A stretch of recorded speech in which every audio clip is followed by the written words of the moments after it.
We are live from Saul Park on the campus of Tufts University.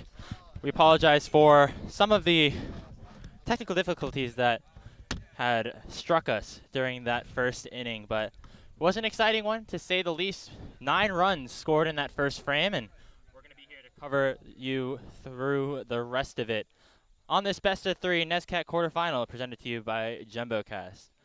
My name is Andrew Howe. We, again, apologize for some of the errors that had occurred. No commentary, and we're running with a bit of an undermanned crew. Our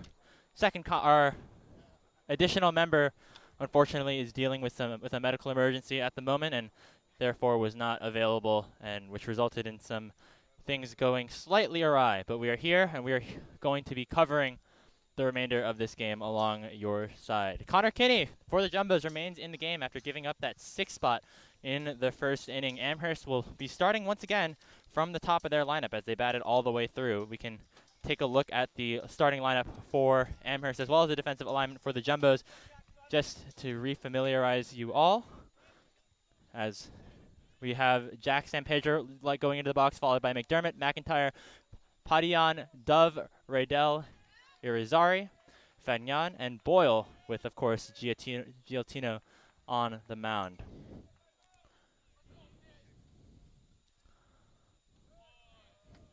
First base to Jack San Pedro is a ball. San Pedro singled to lead off that rally for the Jumbos their last time up.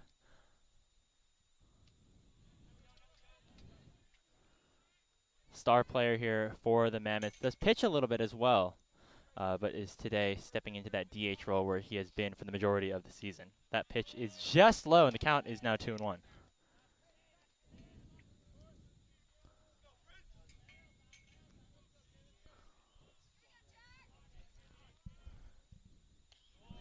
Three and 1.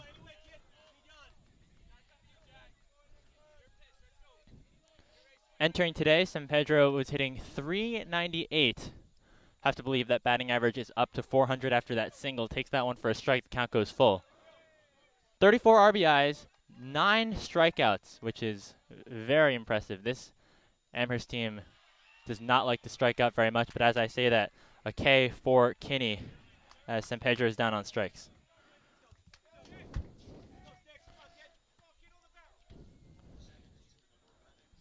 Jack McDermott comes to the plate.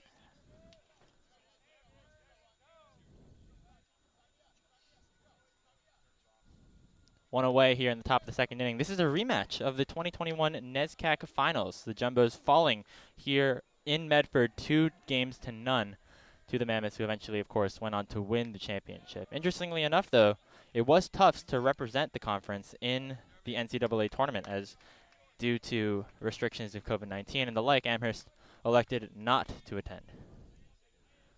One away, here's the 2-0. In there for a strike. McDermott, of course, having a very successful season, playing second base today, although has spent a lot of time at third. One of the 4 Mammoths to have a OPS over 1,000.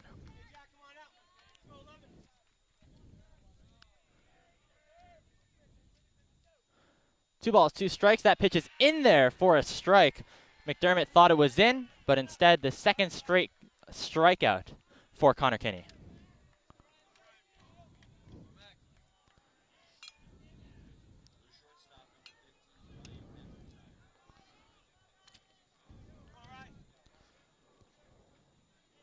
And here comes Ryan McIntyre.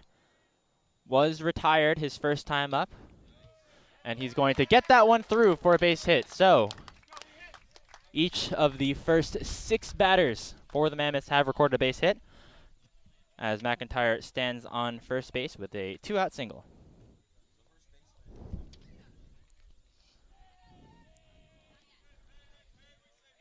Padian now coming to the plate, had a RBI single to start off the scoring for the Mammoths in the first inning. 0-1.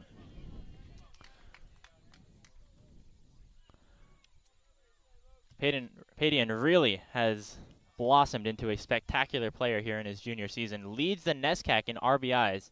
Picked up his 49th off of that single just an inning ago. Check back onto McIntyre. 12 stolen bases, has been caught once. Connor Bowman, of course, an excellent arm behind the plate in case things go awry. The 0-1, just upstairs.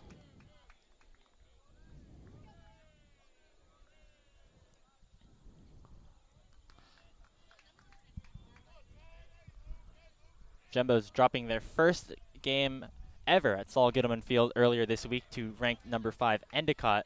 Final score 14-1. They're looking to avoid that here today. Of course, it's a best of 3. 2 9-inning games will be played today, and if necessary, that third and final matchup will happen tomorrow.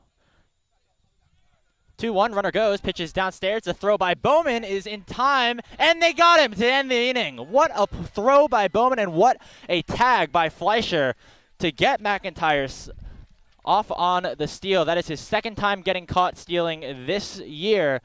But for Connor Bowman, definitely not anything new. His 18th batter, base runner, caught stealing for the captain of the Tufts Jumbos. Kinney facing the minimum. Second inning out after going all the way through the order, his first. We're going to take a short break. We'll be right back with the bottom of the second inning.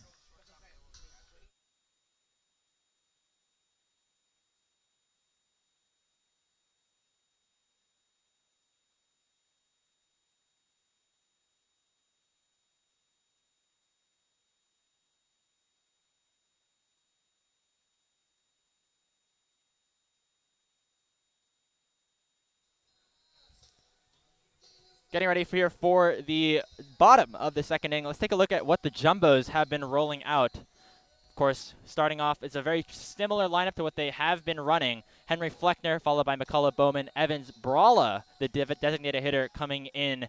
No Connor Davidson in the lineup today for Game 1. Ben Leonard will be hitting 6, followed by Solomon, Fleischer, and Flavin down in the 9-hole. He's been looking to get things going. And, of course, we can take a look at the defensive alignment for the Mammoths as well. A lot of Jays, a lot of Jacksons in the lineup. We have Dove, Boyle, and Raydell in the outfield. Irizarry, McIntyre, McDermott, and Padian around the infield. And, of course, Fagnot catching Gioltina.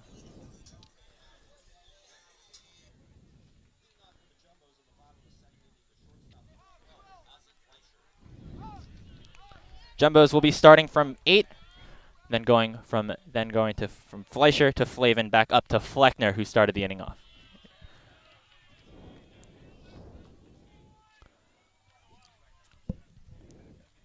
Of course, if you are just joining us, score was 6-0 as a grand slam came through by the catcher Fagnon, but the Jumbos responded quickly to cut that deficit in half with a 3-run Jimmy Evans homer. Fleischer looks at strike 1, count now 2-1. Ozzie Fleischer has been that stalwart shortstop for the Jumbos for the past 2 seasons. Good contact bat, looking to get an early base runner on here in the second inning. Swing and a miss, strike 2. Gioltina, the junior out of Pound Ridge, New York, 8th start of the season, has been excellent at getting strikeouts as that ball goes away for a full count. 42 strikeouts in 41 2/3 innings pitched entering today. We'll likely see Jacob Rybitsky come out to the mound for the Mammoths later on. He does not strike as many batters out, only 10 Ks in 35 1/3 innings pitched. So that is an interesting observation. 2 different looks that the Jumbos will be getting. The difference, of course, though, Rybitsky's ERA is actually significantly lower than Gioltina's, so he's able to get batters out. Payoff pitch to Ozzie Fleischer to lead off the bottom of the second inning. Fouled away.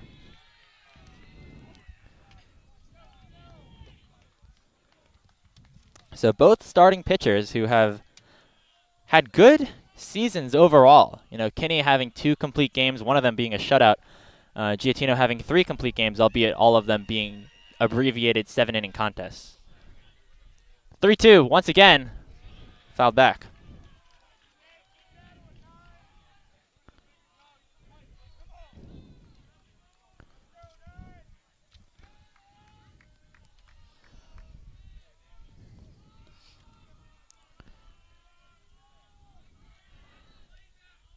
3-2 once again. Fleischer swings and pops it foul.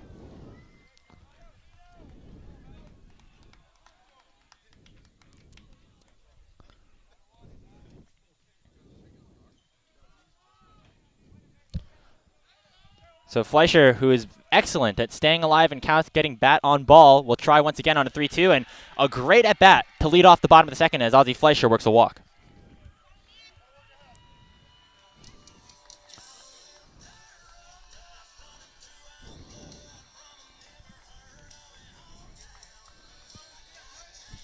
So now, we'll see what the Jumbos decide to do. Connor Flavin, the first baseman, traditionally a power bat, but has been struggling as of late,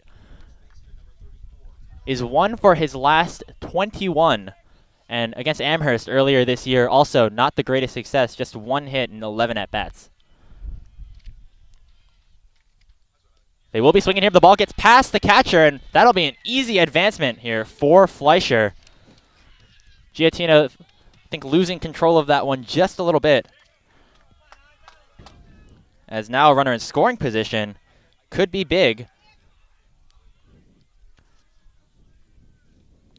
Of course, you look at a deficit like 6-0 going into the bottom of the first inning, you think this is going to be a long game, but Jumbo's doing a good job to battle back. They are now 1 swing away from cutting that deficit to 1 if Flavin is able to run into one. Base hit would also cut that deficit to 2. Fleischer with a big lead off of second base. We'll see what Giattino decides to do off of that. The pitch just down for a 2-0 count.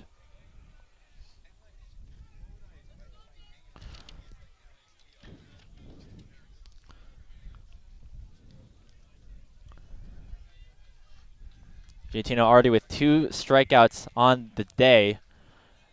2 out of his 3 outs recorded were via the K. 2-0. Flavin looks at that one, and all of a sudden things looking a little bit more optimistic for the Jumbos as Giattino has struggled to find the zone here in the second inning. Flavin still a large presence, 22 RBIs on the year with 4 homers. Has gone on a bunch of on and off streaks throughout the season. Of course, started the season off with a bit of an injury, and once coming back, immediately 4-game hit streak, and has kind of had these spurts, and is looking to turn that one around as they enter playoff competition here for the NESCAC. Second straight full count issued here by Nicholas Giattino in the second inning. Fleischer leads off of second base.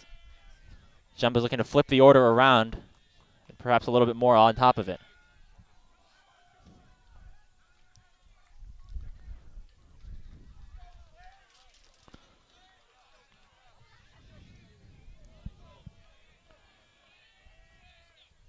The 3-2.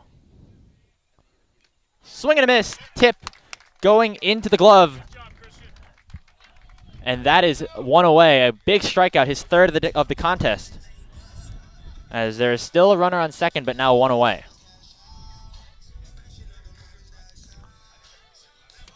Now, one thing we know about Giattino is, of course, he is able to really grind innings out. Kind of a workhorse here for this Mammoths team. He has had 4 straight appearances last over 6 innings, so he's able to battle through some things. Top of the lineup now for the Jumbos. Henry Fleckner looks at ball 1. Fleckner started off the offensive endeavor for the Jumbos on the bottom of the first with a single.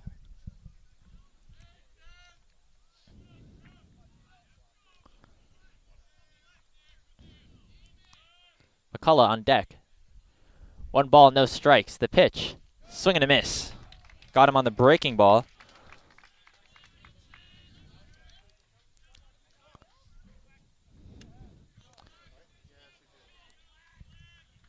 Top of this Jumbo lineup, of course, doing some good things in that first inning. They're going to look to try and emulate that success, and hopefully Kinney can settle down for them and make this a competitive contest.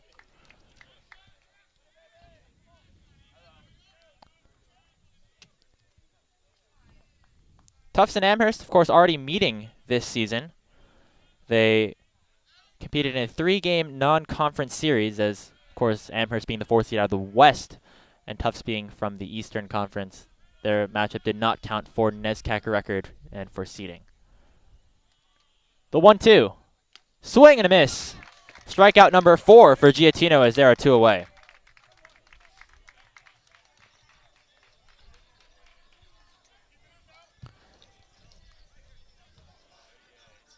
And so, after a leadoff walk and a passed ball put Fleischer on second base, Giattino looking to settle in and prevent any additional damage from being done. Here's McCulloch, one of the big surprises for the Jumbos this season. He swings at that first pitch for strike number 1.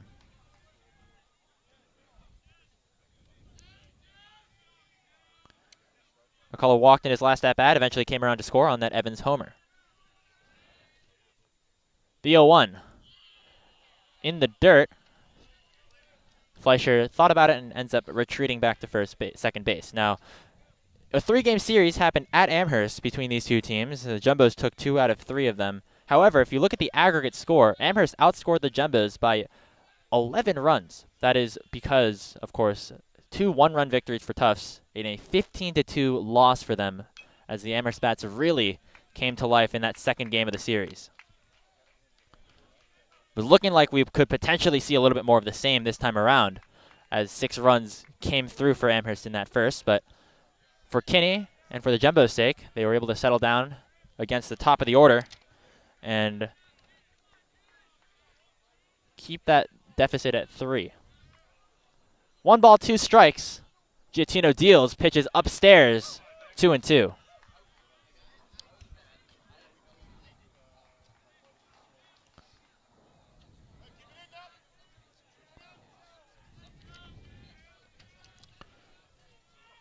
Two balls, 2 strikes, 2 outs here in the bottom of the second as number 2, McCulloch, at the plate.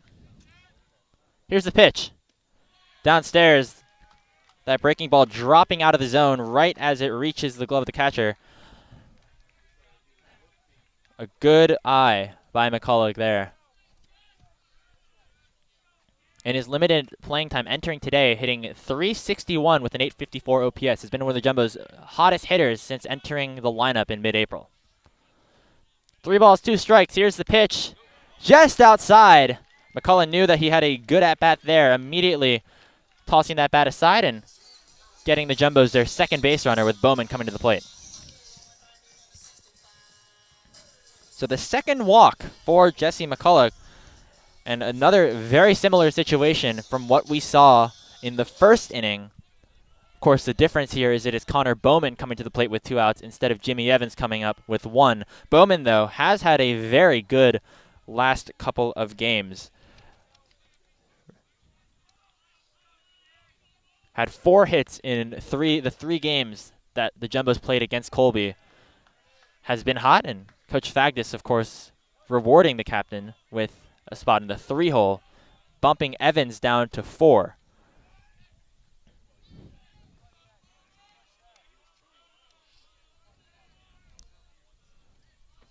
Two runners on here. The Jumbos can tie this game on 1 swing. Bowman with only 1 home run on the year. We'll look at that one just away for a ball. The count goes to 1-1.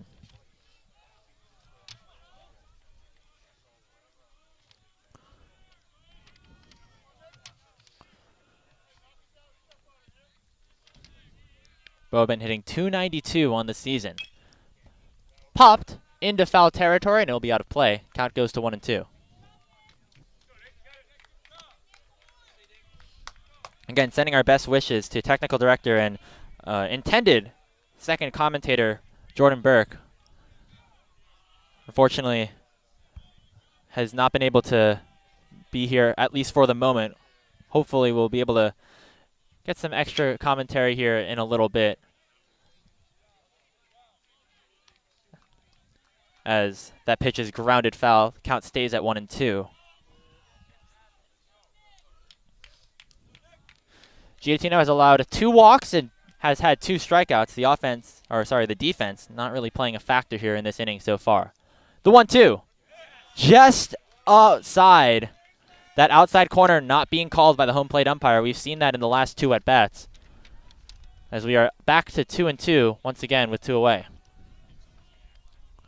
We'll see if Giattino and Kinney decide to attack the zone a little bit differently after seeing the strike zone that the umpire has established in these first 2 innings. The pitch. In there for strike 3. Bowman knew it as he is caught looking. 2 walks, 3 strikeouts for Giattino in the bottom of the second. Both Amherst and Tufts remain scoreless through the second frame. Score still 6-3 after 2.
We've played 2 frames in this second game, the first game of this doubleheader, potentially best of 3 weekend between the Jumbos and the Amherst Mammoths. Score still 6-3 in favor of Amherst.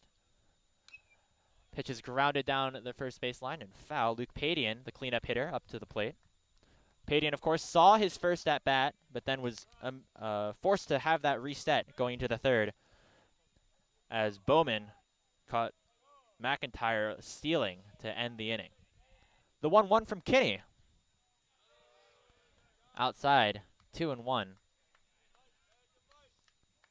So Kinney and Giattino kind of being made aware that that pitch on the outside corner not being called from either side of the plate. That pitch is in there for strike 2. We'll see if these pitchers now decide to attack the inside portion instead. Popped foul. Kinney has been working very quick on the bump. Both teams electing to send out their aces for this first matchup, wanting to get off to a good start. Just outside once again as the count goes full.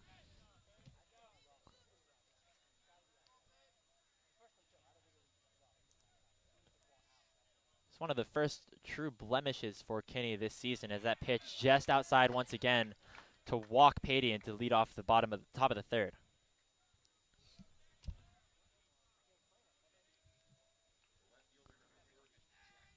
So leadoff runner on for the Mammoths. Here comes Jack Dove.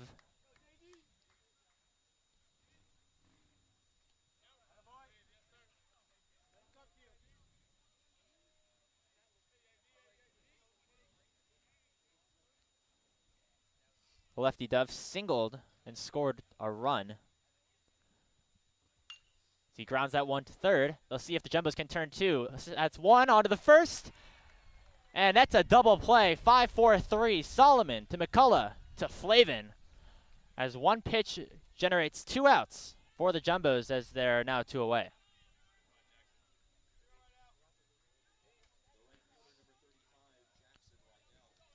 So that is the second straight inning in which the Mammoths had a base runner on and, of course, have had them retired afterwards, and could be the second straight inning where Kinney faces the minimum if they're able to get Rydell here.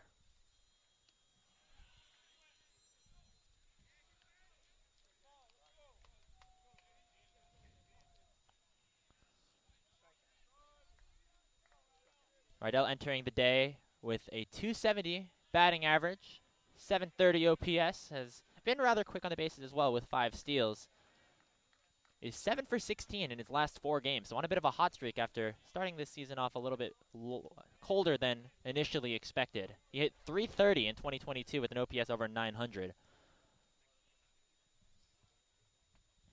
Had a walk his last time up. 2 balls, 2 strikes. Here's the pitch. Check swing. Did he go? He did, says the first base umpire, and that will end the inning. So Kinney now, after, of course, giving up 6 runs in that grand slam in the first, has gone through 2 straight innings facing the minimum. We'll head to the bottom of the third after this.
Bottom of the third here. It's all given in Park.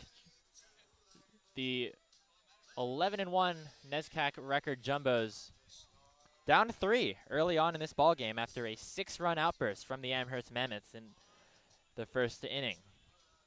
Jimmy Evans, a lefty, coming to the plate. Evans, of course, being the one to give the Jumbos a little bit of fight in that bottom for half of the first frame. A 3-run home run scored Fleckner and McCullough, who both reach base to start off the inning for the Jumbos.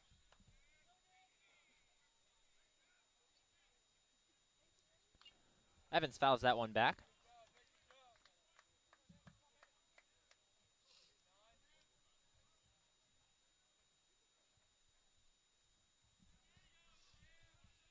Giotino remains on the mound for the Jumbos, or sorry, for the Mammoths.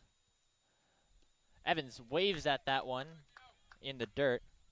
Count now 1-2. 2 elephant-esque logos and mascots today. Different countries of origin, different time periods in which they existed, but similar in shape. Foul down the left field line. That will be out of play, or unable to be reached by the left fielder, I should say, Jack Dove. Shifting, of course, to that right side with the lefty Evans, who likes to pull that ball at the plate.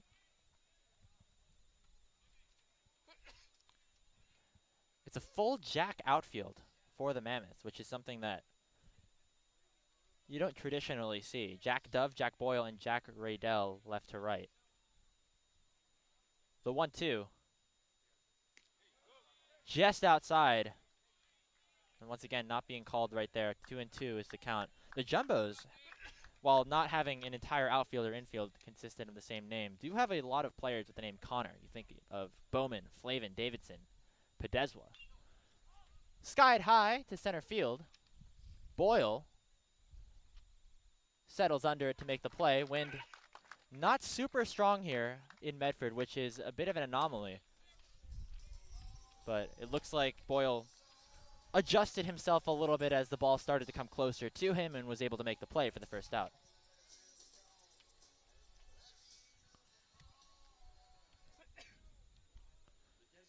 So perhaps the same amount of distance, same amount of height into the air, but definitely not the same amount of distance for Evans, as his second ball hit into the air is caught in shallow center field.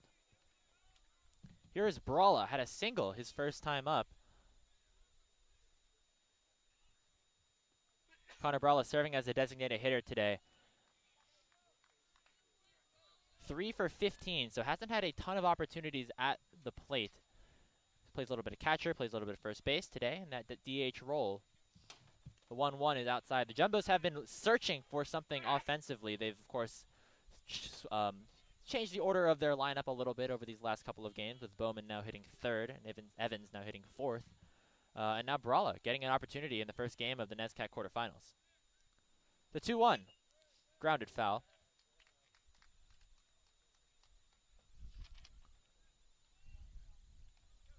This is the first real amount of playing time that Brawla has had his career. Last season, 7 at-bats across the entire year and did not record a base hit. Did have 2 walks, though, and is looking at these pitches well. The count goes full with 1 away. Jumbos have been able to work good at-bats and long counts against Giattino. Just haven't found those results other than that 3-run homer.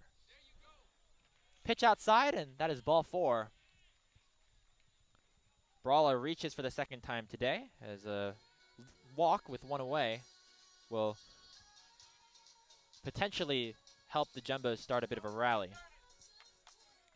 Here's Ben Leonard, struck out his first time up to record that second out. Leonard has spent some time all across the lineup, was leading off for a period of time, now hitting 6th today.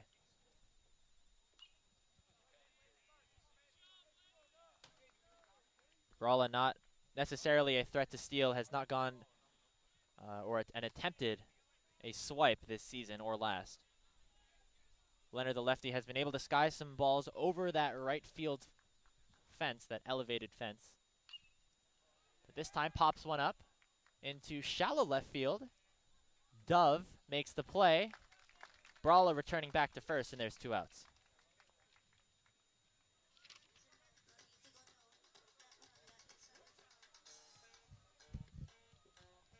And so once again, 2 outs for Patrick Solomon. Ended the first inning on a ground ball to short. Solomon also is kind of alongside Leonard, spending some time at the top and bottom of the Jumbo lineup.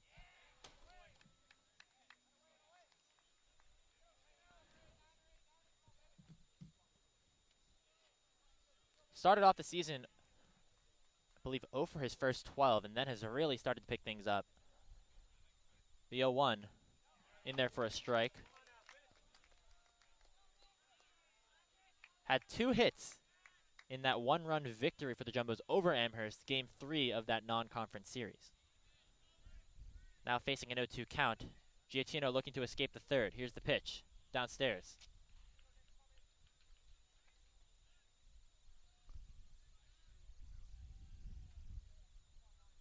Solomon's last 4 games, he is 0 for 9. Now 0 for 10 after that ground out in the first. Here's the 1-2. Check swing. Looks like he did not go there. Was able to hold up, as Fangyan with another nice block prevents a base runner from advancing in Brawla.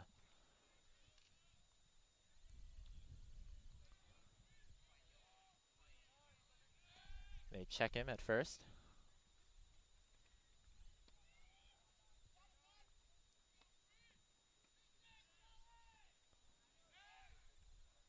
Two 9-inning games played today. In the regular season, we've seen repeated instances of doubleheaders being 1 game 7, 1 game 9. Of course, now this being playoff baseball, going to be a little bit more important to get those innings, as that ball is popped up into the infield. Padia makes the play, so 3 fly balls and all of different distances result into 3 outs, as Giattino is able to get out of that third with a scoreless frame. 6-3 still remains the score. First game of the NESCAC quarterfinals here in Medford. We'll be right back.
We've played a third of game 1 of potentially 3. Connor Kinney out for his 4th inning of work. We'll have to face the bottom 3 of the Amherst Mammoth lineup: Irizarry, Fagnan, and Boyle. 0-2. Javier Irizarry having a solid season, getting the start today. That pitch is grounded to first. Flavin tosses over to Kinney. Connor to Connor action there, as there's one away in the 4th.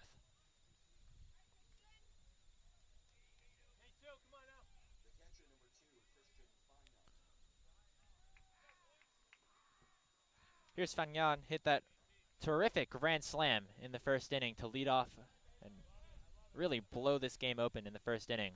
Of course, the Jumbos were able to strike back a little bit with that 3-run Evans homer.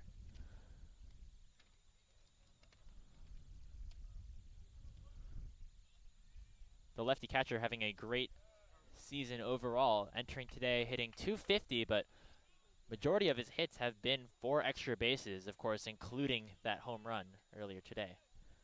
Here's the 1-1. Upstairs.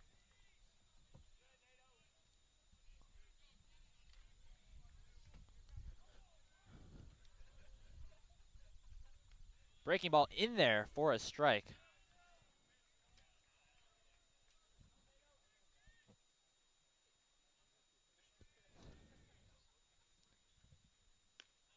As that pitch is outside. The very competitive pitches have been called balls on that outside corner for both teams today. Payoff with 1 away. Top of the 4th inning. Here's the pitch. Check swing, and that is a walk. So another good at bat here, as both pitchers have been challenged early in this game. 1 out walk for Fagnan, and now here comes Jack Boyle. Boyle ended the 1st inning, his last time up.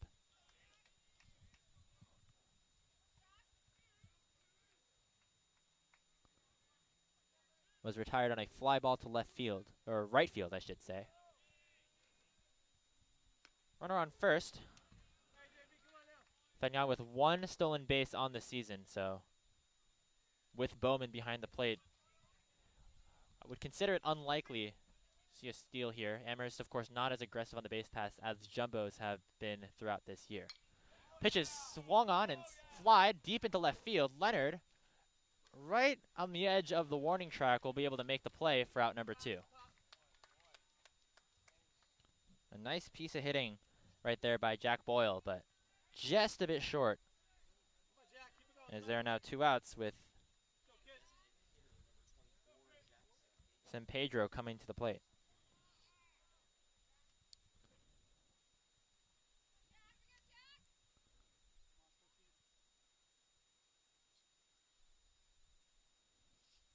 Sophomore out of Miami, Florida, again, just a terrific season overall.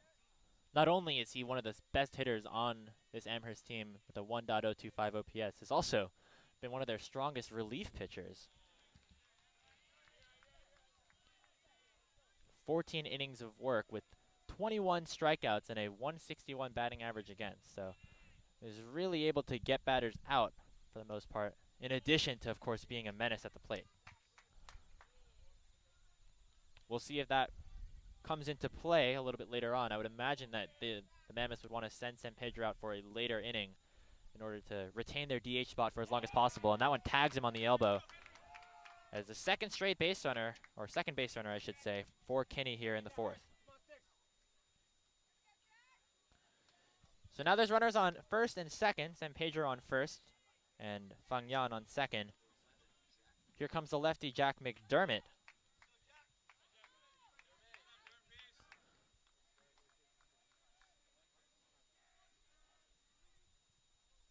McDermott reaching on an infield single his first time up, and then striking out in the 2nd.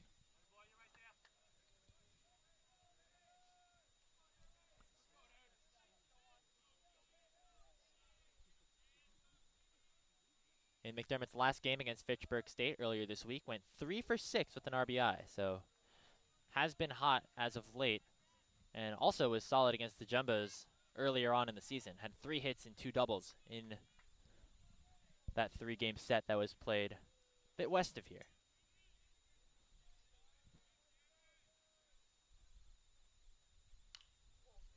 Grounded. McCullough with a nice stop. Can they get the throw in time into Flavin? Is good for out number 3. Another nice piece of hitting by Amherst, but the defense of McCullough able to shine there. A sliding stop and a strong throw to first as Kinney escapes a jam to close out his 3rd straight scoreless frame. Still a 6-3 ball game. We'll be right back.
Bottom of the 4th here at Gittleman Park. Jumbos trailing 6-3 to the Amherst Mammoths. Game 1 of the NESCAC quarterfinals.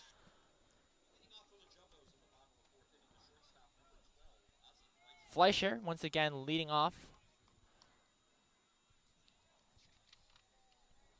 Fleischer led off the 2nd inning with a walk and gets hit right there on that first pitch from Giattino. So 2nd straight time reaching base, as Fleischer will be the leadoff man for the Jumbos on for this 4th inning.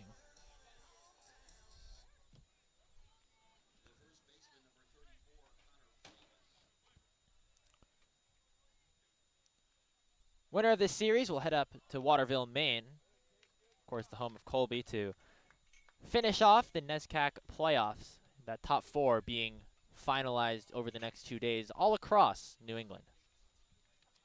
Flavin struck out his last time up. The captain looking to get things going here for the Jumbos. Fleischer leading off of first once again. The pitch from Giattino. Flavin shows bunt as it's popped up. Irizarry trying to get over there. Fortunately was playing a little bit too far back. Flavin, a power bat traditionally, really has been trying to find it. Sometimes just being able to see that ball get into play and maybe reaching base can help you escape some of the mental struggles of being in a bit of a slump. 2 strikes now, so Flavin likely will not be bunting here as they'll check Fleischer at first base. The Jumbos, of course, very quick on the base paths. Fleischer, 15 steals, has only been caught twice, and that pales in comparison to some of the other players on this team. Solomon and Leonard specifically, and Fleckner as well. Really been active on the base paths. Here's the 0-2. Pitch is fouled back.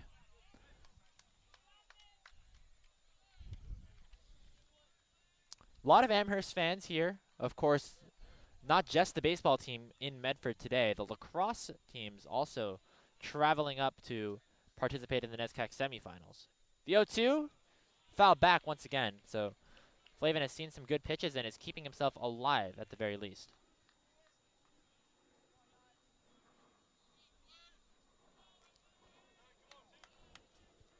While Flavin, of course, does have power, leading his team in strikeouts, 38 Ks. So looking to avoid that here with the 0-2 count.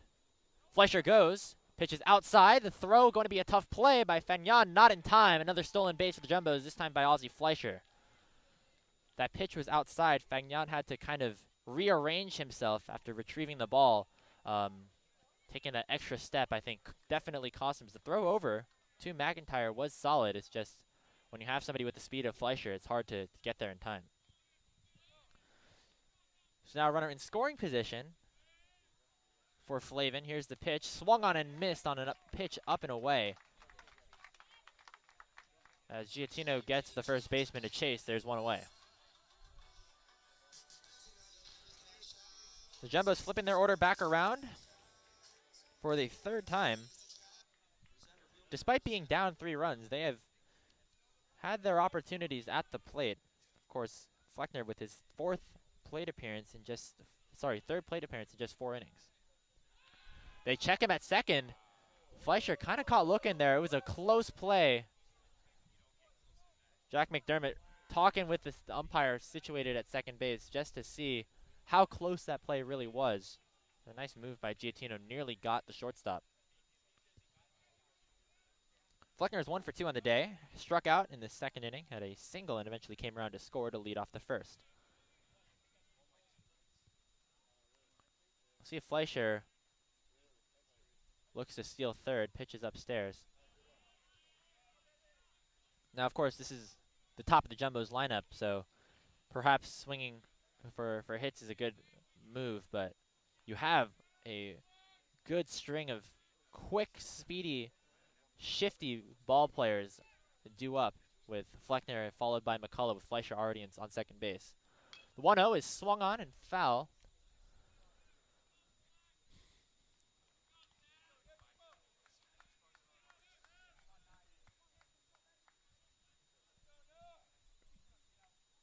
Fleckner with 22 stolen bases has only been caught once. Had a good series against Amherst the last time these two teams faced off earlier this season. Here's the 1-1, fouled away. The Amherst defense looking, of course, has shifted around throughout the year, but is in an iteration where we see Irizarry and McIntyre in the game, both of whom have played significant time in the hot corner. They have shifted McDermott from short to second as Tyler McCord, the freshman, not getting the start in game 1. 1-2 pitch is lined into right field for a base hit. Fleischer's going around third.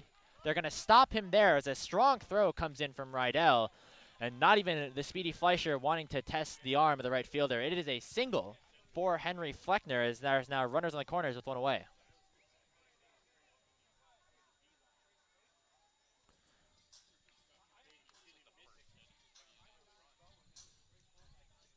And so the first hit since Brawla had a single up the middle in the first. The Jumbos, of course, were able to get 2 runners on in the second inning, but were, of course, unable to capitalize off of 2 walks and also had a walk in the third. Here's McCullough. This is a good spot here for the freshman. Runners on first and third.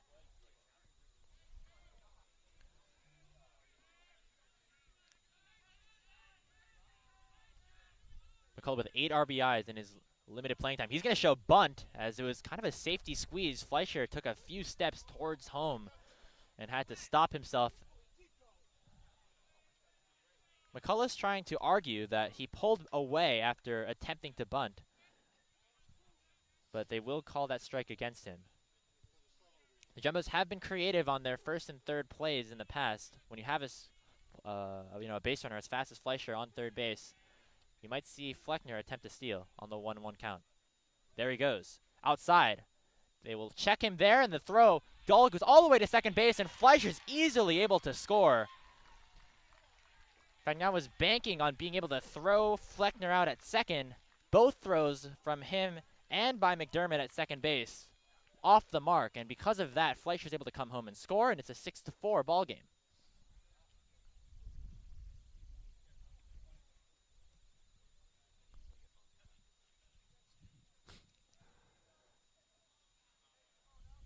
And now Coach Vagdas coming out to have a discussion with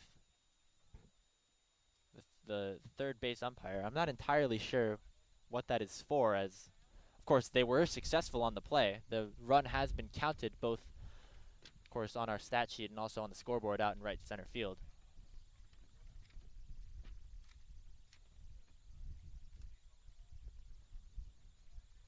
Both attempts for jumbo steals have been not necessarily answered because the pitch is already in motion. The pitcher is already in motion as the runners are off, but both on the outside area, but not in the best position. You know, typically in a pitch out situation, you want the pitch up, or I mean away, but also up.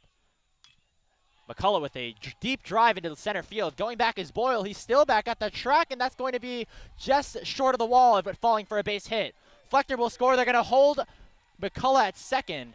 An RBI double for the freshman as he comes up in a huge spot. Scores 6-5 Tufts as the tying run is now in scoring position. An excellent day at the plate for the freshman Jesse McCullough. 2 walks as he worked really great at bats in both the first and second inning. And a great, incredible barrel into left center field. Boyle, of course, a very solid defensive center fielder, was unable to get to that ball in time. And with that RBI double, that might be it for Giattino, coach of the Mammoths, coming out to have a chat. J.P. Pine, 5th season as head coach of Amherst, has spent some time at Clark University as well, which is a opponent that the Jumbos are familiar with across multiple different sports. Looks like this will not necessarily be the end of the outing for Giattino. The Amherst Mammoths have some solid pieces in their bullpen. We'd potentially be looking at Alan Day or Tristan Kim to come out to close. Kim specifically has been able to put together extended appearances in relief, as well as being that spot starter as a freshman. So Giattino remains in the game. Perhaps just a bit of a check-in after giving up that RBI double. Bowman now, followed by Evans, so another great set of batters who have been hot for the Jumbos this season. Of course, what started off as a 6-0 ball game is all of a sudden incredibly competitive.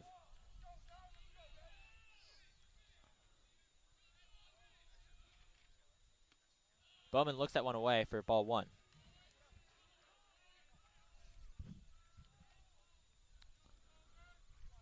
The 5 runs scored today, already in game number 1 for Tufts, is the most that they have scored since April 26 in a non-conference matchup against Brandeis.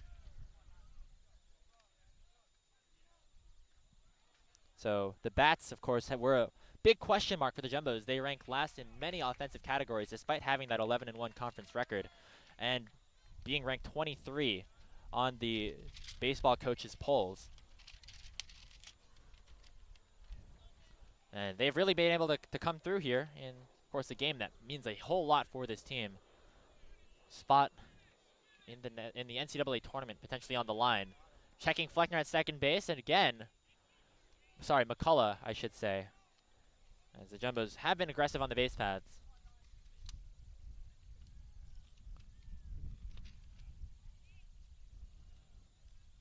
Bowman looking at a 1-1 count with 1 away. Giattino deals, balls in the dirt. McCullough already up and going as soon as he saw that that pitch was low. An easy steal here for the second baseman. That is his 8th of the season. And now, just a fly ball from Bowman will tie the game up.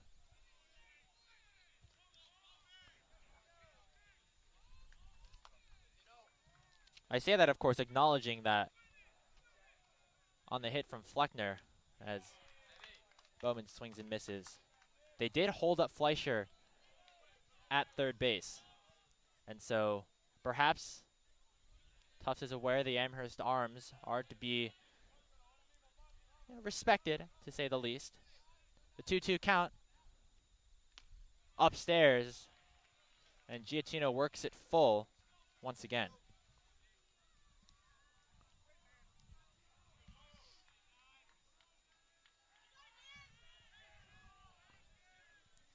Here's the payoff. Fly ball into left field. Dove going back. This should bring a run in. We'll see if McCullough tags. The catch has been made. The tag has come through. And a non-competitive throw from Dove will tie the game up. It's a sacrifice fly for Connor Bowman as he does his job with another RBI. The Jumbos have tied this game up at 6 after giving up all of the opponent's runs in the top of the first.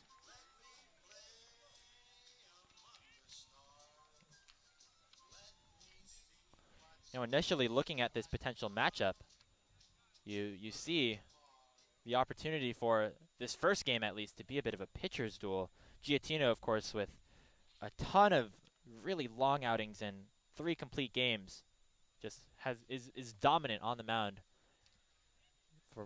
Has been at least for most of the season, and Kinney, of course, as well.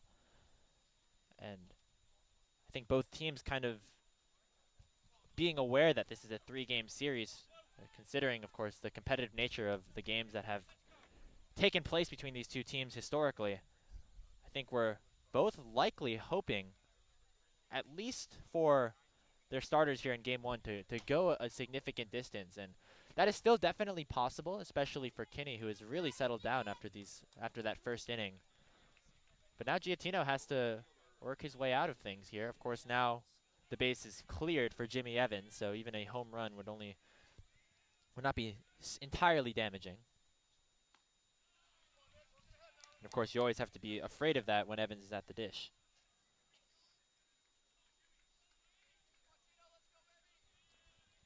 Now 33 RBIs for the right fielder. That pitch gets past Fagnan. 2-0. We already see some action in the Jumbo bullpen.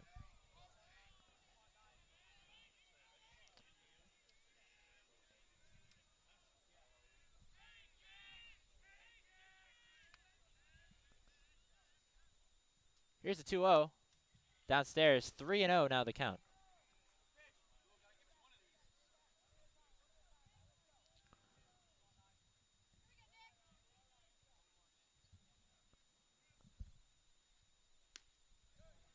Three and 1. Evans, no intention of swinging there on a 3-0 count.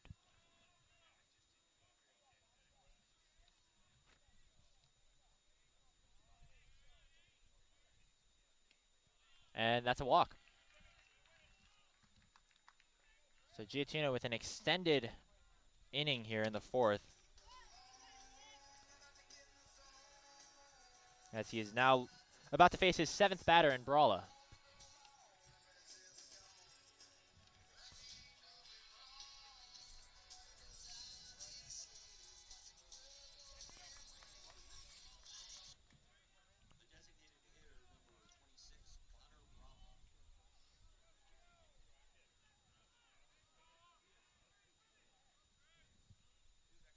Brawla looks at that first pitch, which gets away from Fagnan once again. Evans will reach second easily off the wild pitch, rounded the base, and thought about potentially going for third.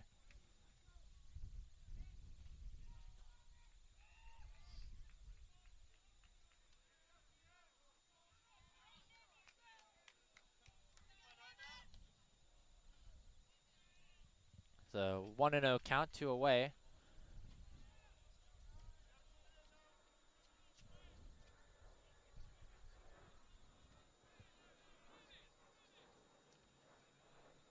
Giattino deals, swing and a miss by Brawla.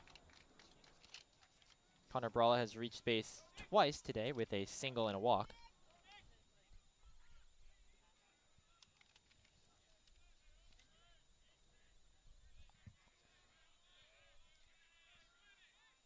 Evans now at second base. A base hit would bring him in and give the Jumbos the lead. Outside, 2-1.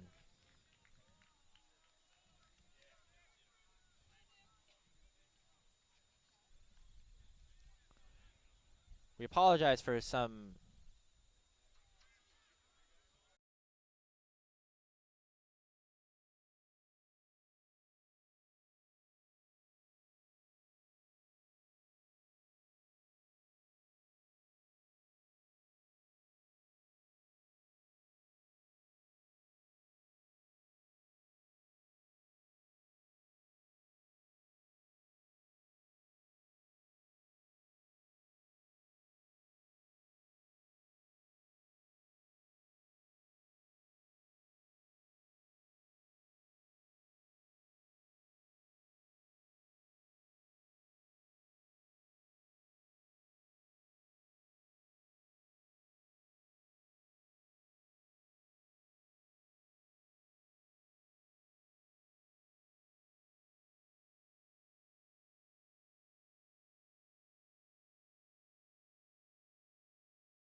that is correct, and I haven't been counting super closely myself, that is a monstrous feat, especially for just the first 4 innings of play.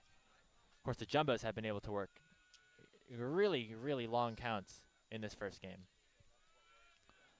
The 1-2 to Leonard is hanging breaking ball but lands outside.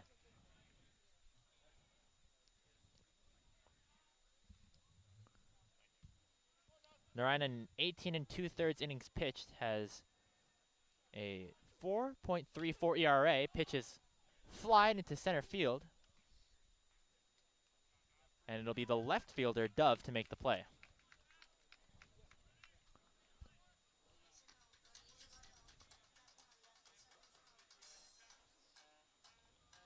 The last appearance for Narayanan was a 1-inning outing against Fitchburg State earlier this week. Both Tufts and Amherst had those awkward midweek non-conference games where they already had their sights set on NESCAC playoffs and, of course, didn't want to utilize too much of their pitching staff and give anyone too many bullets thrown just to make sure that they're all set for this weekend. And so it was a bit of a collaborative effort for the Amherst win over Fitchburg State. 1 inning and 1 hit, 1 earned run allowed, or two hits, I should say, one of them being a home run for Narayanan. Here's Solomon with 1 away.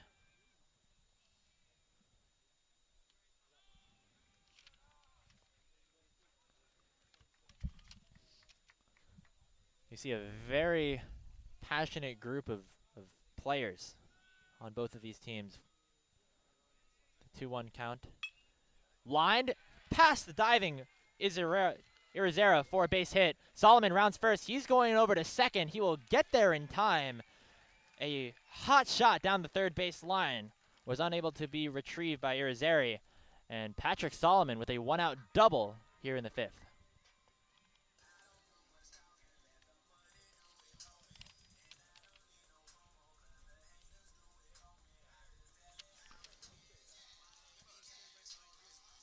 And so now the Jumbos with a chance to take the lead after falling behind 6-0 in the first inning. A large comeback potentially in the works. Fleischer looks at strike 1. Now, of course, these two teams have had history between each other.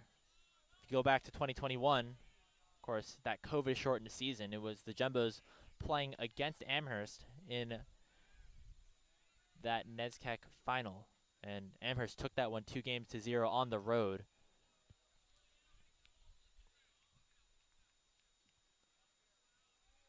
You can see right now both teams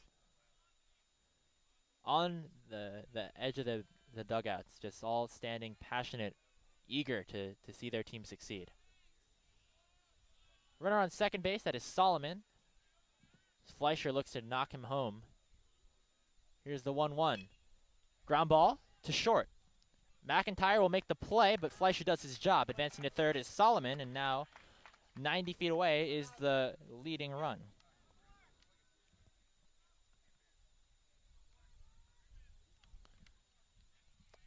And now a big spot for Connor Flavin. 0 for 2 with 2 strikeouts today, and has really struggled as of late over these past few games. Now 1 for his last 23. Of course, this is a hitter that Coach Faggus and the rest of the Jumbos have a lot of faith in. And 967 OPS in 2022.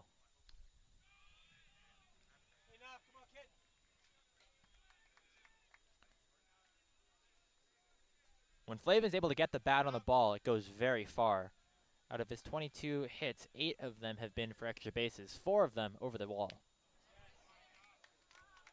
In their first strike. The Jumbos are going to hope that the power comes to Flavin here, as any ball kind of hit into the outfield would likely score Solomon, who is, again, very fast on the base paths. Narayanan sets from the stretch and deals, pitches downstairs. You can see Solomon taking an aggressive secondary lead off of that ball in the dirt.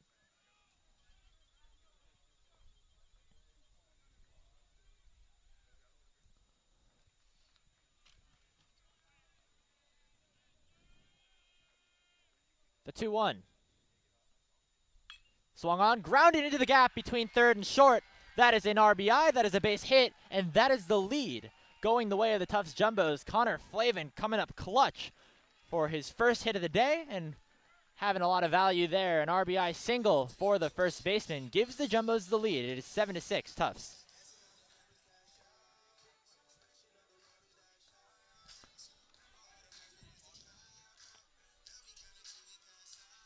Jumbo bench loving seeing their captain succeed, as that is a much needed base hit for Flavin for this Tufts offense.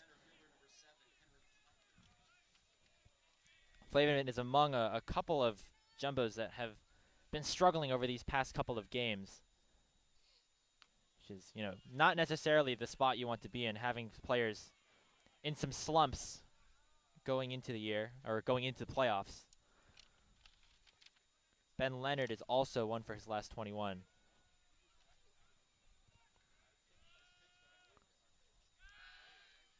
They're going to check Flavin, despite being very, very tall and, of course, being a first baseman. Flavin's quick. 7 stolen bases, has been caught once this year.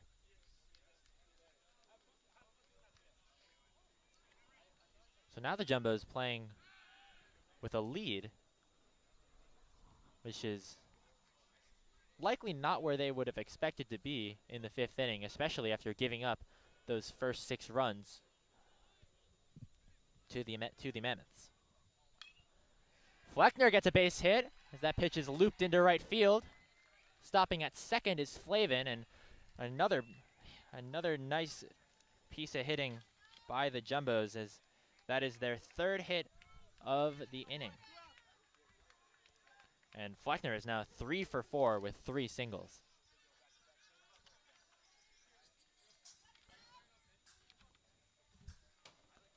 And now another good opportunity here for McCullough. Had a huge RBI double last time up. And now facing a very similar situation with runners on first and second. Flavin, of course, is quick, but we've seen the Jumbos have reservations on running against the Amherst outfield. We'll see what the situation entails if a base hit is recorded. Here's the 0-1. It's in the dirt. Nice block by Fagnan, and Flavin's not going to be able to go on that.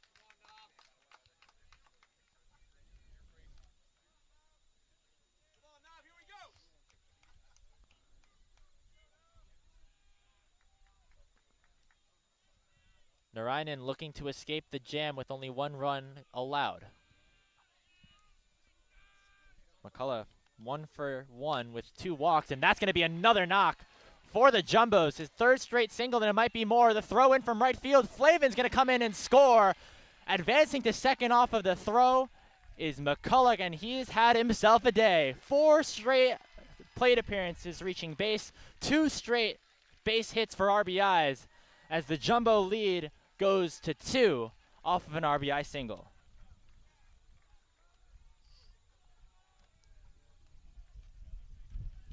A nice throw by Rydell was just a bit late, as Flavin was able to pick up enough speed to slide into home plate safely.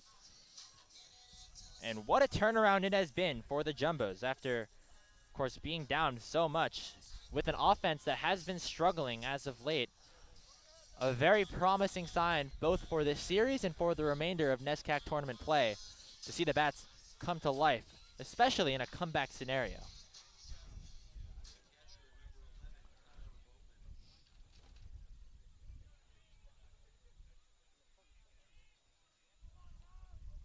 The score is officially ruled at a single for McCullough, and advancements to 3rd and 2nd respectively for him and Fleckner off of the throw.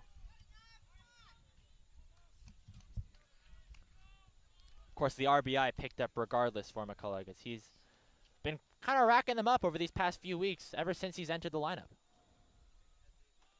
Now 2 runners in scoring position for Bowman. He's going to swing at that 1-0 count and loft it into right field. Rydell makes the play to end the inning, but another offensive outburst for Tufts They regained the lead, or actually I should say gained the lead for the first time this series. Of course, off of some really nice hitting. A single for an RBI single for Flavin, RBI single for McCullough. It's a 2-run lead for Tufts as we head to the top of the 6th.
We're here in the top of the 6th inning. Jumbos of Tufts University really coming out with a strong offensive output these last 2 innings.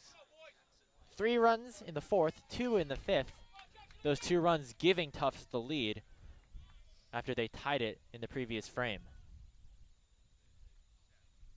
After a 9-pitch inning for reliever Aiden Tucker, he comes back out for the 6th.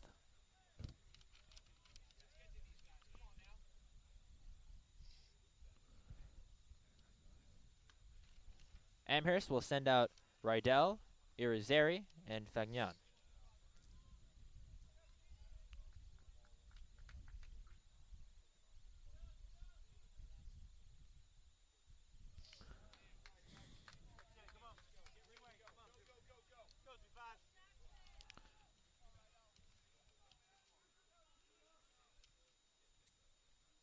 Rydell with a strikeout his last time up. Here's the 2-1.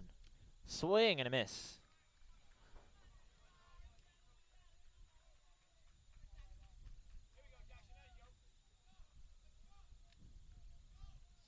Oh for 1 with a walk, as that was the result of his first plate appearance in the 1st. Downstairs, the count goes goes full, I should say.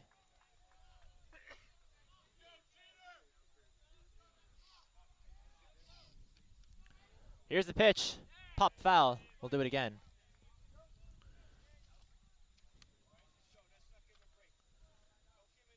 Again, Rydell with a really, really good 2022. 900 OPS, 330 batting average, 4 home runs. And he will look at that one for a walk. So reaching base for the 2nd time this game is Rydell. And now a base runner for the Mammoths. First time since back in the 4th inning where Kinney allowed a hit by pitch to San Pedro. Javier Irizarry coming to the plate now as representing the tying run. Of course, once again, first of a 3-game set, and that is going to be important, especially when we take a look at the pitches issued on either side. Ball downstairs. The Jumbos, through 5 innings, have seen over 140 pitches, 142 to be exact, from Amherst Arms.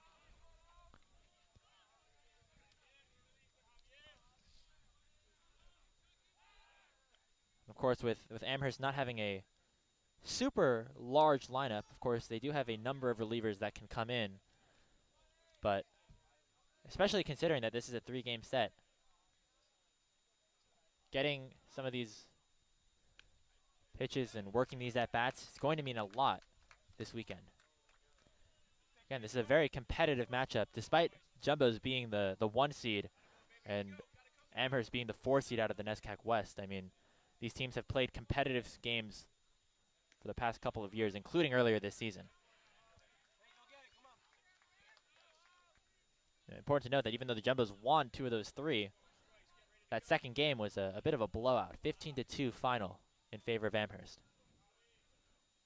Here's the 2-2 with the runner on. Swing and a miss. Foul tip, actually, going into the glove of Bowman. As Irizarry is retired, 1 away. Another strikeout recorded for Tucker.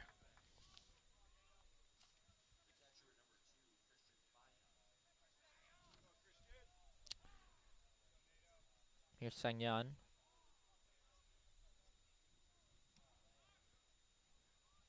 Had that big grand slam in the first inning. And Jumbos are hoping that history does not repeat itself here in the 6th.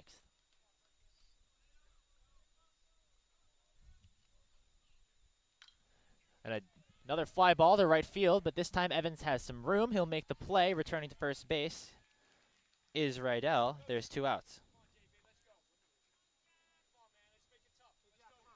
So another ball hit deep into right, but this time Jimmy Evans was able to make the play.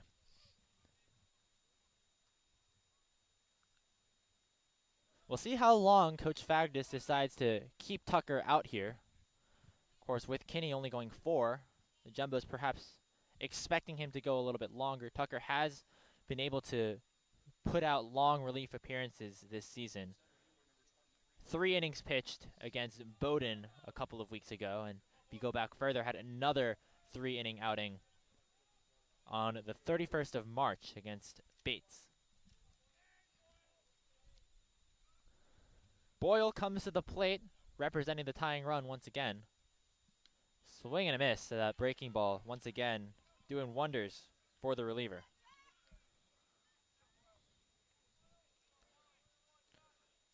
Boyle is 0 for 2, flew out to left field his last time up.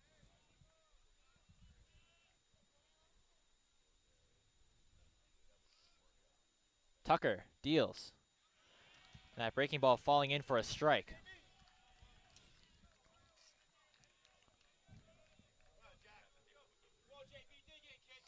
That pitch kind of breaking away from the right-handed batters. Tucker looking to close out another scoreless frame. 0-2 with the runner on. They're going to check Rydell at first. Has 5 stolen bases on the season.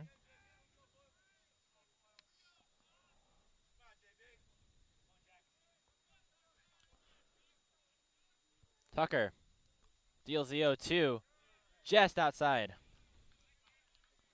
Once again, that outside corner has been a topic of conversation all day, as on either side of the plate, just really have not seen a ton of calls there for strikes.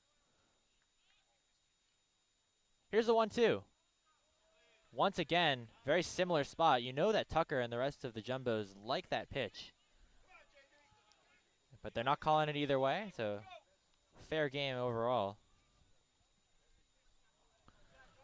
2's on the scoreboard as a 2-run lead is held by the Jumbos. Here's the pitch. Fly popped up into the infield. Flavin around first will make the play, and that is the end of the inning. Another good outing here for Tucker as he works his 2nd straight scoreless frame.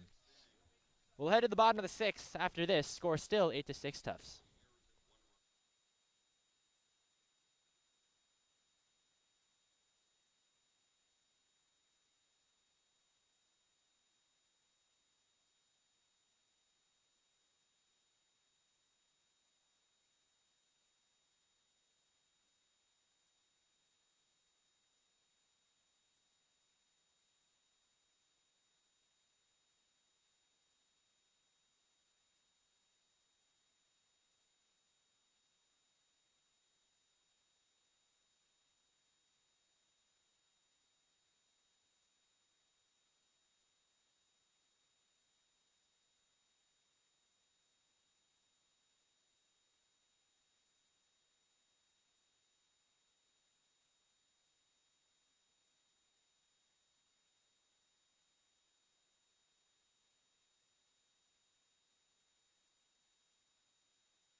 Back here at Saul Goodman Park, campus of Tufts University in Medford, Massachusetts, a cross-state matchup, cross-state rivalry, you could argue, between the Tufts Jumbos and the Amherst Mammoths.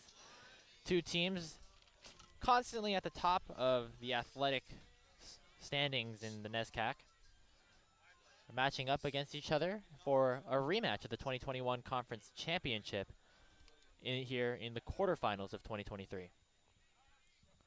Jumbos have 4, 5, and 6 coming to the plate. Jimmy Evans, the one to lead things off. Naveen Narayanan still in the game here for Amherst. Of course, Narayanan, somebody who can give the Mammoths a bit of length, has had some starts throughout the season in addition to relief appearances.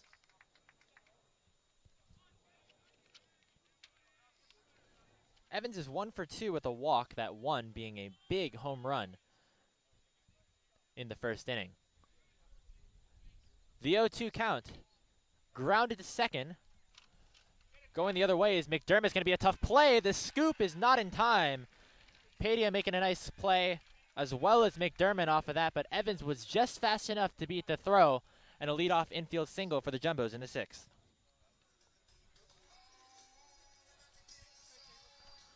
The infield alignment was something that was an interesting thing to observe here for Amherst. They have a lot of different pieces that can move around. Of course, Tyler McCord, Michael Perales both not getting the start here in game number 1. And McDermott at second base traditionally has played a lot of games at shortstop, but actually is leading his team with 7 errors. Most of them coming at that shortstop position. We see Brawla showing bunt to bring the third baseman in, but will chop it to short. McIntyre to McDermott will get the force at second as Evans goes down. A fielder's choice is the ruling as Brawla will be the new runner on first with 1 away.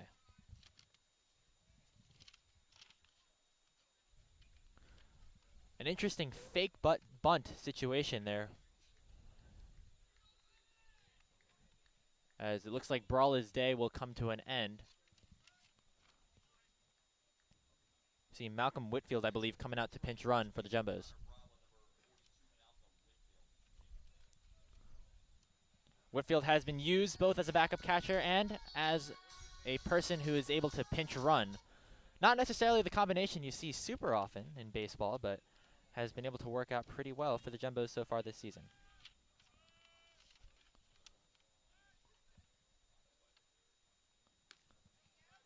Leonard takes strike 1. There's 1 out here in the bottom of the 6th inning. Jumbos holding a 2-run lead.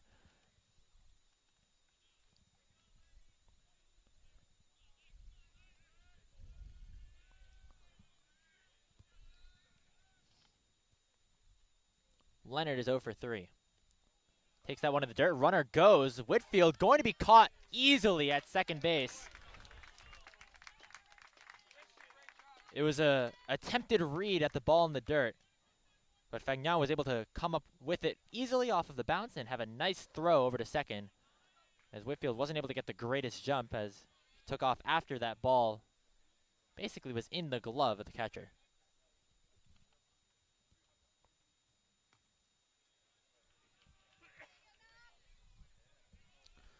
So the single from Evans and then the fielder's choice from Brawla,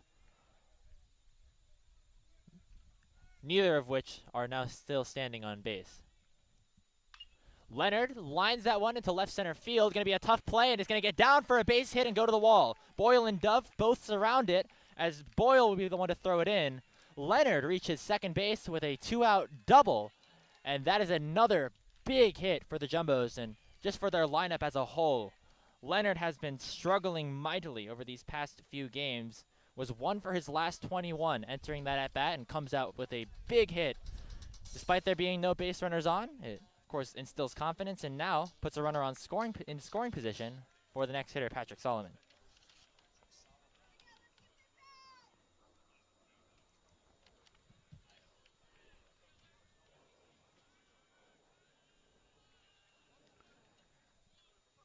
And Narayanan now facing another sticky situation, looking to escape this jam with 2 outs.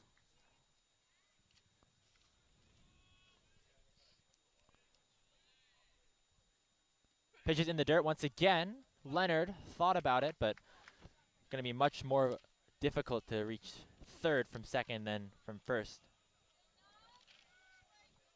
Leonard, though, is very quick. 18 stolen bases entering today. But after a couple of mishaps earlier in the game, Fagnan has done a good job at protecting those balls in the dirt. Solomon waves at that one. That pitch out of zone. The count is 1-1.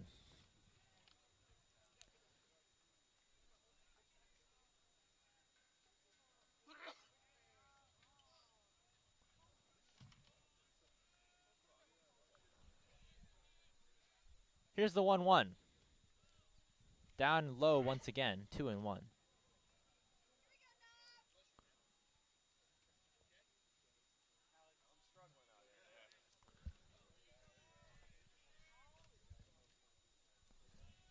Two balls, one strike here in the bottom of the sixth. Leonard leads off of second base.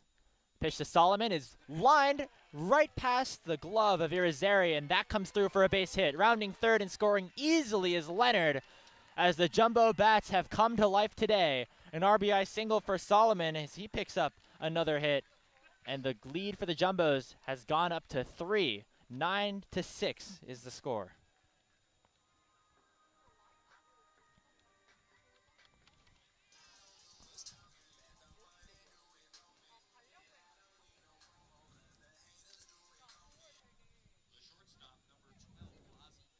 The Amherst bench, the dugout, the fans across the first base line, hoping for a bit of a comeback, but the bats for Tufts really have been firing in these last 3 innings.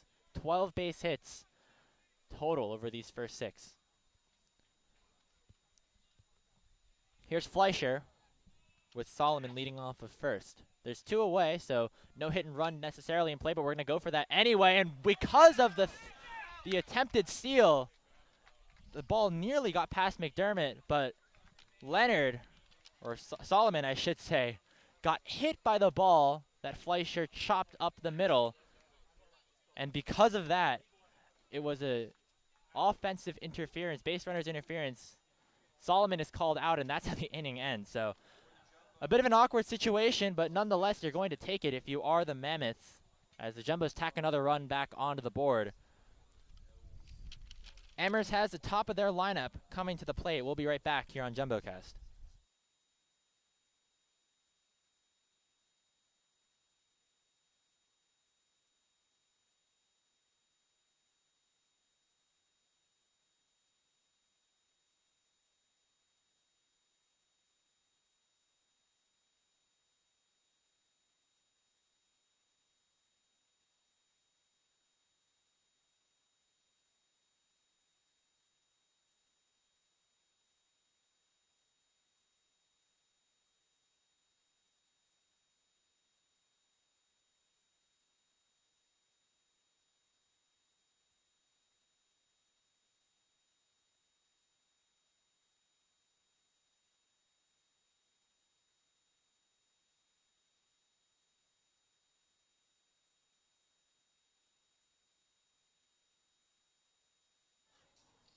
We have played 6 here in this first game of a best-of-3 series between Tufts University Jumbos and the Amherst College Mammoths. NESCAC quarterfinal series here this weekend. Winner headed off to Colby to participate in that semifinal and potentially the finals.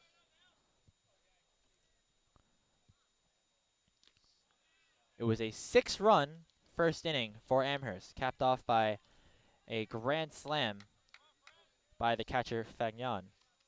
Since then, however, it has been all Tufts. They have scored 9 straight. But it looks like Amherst is not done yet, as a leadoff single for San Pedro gets another runner on for the Mammoths.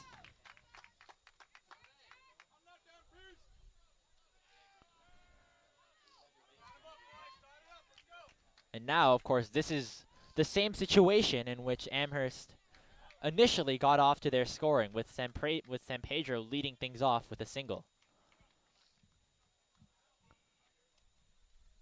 We'll see if they're able to keep things going here, as some runs would really make this a competitive and exciting ball game. Tucker out for his third inning of work, as we mentioned. That was the first hit that he has allowed today.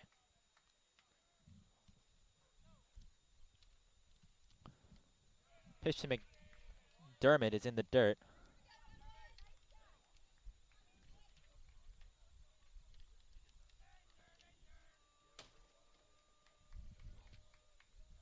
One ball, one strike.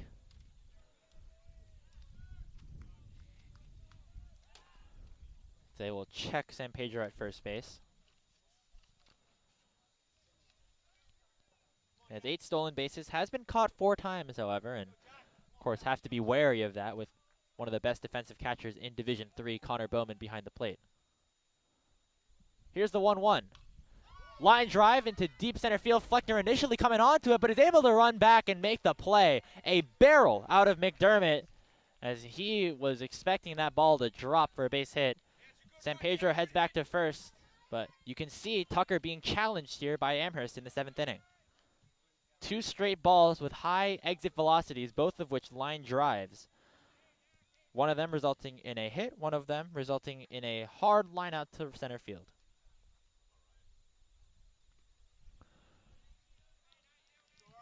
We'll see if the Mammoths can continue this momentum. Their offense is certainly the strong point of this team.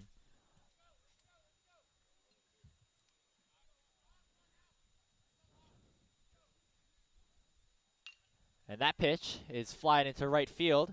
Evans settles under it, makes the play as San Pedro goes back to first. 3 straight hard hit balls, but nothing to speak of just yet for Amherst.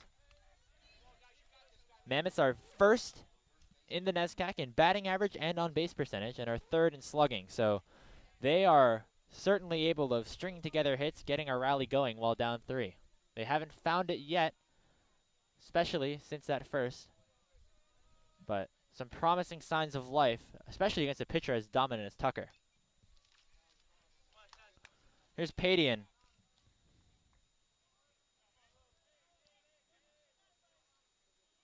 One for 2 with a walk. That hit being an RBI in the first inning.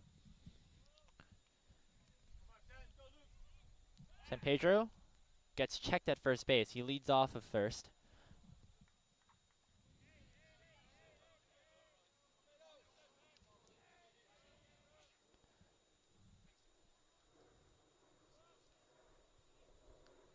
Oh, 1 pitch to Tucker from Tucker is down and away.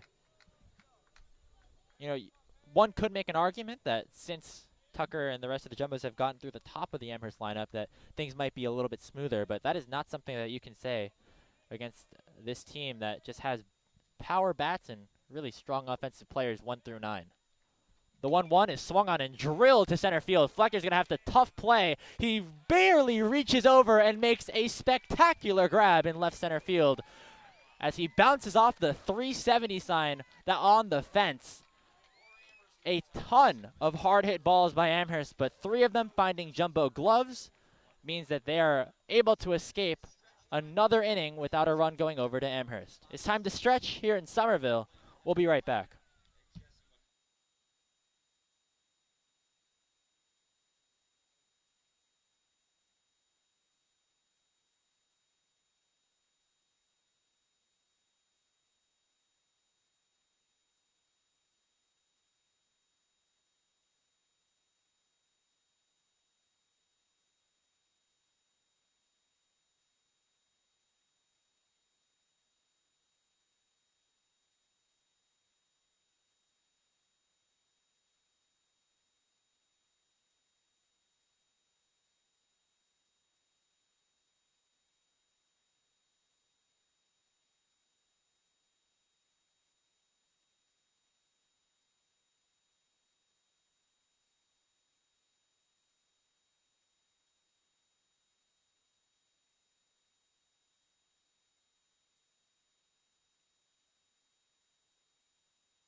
here in the bottom of the 7th inning as Flavin barely gets beat out to start things off. A nice play by the shortstop McIntyre, getting into the gap off of what was a pretty hard hit ball by Flavin and making a strong throw to record the first out. Jumbo's had 9, and now 1 and 2 coming to the plate here in the 7th inning.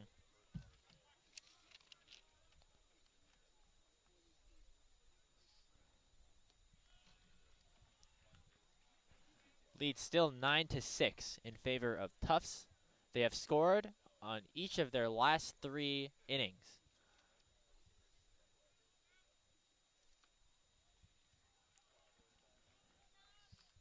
Naveed Narayanan staying in the game for Amherst. 3rd inning of work for him.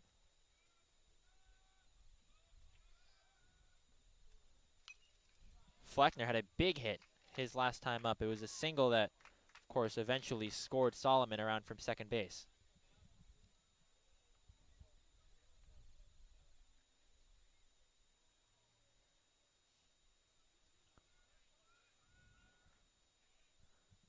Two-one, ground ball down the third base line. Irizarry fields it in foul territory, and the count goes to 2-2. That was the 40th pitch from Narayanan after the Jumbos got 117 bullets out of Giattino, their starter, through just 4 innings, nonetheless. Here's the 2-2 in the dirt. The count goes full. Fleckner, again, just a terrific day offensively. 3 for 4, 3 singles, all of them being impactful hits to help the team.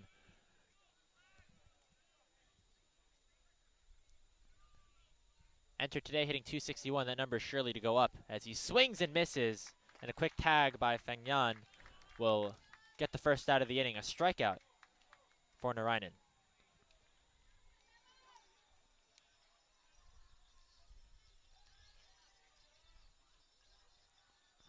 Try to predict what's going on. Here's McCullough. Talk about effective days at the plate. McCullough is certainly one of them. Once again, 2 for 2 with 2 walks, 5 total bases on the day if you count those walks as bases. A double and a single in the 4th and the 5th, and now gets another opportunity here in the 7th.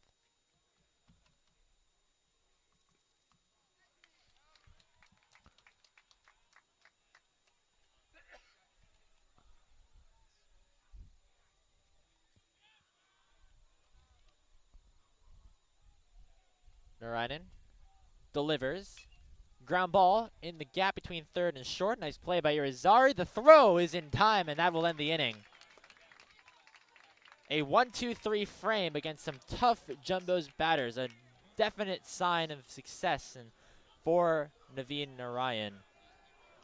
The Jumbos don't score for the first time since the 3rd frame, but they still lead 9-6. So we'll be right back with the last 2 innings here at Gittleman.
Headed to the top of the 8th inning.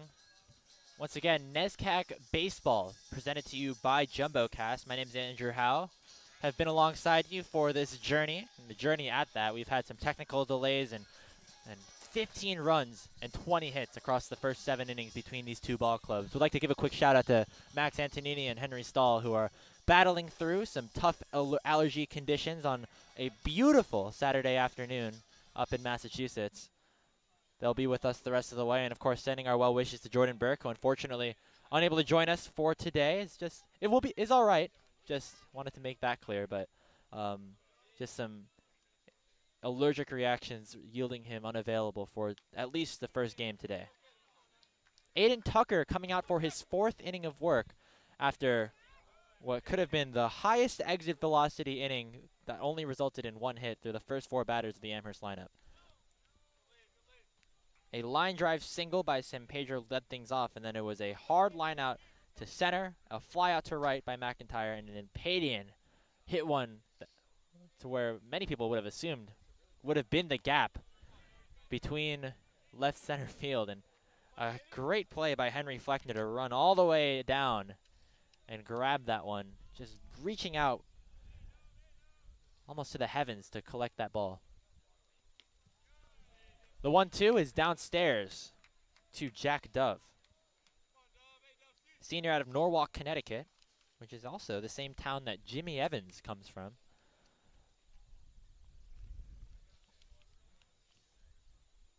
Dove struck out in the 5th his last time up. Now we say all this in of course, value of entertainment in terms of being unfortunate for the Mammoths that pitch is grounded foul. That so many of those balls that in many different scenarios should have been hits were recorded for outs, but it does show that maybe Amherst has found an opportunity to punish Tucker on the mound a little bit. Something that has not been said very often throughout his career. Fly ball into shallow left center field as Leonard will settle under it to make the play, 1 away. This is officially the longest outing that Aiden Tucker has had this season. Previously has had 2 games where he went 3 innings pitched, now is at 3.1.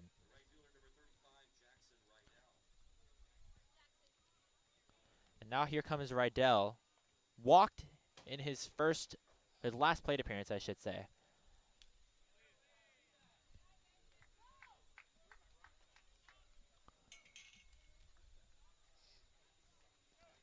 Rydell 0 for 1 with 2 walks now, as he worked one in the 1st and eventually came around to score on the Fagnan homer. Ground ball to short.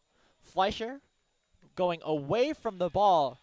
Going away from first base, makes a nice play.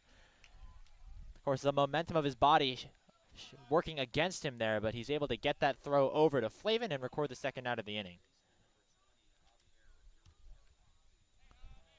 And so 2 quick outs recorded for Tucker, who has had a overall pretty effective outing.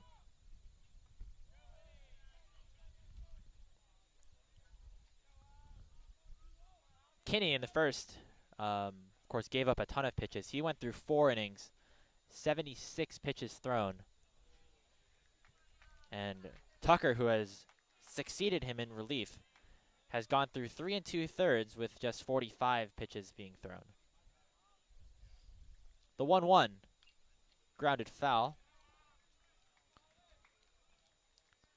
The lefty Irizarry looking to get things started for the Amherst Mammoths. So again, they have not scored since that 1st inning. The 1-2, downstairs. Javier Irizarry, of course, spent some kind of time on and off in the lineup and will ground that one to 3rd. Solomon runs in on it and makes a strong throw to Kinney, and that will retire the side once again. The 7th straight scoreless outing by Jumbo pitchers, as they have really left Amherst searching on the offensive end. Tufts has another opportunity here in the bottom of the 8th to tack on some insurance. We'll be right back.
here with the bottom of the 8th. A reminder just to stay tuned here on JumboCast. This stream will remain live in the break between games 1 and 2, but as soon as play resumes, we will be right back to continue this NESCAC quarterfinal series.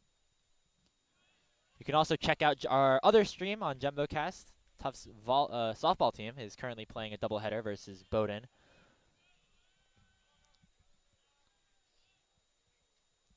Naveen Narayanan out again for the Mammoths as they're looking to just hold the line and potentially tack some runs on for the 9th when they have some of their big bats coming back up in the order. The 2-0 to Bowman is downstairs and in the dirt.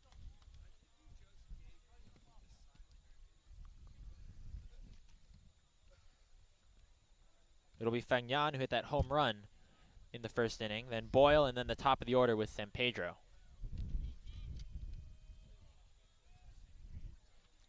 3-0 is downstairs and a 4-pitch walk to start off the bottom of the 8th. Now, of course, Fagnan has that power, has been able to hit it out of the park both in the past and also earlier today. But Jack Boyle, the 9-hitter, has had a pretty solid offensive season overall, and despite not having the most success today, being 0 for 3, you really don't have many alternative options. Boyle has been a stalwart on the defensive end in center field for the Mammoths, and in terms of other people who have played the outfield, that is a very limited pool for Amherst. Leadoff base runner for the Jumbos with Jimmy Evans up to bat. Takes that pitch upstairs. Evans, the one to start off the scoring for Tufts when the situation on the field was looking very, very different. It was a 6-0 ball game. The Jumbos attacked on a couple of base runners, but things weren't looking the best for them, and it was Evans' 3-run moonshot that got the Jumbos back into this game. And just being able to punch back immediately after giving up 6 is definitely something that is valuable among an offense and among a baseball team. And for the Jumbos, who have struggled offensively kind of all year, with a lot of people kind of still looking to get back up to what their averages have been throughout the season, throughout their careers, it's definitely a good sign. Especially, of course, this Jumbo offense has been struggling a little bit, especially through these last few games. Putting up 9, especially in a comeback fashion, definitely good and helps them ride momentum into game number 2. The 3-0 is in there for a strike. Narayanan having some trouble finding the zone as he has been out there for a bit.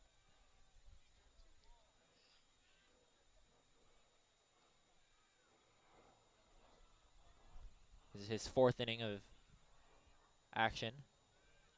3-1 to Evans is downstairs, and 2 straight walks on 9 pitches total for Narayanan.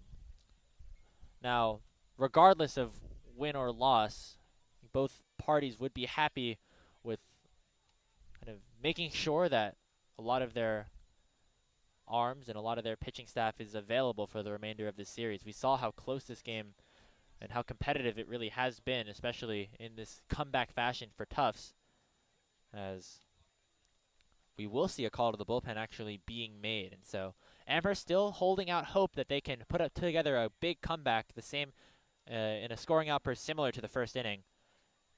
Narayanan's outing will end here after giving up 2 walks, but really settled in that 7th inning. Had a 1-2-3 against, of course, some really strong Jumbo hitters. We'll see who Amherst decides to go with. We'll be right back after this.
And so another call to the bullpen, the second one for Amherst in game number 1.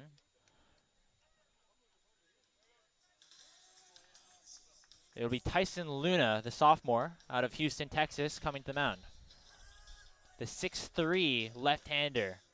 Going to provide a different look against some new jumbo batters. John Fritz entering the game now as a pinch hitter.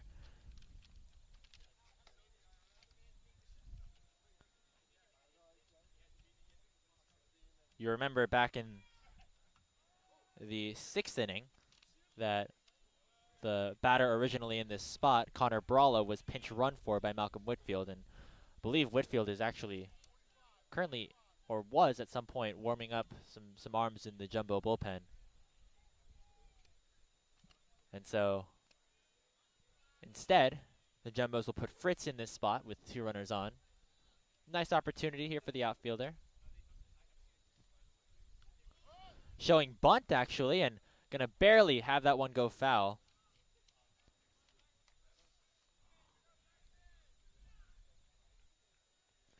Fritz has played pretty well recently.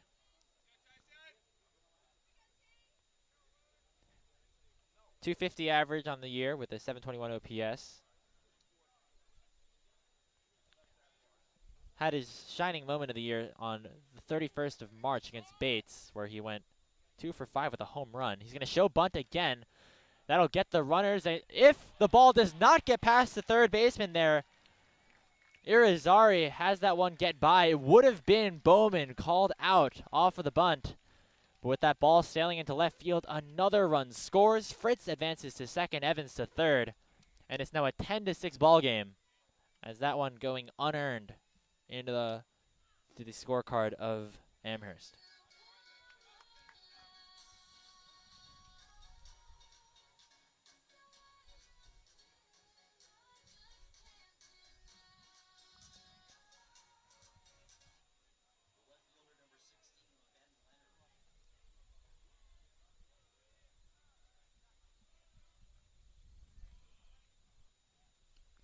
And so now 2 runners in scoring position for Ben Leonard, who once again could be getting a bit hot.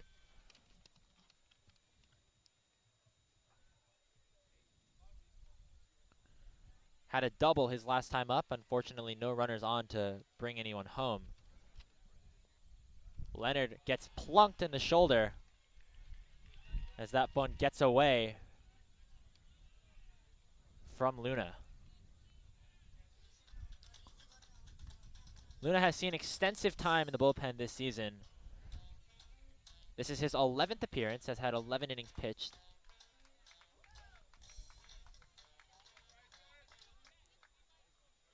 I want to double check that real quick because the stats have not been consistently updated on all areas. And actually, as I say that, I am now here to report that the numbers are a bit different. This is Luna's 14th appearance on the year, a 4-1 record. So has been in a lot of close games, has been in a lot of high lever situations. A 4.76 ERA, 1.82 WHIP. Solomon sends a fly ball into center field. Play is made by Boyle. Tagging and scoring is Evans. Moving to third is Fritz. It's a sacrifice fly for Solomon as the Jumbos continue to expand their lead.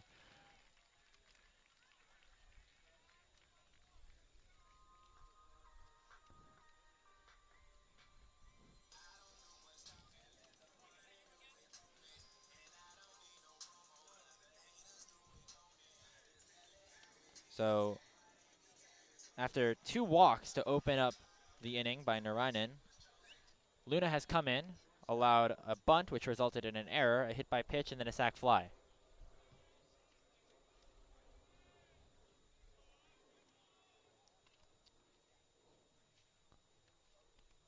Showing bunt is Fleischer. The Jumbos looking to continue to tack runs on despite having that 5-run lead. They are aware that Amherst is one of the best offenses in the NESCAC and, of course, can put together a 6-spot like they did in the first.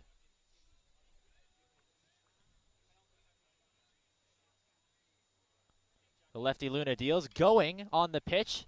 But that ball is grounded to third. Another run does score as Fritz comes in. Advancing to second off the hit and run is Solomon. Or sorry, is Leonard.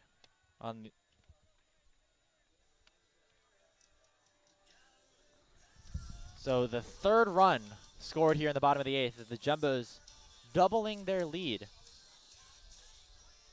Now 12-6 is the score with 2 away. Here's Connor Flavin. Grounded to short his last time up, but it was a pretty hard hit ball. Another one of the Jumbos looking to find their offensive stride in the moments that matter most here in postseason play.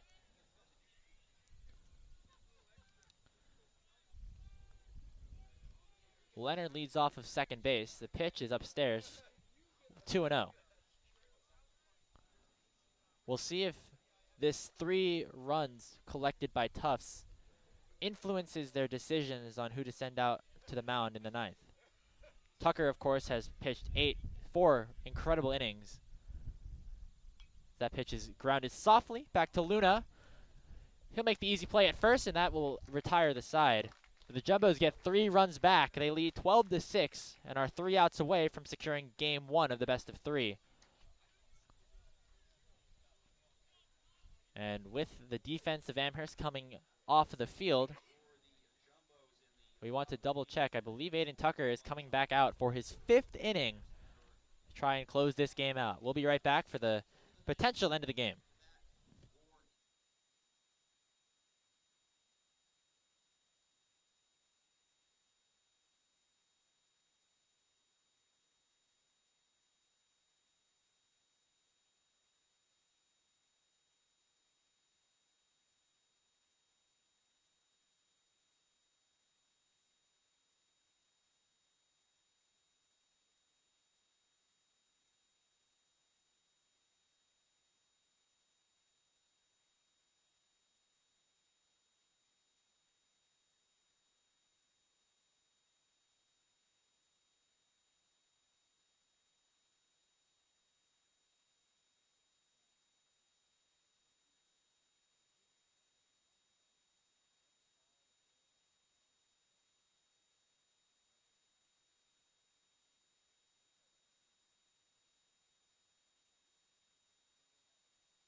The Amherst Mammoths looking for a bit of a rally. The number that they require to score to continue this game is one that they're familiar with. It is 6. That is the number of runs that they scored in the first inning and what they will need to score here in the ninth against Aiden Tucker, who has come back in for his 5th inning of work.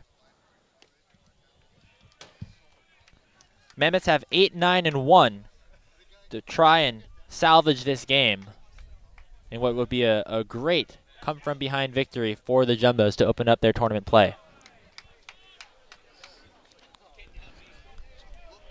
1-1 count. It is Fagnan, Boyle, and San Pedro.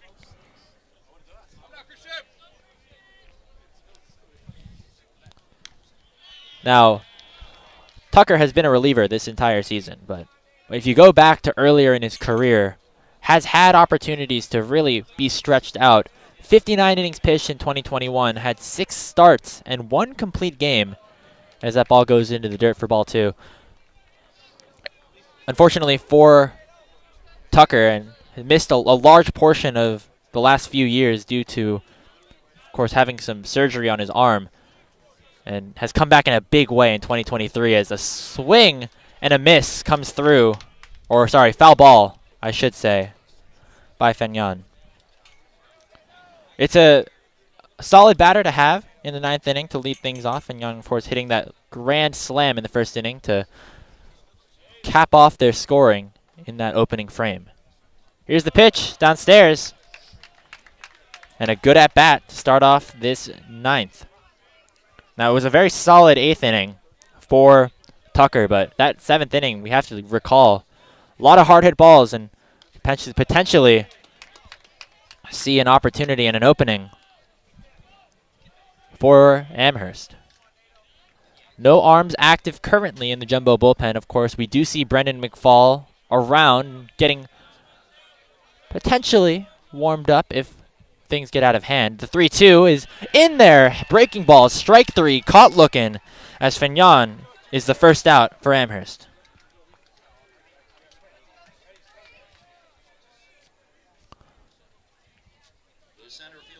A big strikeout to open the ninth for Tucker. Of course, his fellow pitcher, Connor Kinney, suffered mightily at his hands off of that grand slam.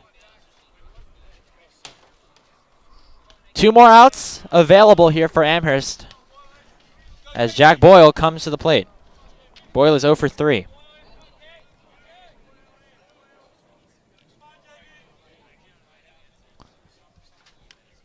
That 1-0 is inside.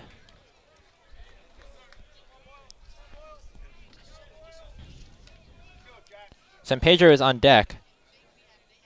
The DH recorded a single his last time up in the 7th against Tucker. That was the first hit for Amherst since, I believe, the 2nd inning.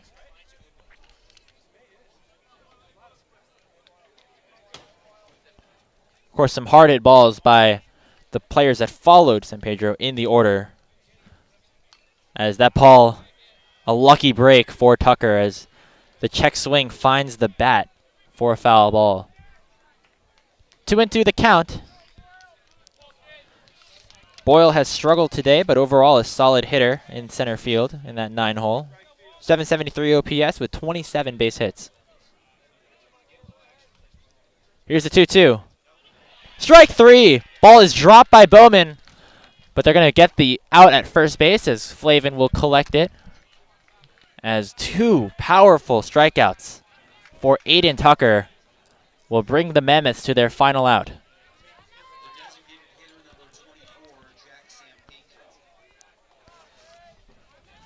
And here's San Pedro. 2 for 3, a hit by pitch and 2 singles. Tucker deals, grounded foul. San Pedro, of course, one of the top hitters for Amherst all season long, is now in a big spot. And of course, a 2-out rally, always not always what you, of course, want to come through, but that could be what Amherst need to get themselves back into this game. But quickly, San Pedro is down 0-2.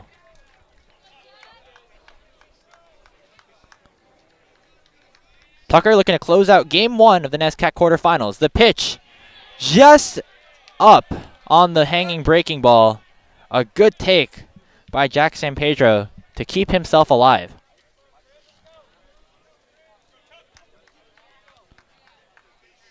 The pitch. Ground ball. In the gap, Fleischer will field it. The throw to first is not in time. An infield single for San Pedro as the Amherst Mammoths stay alive.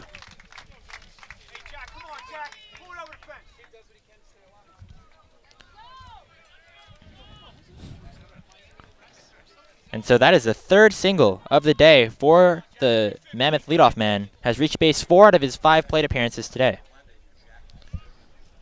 But there's still a lot of work to be done for Amherst. They are still only 1 out away from dropping this game. They're going to have to rely on the rest of these bats. McDermott hit a hard line drive to center field his last time up.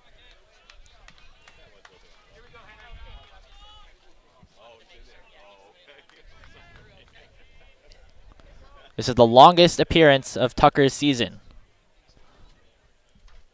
Swing and a miss. Strike 1. Jumbos likely will be running Silas Reed to start game number 2. Amherst have some options. Jacob Rubitsky, definitely one of them. Here's the 1-1. Foul ball. And once again, the Mammoths down to their last strike.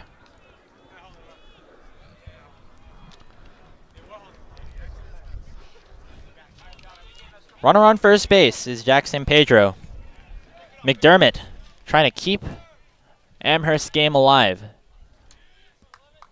1 ball, 2 strikes. The pitch gets away from Bowman And advancing on the steal and then the pass ball is San Pedro as he works his way from first to third off of the ball that gets past the catcher.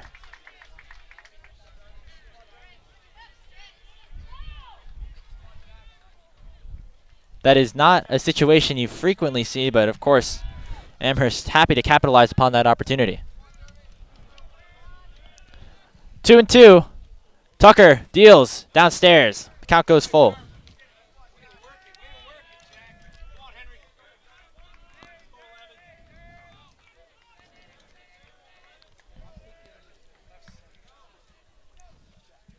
Swing and a miss, strike 3. That's the ball game. 5 scoreless innings for Aiden Tucker in what was one of the most impressive outings in relief that we've seen all season from a Jumbos pitcher. A great come-from-behind victory. The Jumbos give up the first 6 runs in the top of the first inning and immediately answer back with 12 more across the rest of it. And, of course, Amherst left scoreless after that first frame as Connor Kinney eventually settled down and Aiden Tucker put on a legacy performance. Final score 12-6 once again. Tufts with 12 runs off of 13 hits, no errors. Amherst 6 runs, 8 hits, many of them being in that first frame, and 1 error.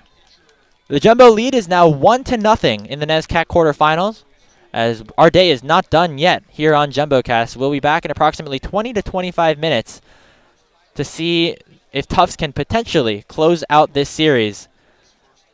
The Jumbos, of course, looking to make it back to the NESCAC semifinals after missing out last time around. But we will be back again in about 20 to 25 minutes for game number 2. Amherst looking to avoid a sweep. And Tufts looking to close things out without having to play a game tomorrow. We'll be right back. Thank you guys for tuning in, and we'll see you shortly.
Let me show you something.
Let me show you something.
I'm gonna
hypnotic, magical.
Don't wanna let you know you're so hypnotic, magical.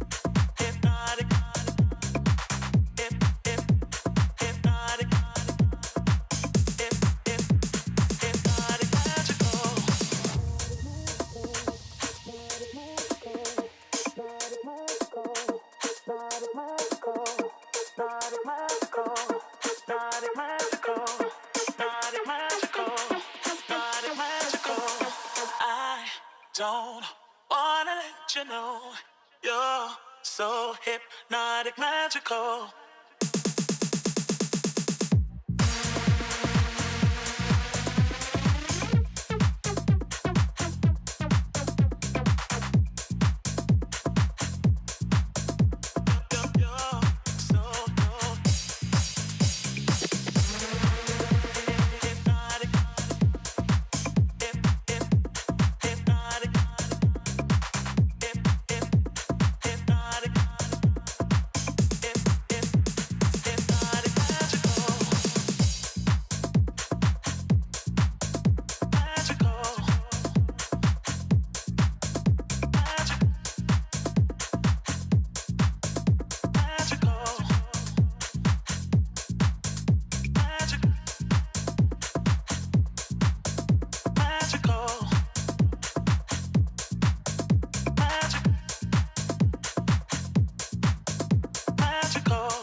Sip Ace, that super bass got boom, boom. Got me dead live, I'm Kurt Cobain, boom, boom. Sip Ace, that super bass got boom, boom. Got me dead live, I'm Kurt Cobain, boom, boom. Sip Ace, that freaking bottom.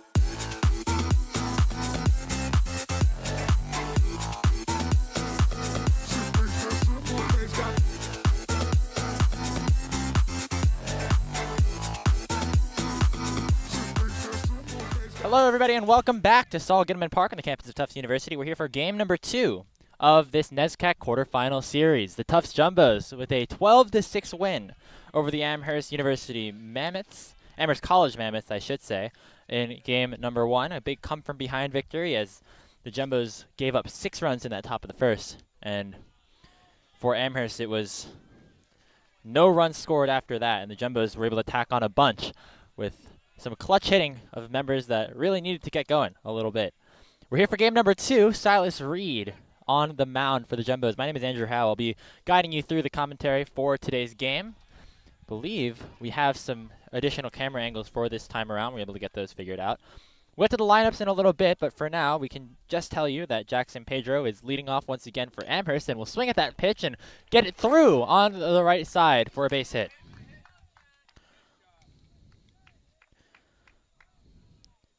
So a leadoff single once again for Amherst. They, of course, want to get that bad taste out of their mouth of what was a pretty tough game after that first inning.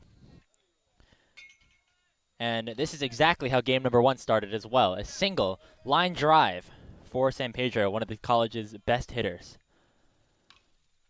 Pop up on the first pitch from McDermott into center field. Fleckner will settle under it and make the play.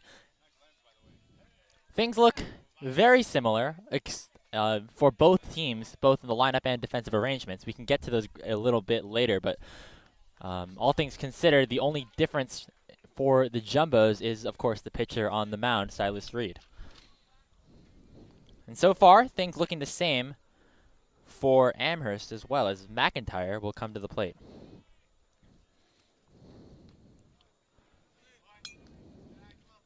McIntyre to single in the second inning, was eventually caught stealing in what was one of the last pieces of offense that Amherst had after that first.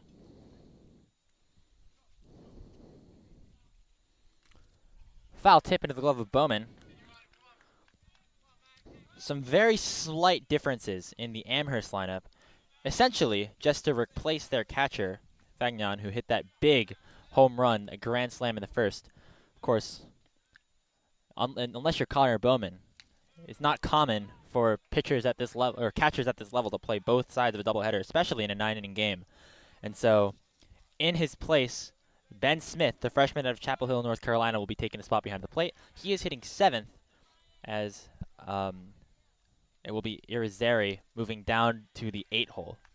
Swing and a miss there by McIntyre. Ryan McIntyre, the sophomore, having a great season. He's really shored up the defense as well, which has been a bright spot for this team. Here's the pitch. Swing and a miss on a pitch down and away. McIntyre's down on strikes for the second out.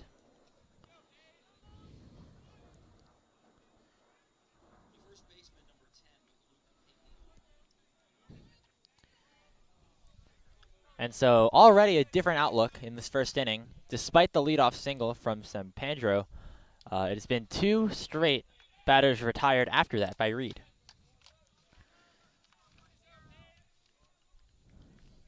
Amherst has not scored a run in 8 2/3 innings over the course of this doubleheader.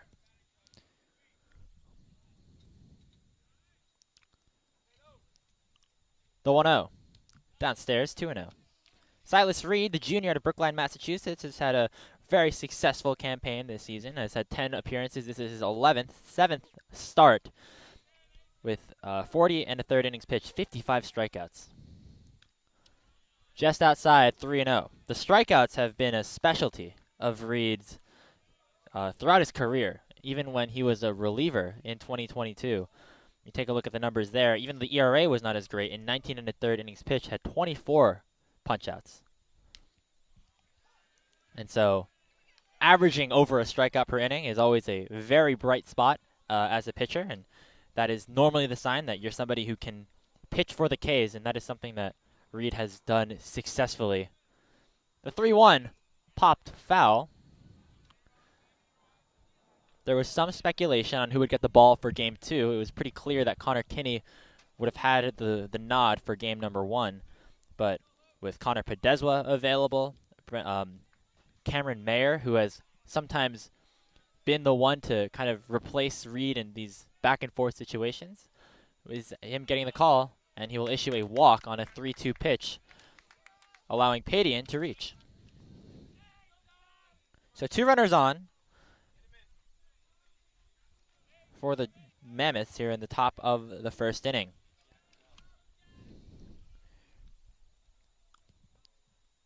And, of course, an interesting situation now with 2 away. Here's Dove. He flies one into left. Leonard settles under it and makes the play. So a couple of walks here by Silas Reed, but overall, a walk and a single, I should say, but overall, a pretty successful first inning. First half frame completed here in game number 2. The Jumbos, once again, looking to close out a sweep and avoid having to play a do-or-die matchup tomorrow. Amherst, of course, on the other hand, looking to have a little bit of a better showing offensively, especially after their first inning. It is Jacob Rubitsky, the junior, coming to the mound for the Mammoths. We'll be right back.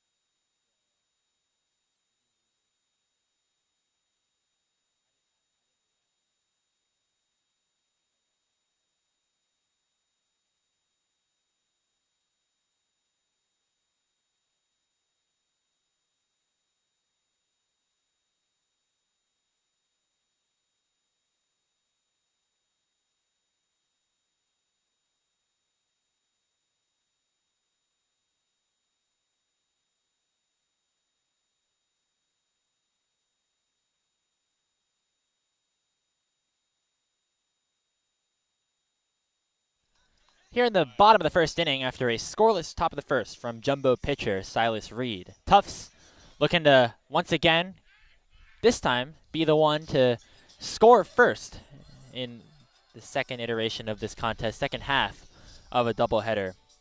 Defensive alignment, once again, for Amherst remains all just slightly different.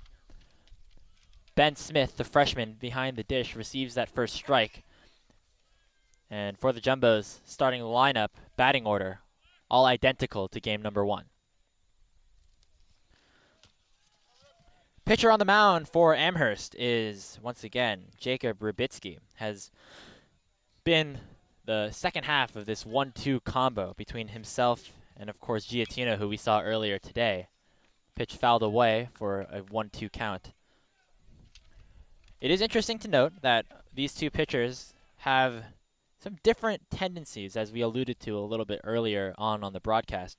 Rubitsky does not strike as many batters out as that pitch is upstairs for ball 2. Only 10 Ks entering the season, I believe, unless my numbers are, of course, fooling me. On the other side, Giattino entered today with 42 strikeouts across 41 and 2/3 innings. Line drive up the middle, that's a base hit for Henry Fleckner to start off the game. So once again, Fleckner starting the Jumbo half of hitting with a base hit.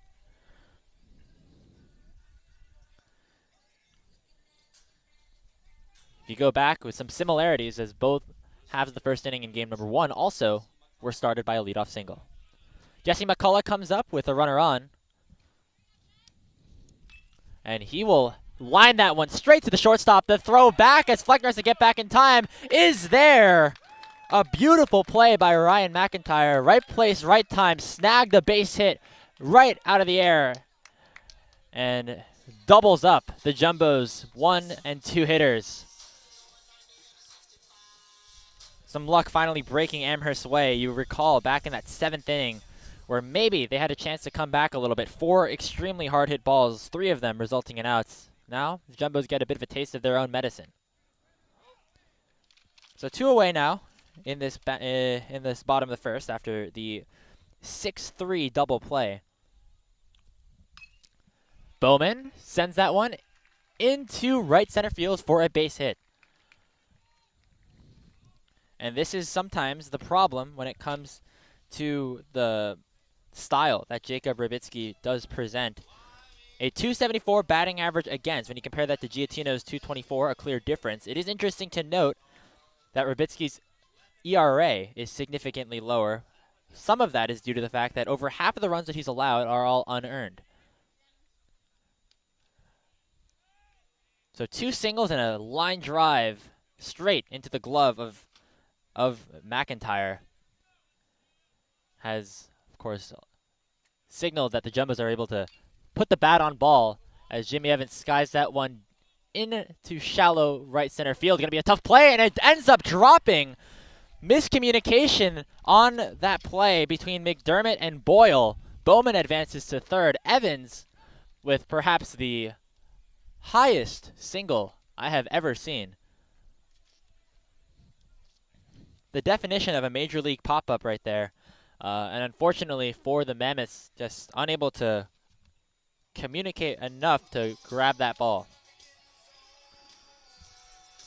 They rule it I believe they are still trying to decide the ruling officially on the field. We will give you an update once that arrives. Runners on the corners now. Connor Bralla back in the game. Of course, he was pinch ran for after securing another opportunity where he really capitalized. Reached on a fielder's choice and then was pinch ran for by Malcolm Whitfield, but also had a single and a walk earlier on in the game. Waves of that breaking ball. Evans ends up going. They have another situation where they try to cut the runner off, but this time the throw is successful on the first and third. No effort to try and tag Evans out.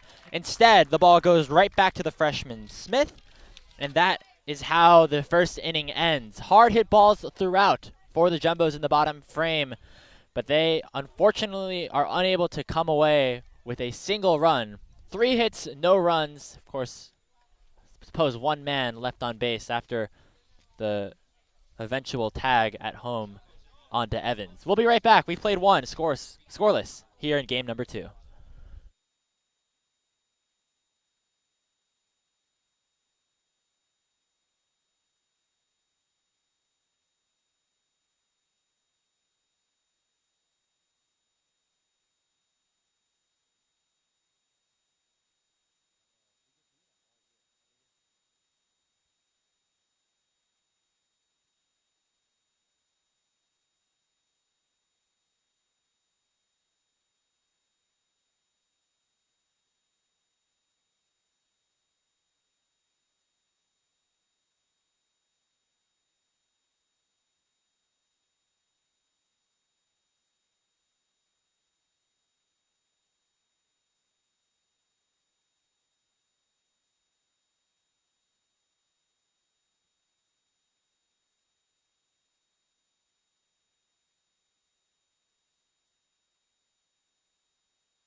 Welcome back here to Gittleman Park, campus of Tufts University. Both starting pitchers faced early jams in their first inning of work. But luckily for them, they were able to both hunker down and end this first inning without a run given up. Silas Reed coming back into the game.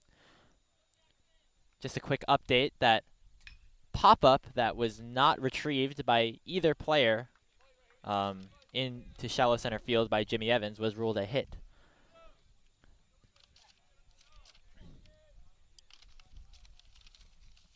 It was, of course, a miscommunication between McDermott and Boyle as that ball is hit into left center field. Leonard settles under it to make the play. A nice long route by Ben Leonard. He is, of course, a speedy player on the base paths and showing off a little bit of that here as well.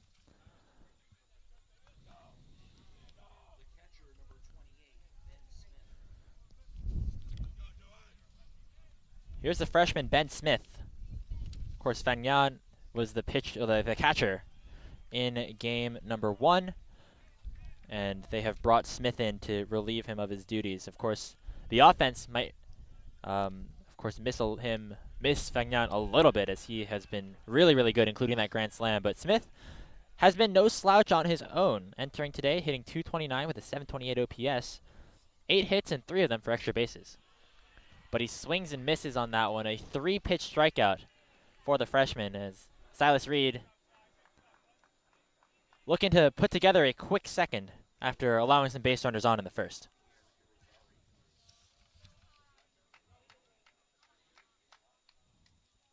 Irizarry has slid down from the 7 hole to the 8th.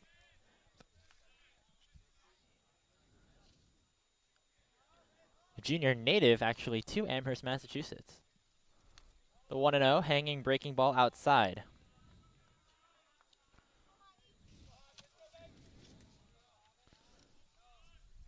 The 2-0 downstairs, and so after striking out Smith on 3 pitches, the next 3 for Silas have all been balls.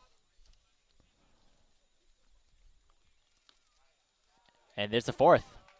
On that outside corner, once again, I believe the home plate umpires have changed positions, but we're seeing another situation, just as game number 1 was, where that outside pitch has been called balls more often than not. Here's the 9th hitter in the rotation in the lineup here for the Mammoths, Jack Boyle.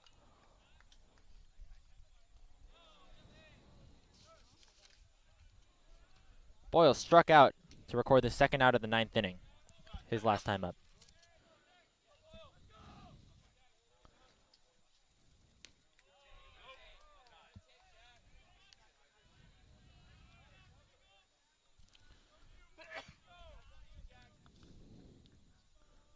Irizarry has not recorded a stolen base so far this season.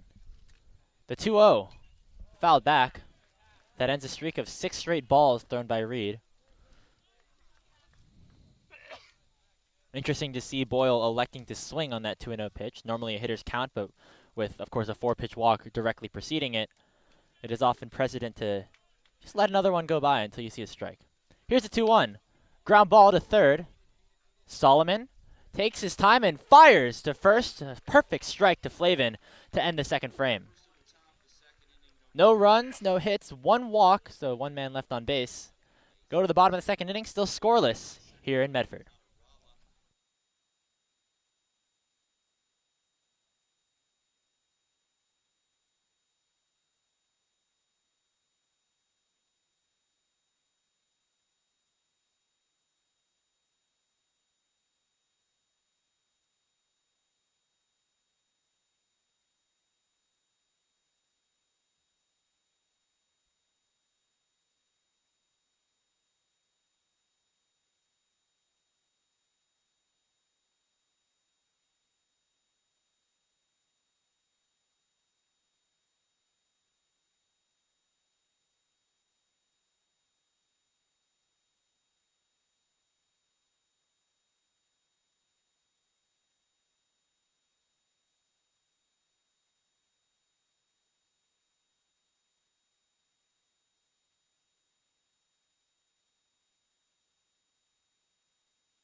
We're back at Saul Goodman Park. Game number 2, an inning and a half down between Tufts and Amherst. The designated hitter, Connor Bralla, once again at the plate. He was at bat and had an at bat underway when the Jumbos eventually encountered that 1st and 3rd situation, which resulted in an out being recorded against Bowman at home plate. That's been a strategy that the Jumbos have been going with a lot. When runners on 1st and 3rd occur, they'll send the runner in hopes in potentially allowing the throw from the catcher to 2nd base to allow the 3rd baseman to score. It's a bit of a textbook play. You see that a lot in different high school leagues and the like, but we're seeing a little bit of that not occur as often. The 1-2. Hard ground ball to 2nd. And McDermott will record the 1st out.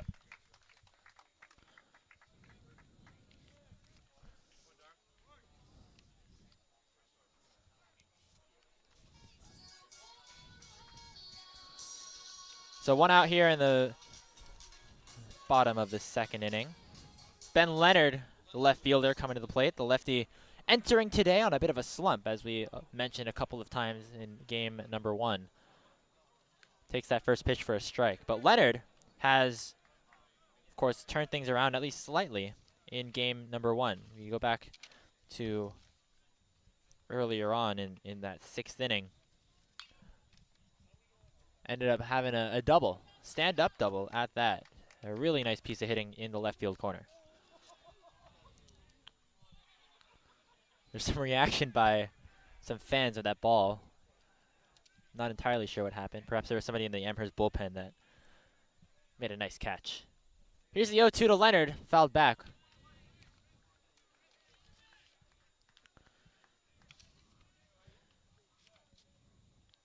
Rybicki's last appearance on the mound was on April 29th. Pitched a complete game. 1 run, I believe, 1 or 2 runs allowed, both unearned. I don't know if there's a word for that where you have no unearned runs, but no earned runs, but still not a shutout. 1-2 is upstairs, ball 2. That game was against Middlebury, who have been a dominant force in the NESCAC for a couple of years now.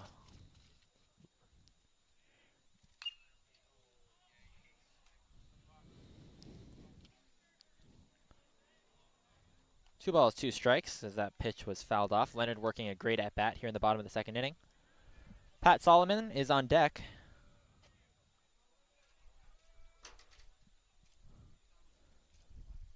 Here's the pitch. Popped up into shallow left field. Calling off the infielder McIntyre is Jack Dove, and he'll make the play for the 2nd out.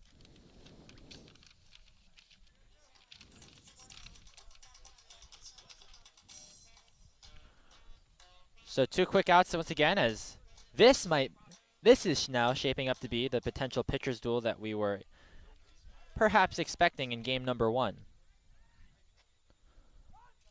Solomon shows bunt with nobody on, seeing that the third baseman in Irizarry was playing back.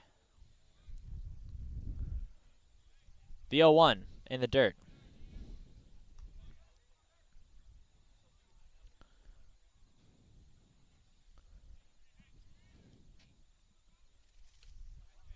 That series against Middlebury, certainly a competitive one in a very similar manner to how Amherst fared up against Tufts earlier on in the year. 2 losses by very small margins, and then a blowout win, 13-2, in the 2nd game of that doubleheader, in which Rybicki was the one to pitch. 2 balls, 2 strikes to Pat Solomon, and the count goes full.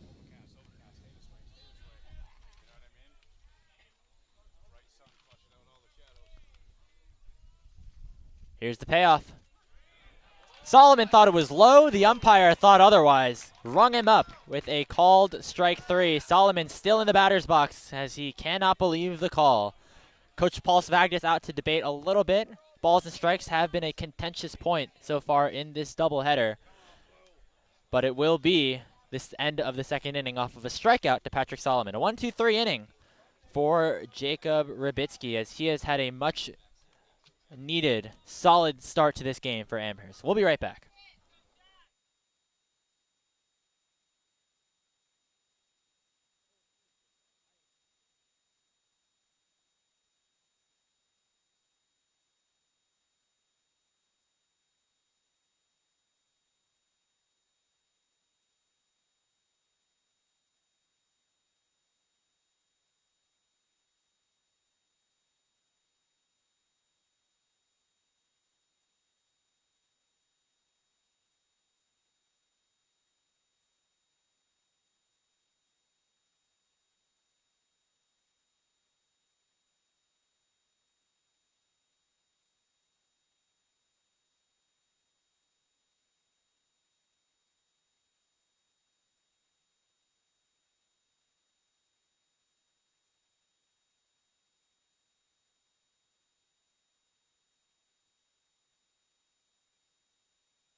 We're back here in Medford, Massachusetts. A beautiful Saturday afternoon. I have to iterate that a bunch of times because this is not weather that is standard here most of the year. But a beautiful day for baseball, and we've seen some very entertaining ball games today. 2nd half of a doubleheader. Tufts up 1-0 in the NESCAC quarterfinal series against Amherst. Pitches on the inside corner for a strike.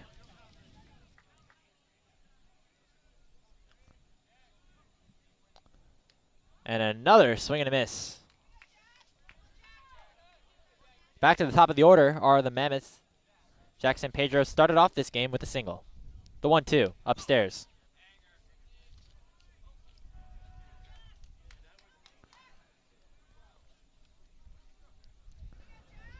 Silas Reed had a very strong start the first 2 innings as that ball is fouled nearly into the Jumbo dugout.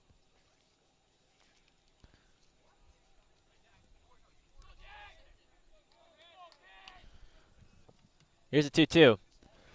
Swung on and popped up into shallow center field. Fleischer does get called off by Fleckner as the communication working there for the Jumbos to result in out number 1.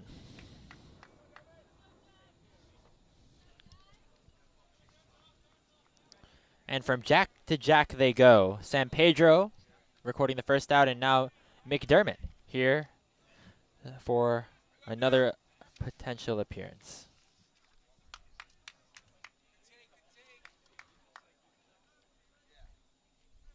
McDermott flew out to center field his last time up. The 1-0, fouled back.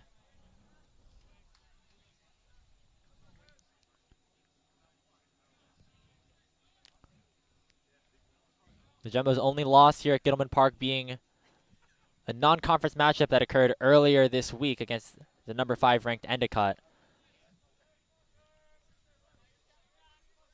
With the way the Jumbos were playing, you were wondering if that streak would ever end, but of course Endicott a very solid team. Grounded to short.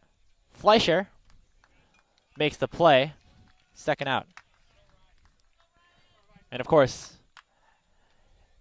any believers in superstitions might have had the expectation that perhaps after the Endicott loss, the magic run here at this newly minted field could have been over, especially after that 6-run first inning. But Jumbos end up coming back in a pretty meaningful way, and now are in position to close out this series just today.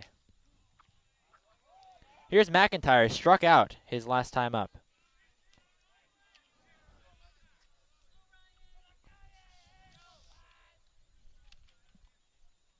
On top of being a very solid hitter for this team, McIntyre also a good base runner, 12 steals on the year.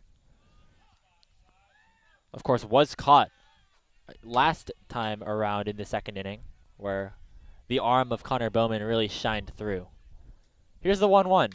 Line drive, that's a base hit into right center field.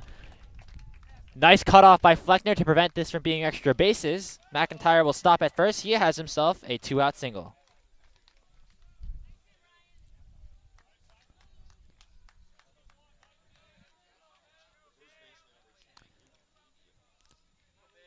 So another inning where base runners have been allowed for Silas Reed. He has been able to work out of the last 2 without giving up a run.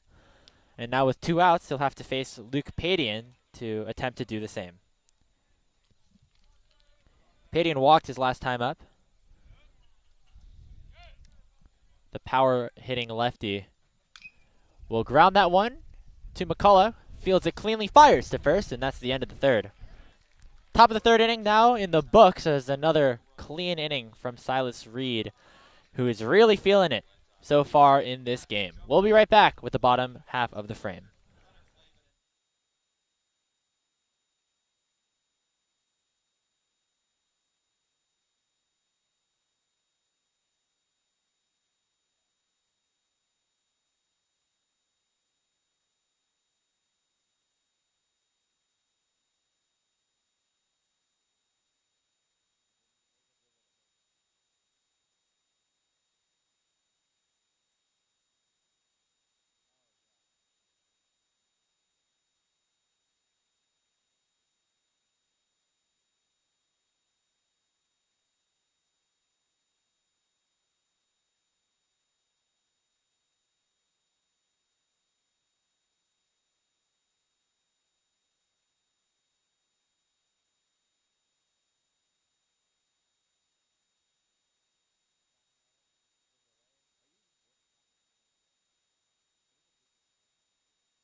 Here in the bottom of the third, between the Jumbos and the Mammoths, unlike game number 1, a very pitching-dominated start to this game. Ozzie Fleischer up to the plate, of course, facing off against Jacob Rubitsky, who's out for his third inning of work. 1-1 is the count to the shortstop. The pitch is in just outside. That breaking ball not clipping the corner, according to the home plate umpire.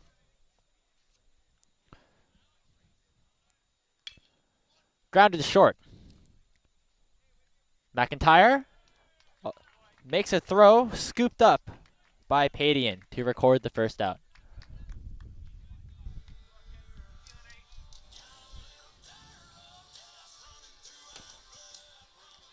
So Fleischer grounds out to end the bottom of the bottom of the third.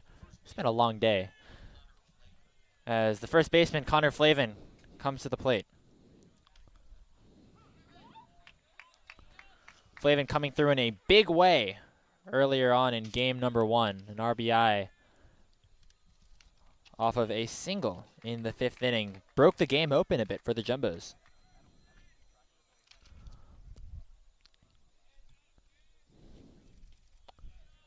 Flavin takes that one downstairs for a ball. You can see that Rubitsky is operating on a very quick pace. Here's the 1-2. Fly ball into right center field. Going to be a tough play as it's in the gap. Going under it is Boyle as he will retrieve it for out number 2.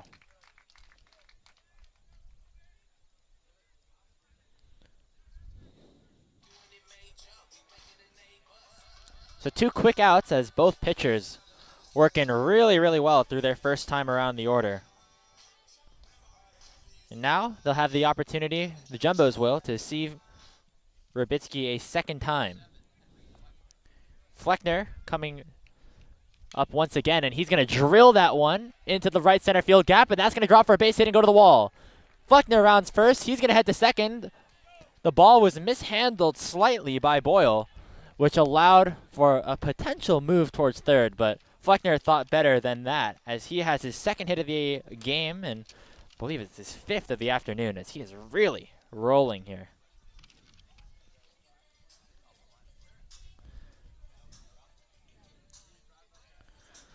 So another just incredible showing from Henry Fleckner. This guy, of course, used primarily as a pinch runner last year, his freshman season, but has been a really effective batter. Was doing wonders out in the 9-hole earlier on in the season, and when some other Jumbo players were kind of searching a little bit offensively, they stuck Fleckner at the top of the lineup. He's continued to be incredibly dominant.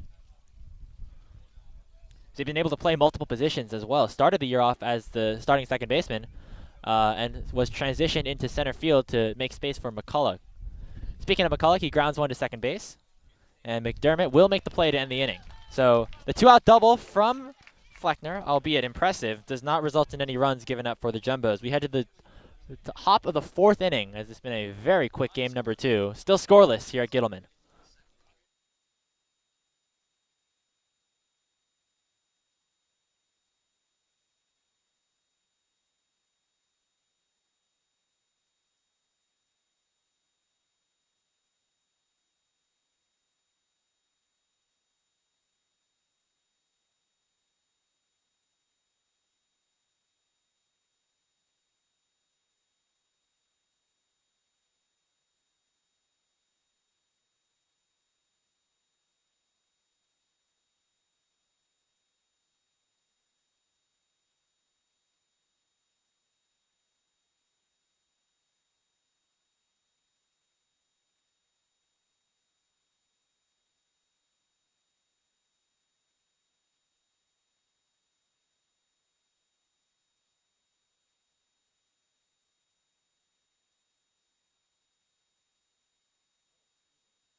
We're a third of the way through game number 2 between the Tufts Jumbos and the Amherst Mammoths. Tufts, of course, looking to try and close this series out with a win after taking the first game 12-6. And speaking of that, it's been a very fast first 3 innings here. Only 6 hits allowed, which of course is a considerable margin, but no runs have been scored. And Silas Reed, alongside his opposing pitcher and Jacob Rubitsky, have both put on incredible performances so far.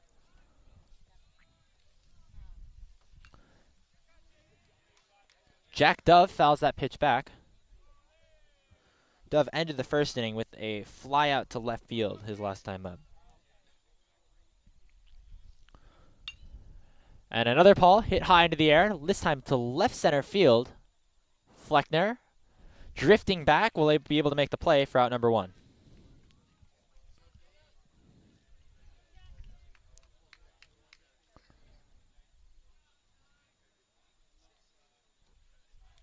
So Reed has been very capable of allowing weak contact to result in outs. Only 2 strikeouts through, of course, the first 10 outs that he's recorded so far today, which is a bit unlike him because, as we were discussing at the start of the game, Reed is very, very competent at striking batters out.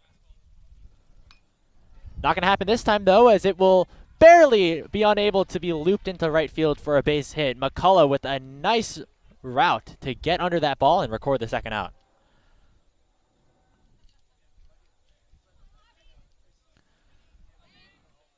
So Cato goes down due to the L4, as we can perhaps graciously call it. The exit velocity on that was not incredibly high. 2 away here in the top of the 4th. Smith, who struck out his first time up on 3 pitches, takes strike 1.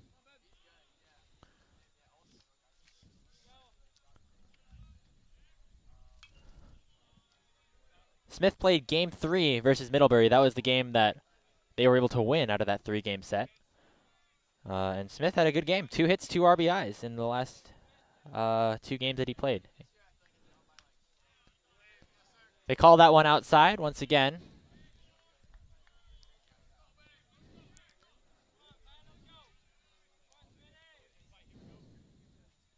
The 1-2.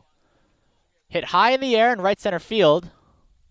Fleckner will be able to settle under it and make the play to end the top half of the 4th. It is a pitcher's duel by all means of the definition. Reed and Rubitsky both putting on incredible performances through the first half of this game.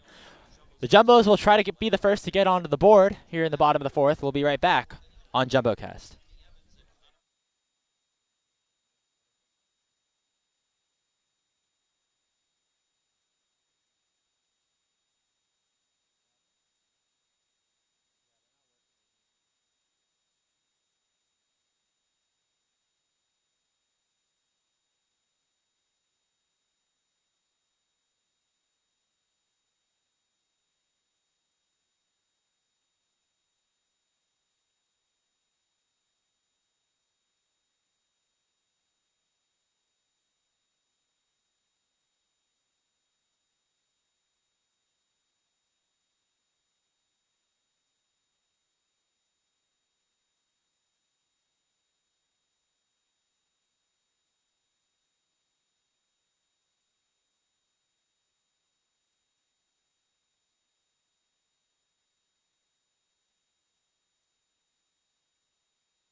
We are back here for the bottom of the 4th inning.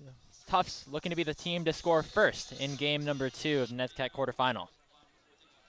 It'll be the heart of the jumbo order as McCullough was the one to end the last frame.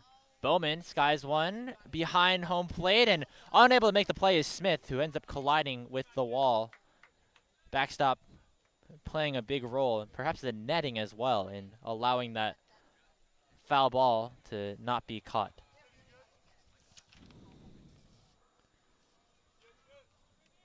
Bowman singled his last time up, a nice piece of hitting the opposite way. He was eventually called out at home plate off of that 1st and 3rd situation that arose after Evans reached as well.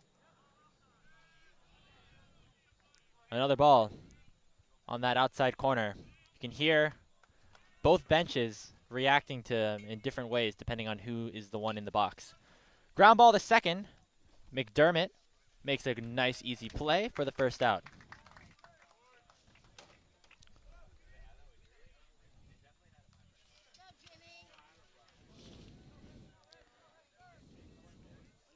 The second straight play going back to the last inning where McDermott played a factor. Has had 3 ground balls hit to him in this so far today and has been able to make the play all 3 times.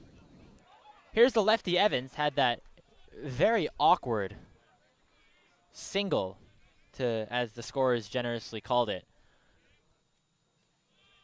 A high fly ball, albeit kind of in no man's land in shallow right center field, but it was high enough for either Boyle or McDermott to get to, and it was a communication error which allowed it. Ball lined into foul territory, pulled foul. The defensive alignment perhaps playing a factor as well, as my producer Henry Stahl so gratefully informs me of and reminds me of. McDermott playing closer to the right field, down the first base line as you might expect from a second baseman. And so when that ball into center field ends up getting hit towards the right side, a little bit harder to make that play. Here's the 1-2 in the dirt. Ball 2.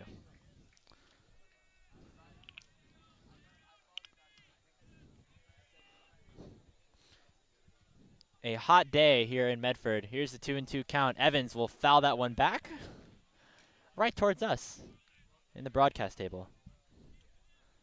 There is a concrete wall separating us, of course, padded up to make sure that there's no harm done to anybody who tries to make a play back here. Another foul ball back, and the newly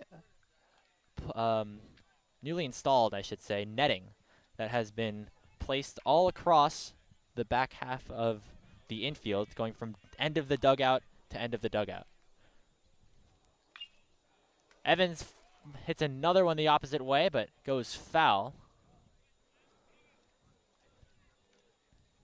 Evans showing that he's able to make contact and go the opposite way. Hasn't been able to straighten it out enough, though, to result in a hit. And you can see that Jack Dove, the left fielder, is playing very far off that left field line. 2-2 is waved at and missed. Evans was not expecting the high fastball, and that's the second out of the inning.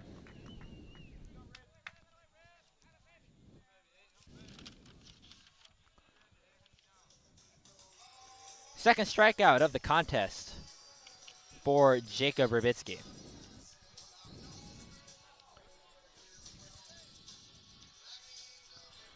And here comes Brawla with 2 away.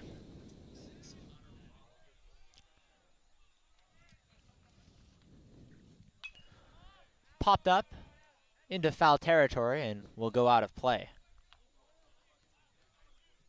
Is that Miles Reed, former Tufts graduate, back there attempting to retrieve that foul ball? I'm not 100% sure, but of course always a welcome face here at Tufts University.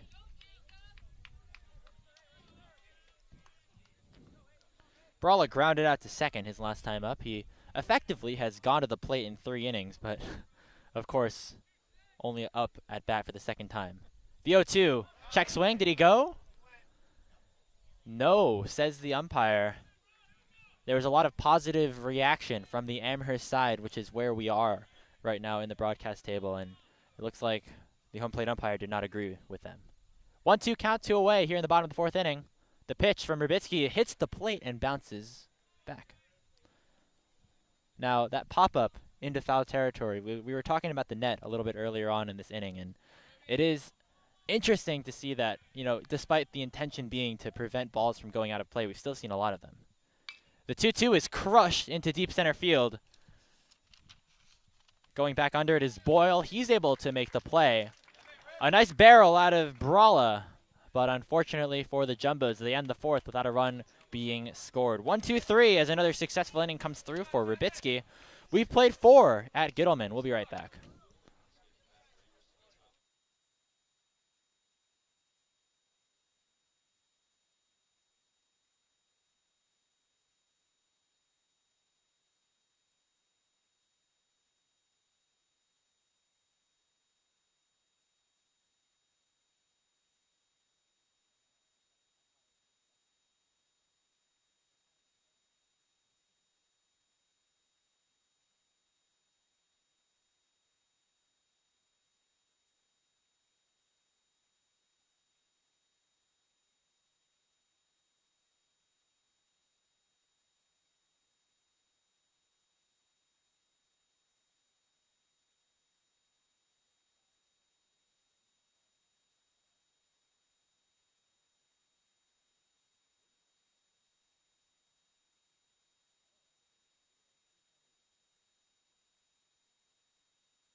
We have played 13 innings today at Saul Goodman Park. Game 2 entering the top of the 5th frame.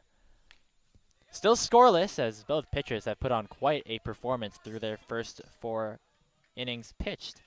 Silas Reed has had base runners on in all but one of his 4 frames and has been able to work out of multiple jams.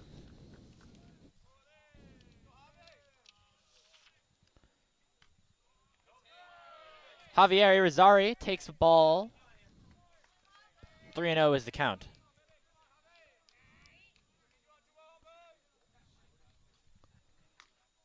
Takes that one for a strike.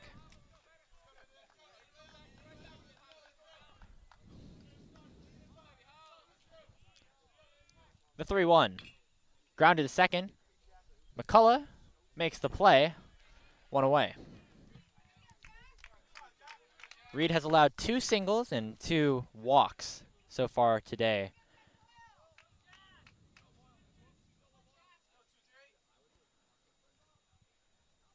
As they go down to the 9-hitter for the Mammoths, Jack Boyle, 0 for 1 on just in game 2.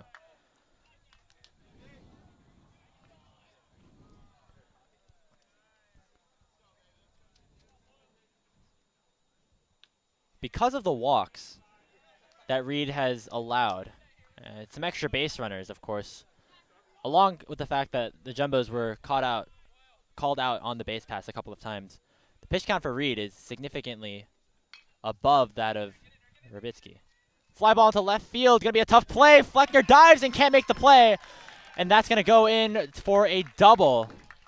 Boyle gets the bat rolling a little bit. Another instance of potential miscommunication between Leonard and Fleckner out there in left center field.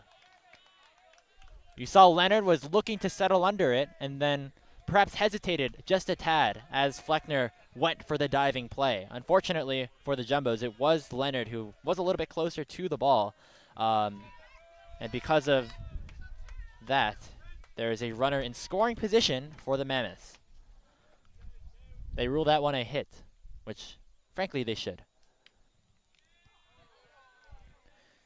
So a double out of the 9-hole for Amherst is certainly a welcome sight. Boyle had a bit of a quieter game number 1, and having a runner in scoring position for San Pedro is always a good sign for Amherst. One of the best offenses in the NESCAC.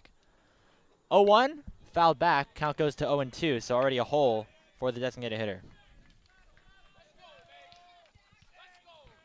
Some action in the Jumbo bullpen, although Reed has pitched phenomenally so far. Brendan McFall still has not been utilized. Of course, has become an incredible closer for this tough squad. San Pedro continues to battle as that ball ends up sailing behind us.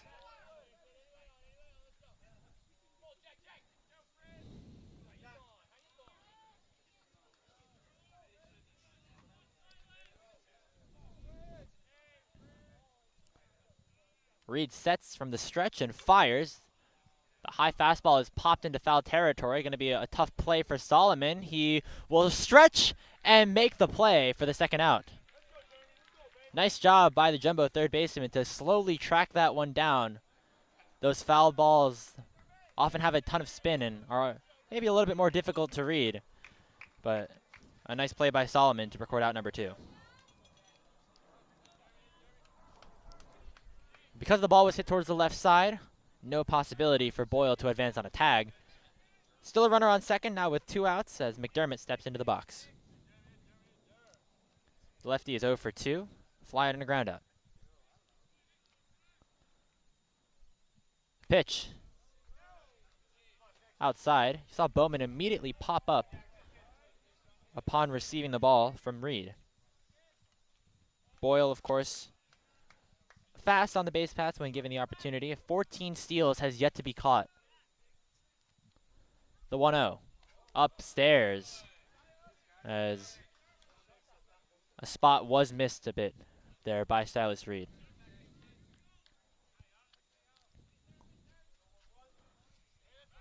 They make the throw back to second base.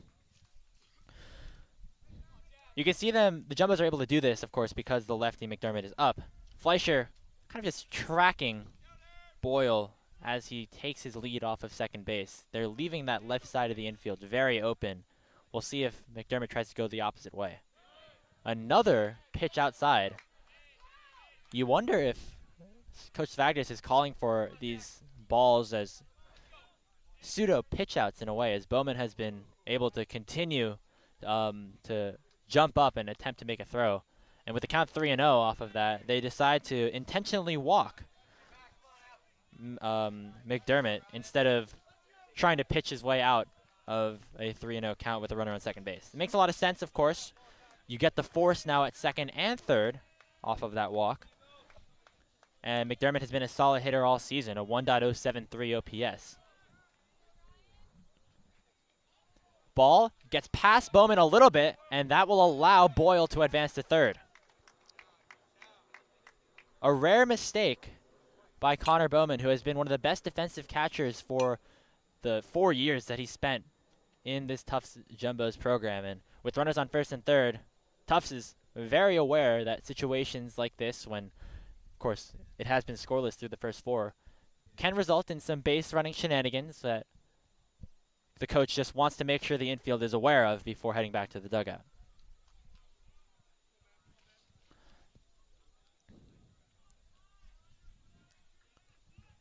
McDermott, 6 steals on the season, has yet to be caught this year. McIntyre has a single and a strikeout today.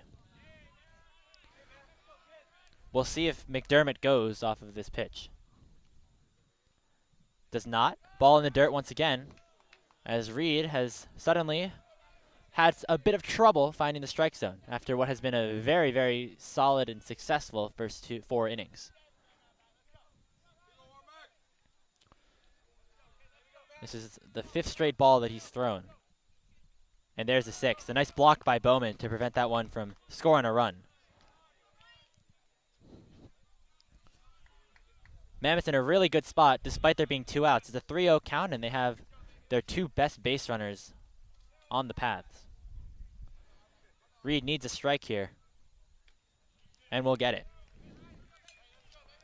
You could argue intentionally walking would, be an option, but I would not expect that to be the move, as it is a righty versus righty matchup first of all, and of course Padian on deck. And that ball goes into the dirt, so it looks like not intentionally, but a walk once again, as Silas Reed really struggling to find the strike zone. And a really, really good opportunity now for the Mammoths. This is perhaps the biggest at-bat of the entire series, and you could argue the whole season for Amherst. A chance to break the game open with their cleanup hitter up to the plate. He swings at that one, grounded to short, right up the middle, as Fleischer was there to make the play. The shift working in Amherst's, in Tufts' favor, as there's no major league rules against the shortstop being in that position. The grounded up the middle, which was a solid piece of hitting on the first pitch from Padian, results in a forced out at second base to end the inning. Still scoreless after 4.5. We're halfway through game number 2 already, which is certainly a surprise. We'll be back to see who is the first to score a run.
Welcome back, everybody, to Saul Goodman Park. Once again, I'm Andrew Howe. We thank you for joining us here on a beautiful Saturday afternoon as JumboCast presents the NESCAC Quarterfinals here at Tufts University. A 1-0 lead in terms of the series, a best of 3 between these two teams. Ben Leonard, the one to lead off here for Tufts, as Rubitsky issues a ball down low. Now, we present you with an interesting situation to consider and ponder as we go throughout the rest of this game. Leonard takes that one for a strike. Silas Reed is currently at 78 pitches. Now, he certainly could go a little bit more, but we saw there that he had some struggles with control.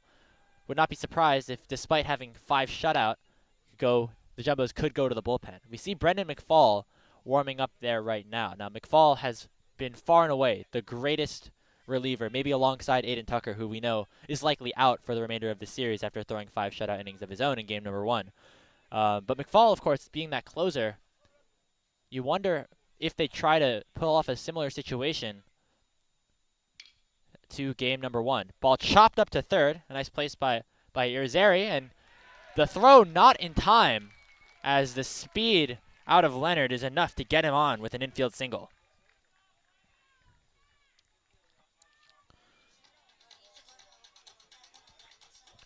It was a tough play. The quote, Baltimore chop up to third base. Irizarry playing it well off of the turf, which can sometimes be a difficult thing to do. Unfortunately, was unable to come down and fire to first in time.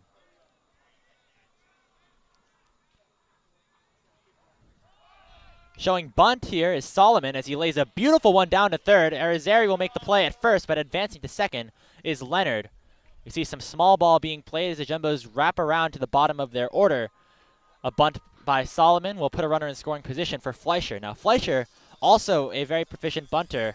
With there being one away, maybe a little bit less likely. But having the opportunity to get a runner on third for Connor Flavin is always a welcome sign for the Jumbos. Now, back to what we were saying earlier about the pitching. Well, McFall has been limited to 1 or 2 inning outings throughout the year. He came up in the collegiate system as a starting pitcher. In fact, a very similar situation to here as Fleischer takes one upstairs. Back in 2021, McFall pitched a complete game shutout to send the Jumbos into the NESCAC championship game against Trinity. Against Amherst.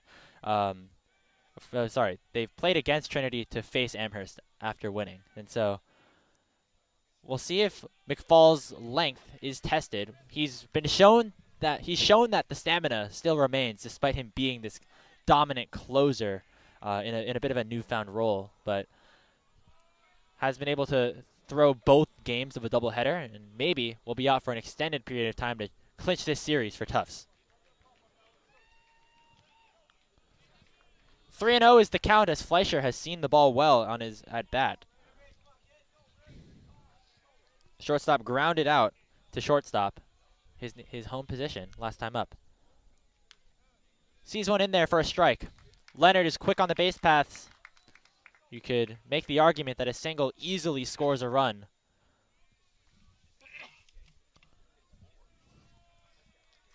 3-1 is the count. Rubitsky looking to avoid being the first pitcher in this game to allow a run. Down low. And that is a walk to Ozzie Fleischer. Fleischer has had a really good time, perhaps even better than last season, in seeing the ball and working walks. Of course, was known for being a big contact bat, and still is to this day. But entering today had 12 walks. I believe that was his 13th. And now puts another runner on for the power-hitting Connor Flavin.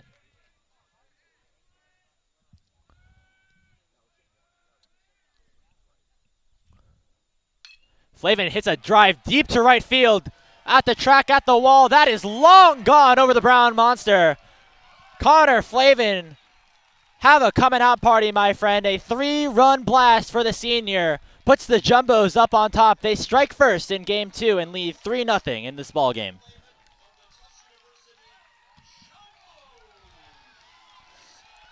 What a moment for Connor Flavin.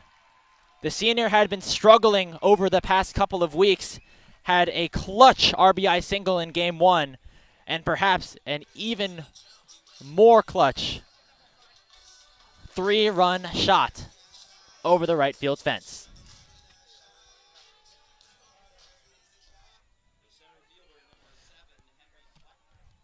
It's something that we've said on this broadcast, even when pointing out some of Flavin's struggles. When he is able to get on a roll, that is when the Jumbo's offense is fully functioning. And we can see that despite having its struggles over the last couple of weeks, this could be a Tufts team that, when firing on all cylinders, can make a deep run in the NESCAC postseason and beyond.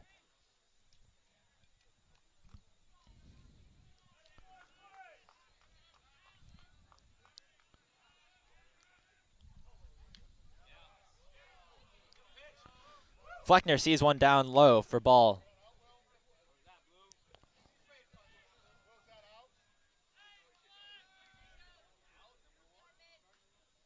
The 1-2. Rybitsky deals in the dirt for ball 2.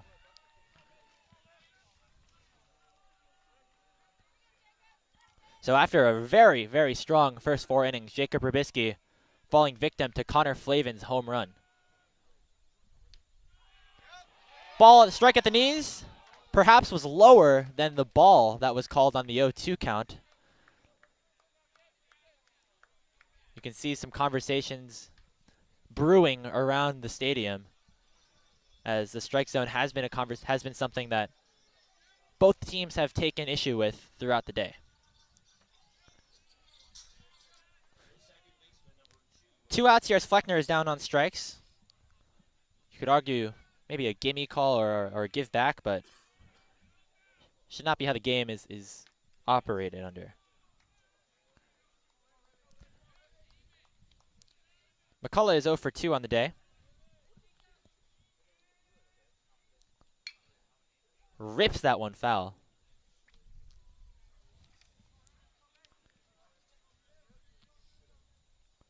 See, McFall has stopped warming up in the bullpen. Line drive up the middle as that comes through for a base hit. McCullough with a single as he continues his successful day at the plate. That is the 5th time that he has reached base safely across these 2 games.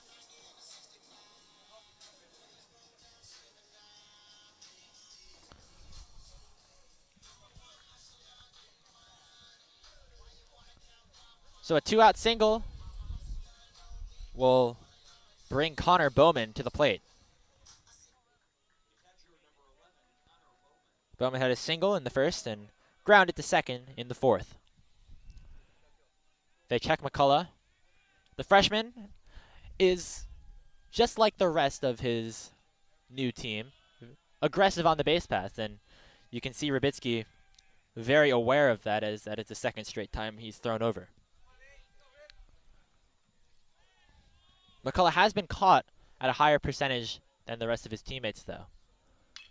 Bowman hits a ground ball hard to second. They will make the force right there. Nice play from McIntyre to McDermott. 6-4, the official ruling to retire the side. But the damage was done in that bottom of the 5th inning. A 3-run blast out of Connor Flavin sends the Jumbos up as they strike first in game number 2. If all else holds, they'll be moving on to the NESCAC Championship weekend up in Waterville, Maine. We'll be back to see if they can close it out.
We've played 5 here in Game 2. Tufts up 1-0 and are up 3-0 in the game. Silas Reed out for his 6th inning of work. We had an internal discussion, you and I here in the commentary booth about what the Jumbos could potentially do to close out this game on the pitching end. We see Brendan McFall once again warming up in the Jumbo bullpen, and Silas Reed has just thrown his 80th pitch.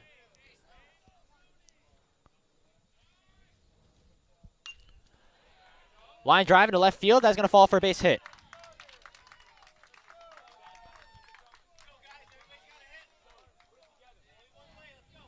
That was Irizarry, I believe, recording that. Or, sorry, that was Dove.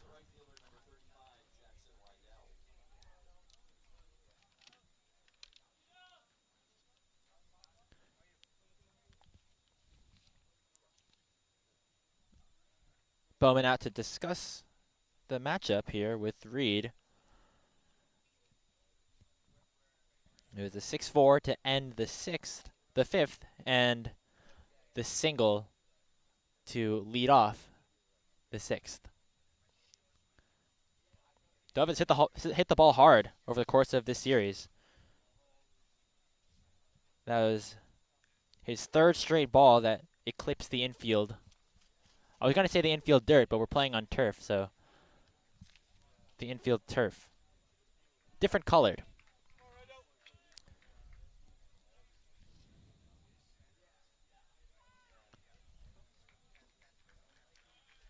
And that's going to be it. It looks like that conference on the mound was simply to allow for a little bit of additional time for the reliever McFall to come in. That will be the end of Reed's outing, and a dominant one at that. 5 1/3 inning, 5 innings pitched, 5+, responsible for that runner on first base, but if all holds, 4 hits, no earned runs. I apologize as we were having all this conversation about the potential addition of Brendan McFall to this game. It is actually Cameron Mayer, the one to enter, as both pitchers have been up and down in the bullpen throughout the day. A big opportunity for Mayer to hold the line a little bit. We'll see what the remainder of the situation looks like in terms of the pitching path to victory. Mayer, coming on to this season, was anticipated to be a starter. Started a lot of games in 2022 and was the opening day pitcher in 2023, just this year. However, afterwards, for the remainder of the season, has shown up a lot in relief. And while those appearances have been of significant length, as he has recorded 30 innings going into his 10th outing of the season, a lot of them have come in relief, as we have mentioned, and off of the back of Silas Reed for the most part. They have been this 1-2 duo of pitchers that are generally able to go deep into games as a unit. It was interesting, at least from an outside perspective, to see Mayer kind of shifted into this role. Of course, had a very, very strong 2022, and the numbers this year aren't terrible either. 18 across 30 innings, has 24 strikeouts and a 4.5 ERA. But an opportunity like no other, as Mayer will look to go deep into this game and potentially finish it off. We'll see if McFall actually ends up getting any run today.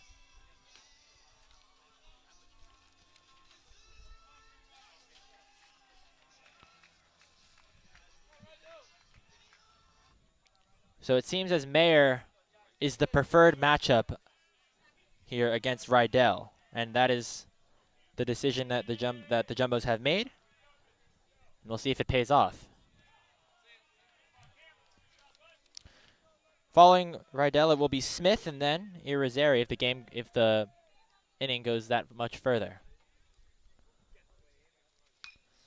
See that sidearm approach and delivery from Cam Mayer as that ball sails foul down the right field line.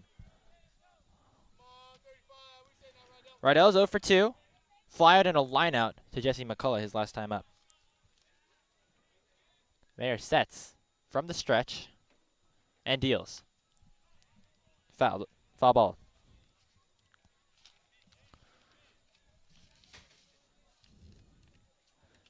Dove also an effective player on the base paths. 6 stolen bases entering today. Here's the 0-2. Upstairs.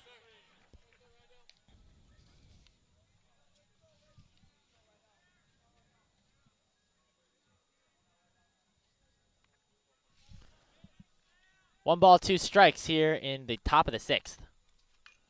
Grounded foul.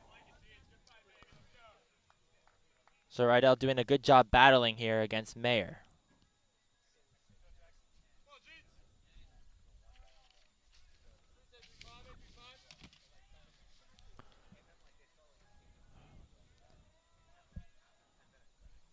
Here's the pitch.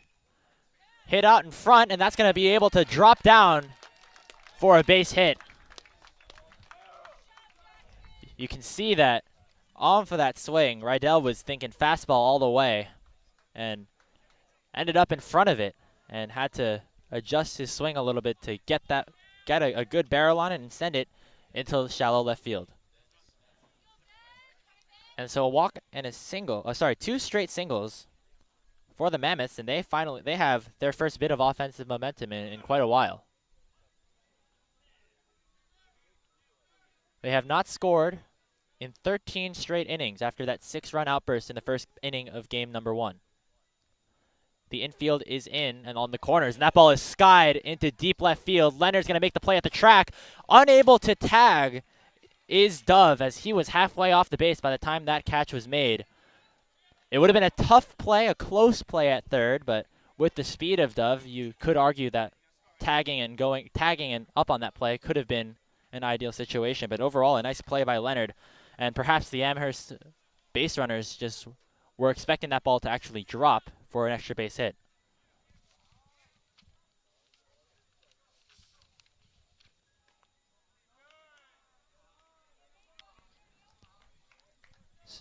So another nicely hit ball there by the freshman Smith. Here's Irizarry.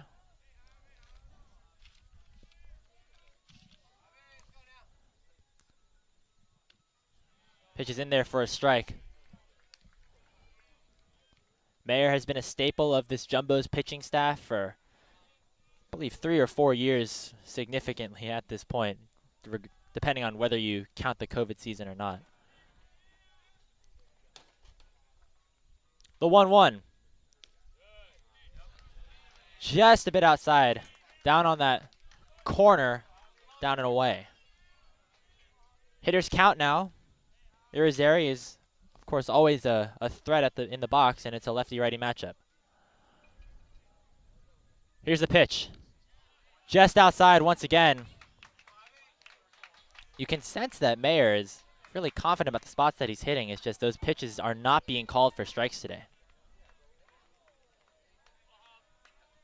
3 balls, 1 strike. 2 runners on for Amherst as they look to strike back. And that ball in the exact same place. And credit to the umpire there. Consistency for a 5-pitch walk to load the bases.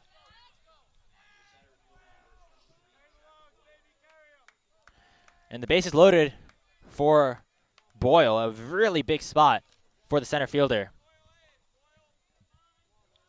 Had a double his last time up, and so has been shown, can put bat on ball and really send it despite being that 9-hitter today. Pitch is down as Mayer now has to work himself out of a jam. The double play ball still in effect with the force out at second and 1 away.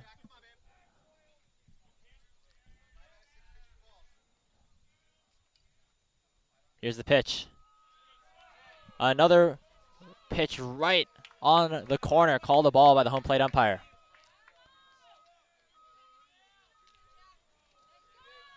And if you're Mayer, you just have to acknowledge that these are spots that are kind of 50-50 zones when it comes to balls and strikes, and continue to execute. Here's the pitch. That one not hitting his spot as the count goes to 3-0. San Pedro on deck. This is a very, very good opportunity for Amherst, who now find themselves down 3-0 with their season on the line. Mayer needs a strike in this situation. We'll see if Boyle has the green light. 3-1.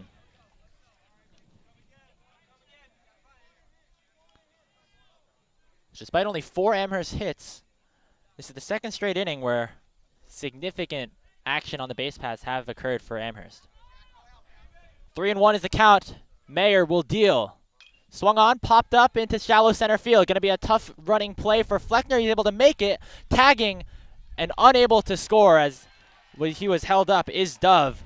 A brilliant play at center field by Henry Fleckner, the recently transferred outfielder, running that ball down and making it a strong competitive throw to prevent a run from scoring.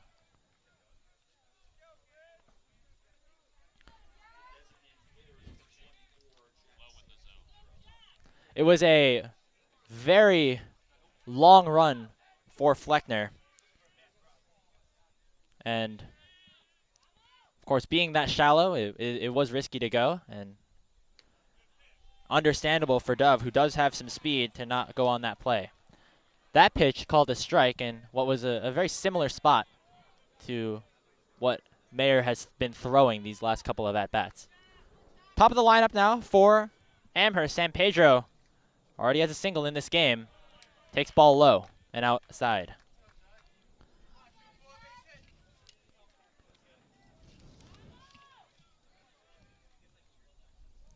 San Pedro also leads the NESCAC in walks entering today. So able to battle counts, and we'll see if that becomes a factor here. We'll take that one low for ball 2. A walk, honestly, for Amherst, just as good as a hit. It will allow a run to score and send another very, very valuable hitter in McDermott up to the plate. McDermott also a left-handed hitter. Can be advantageous against Mayer. Here's the 2-1. In there for a strike, and the count goes to 2-2.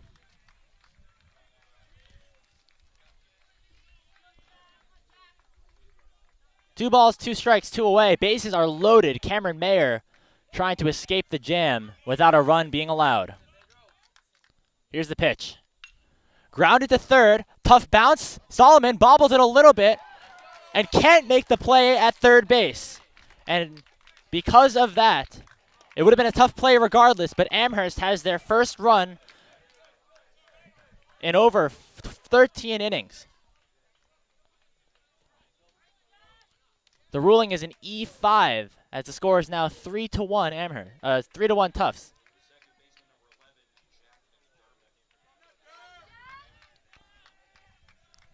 And the situation remains the same, except this time the lead is just all that smaller.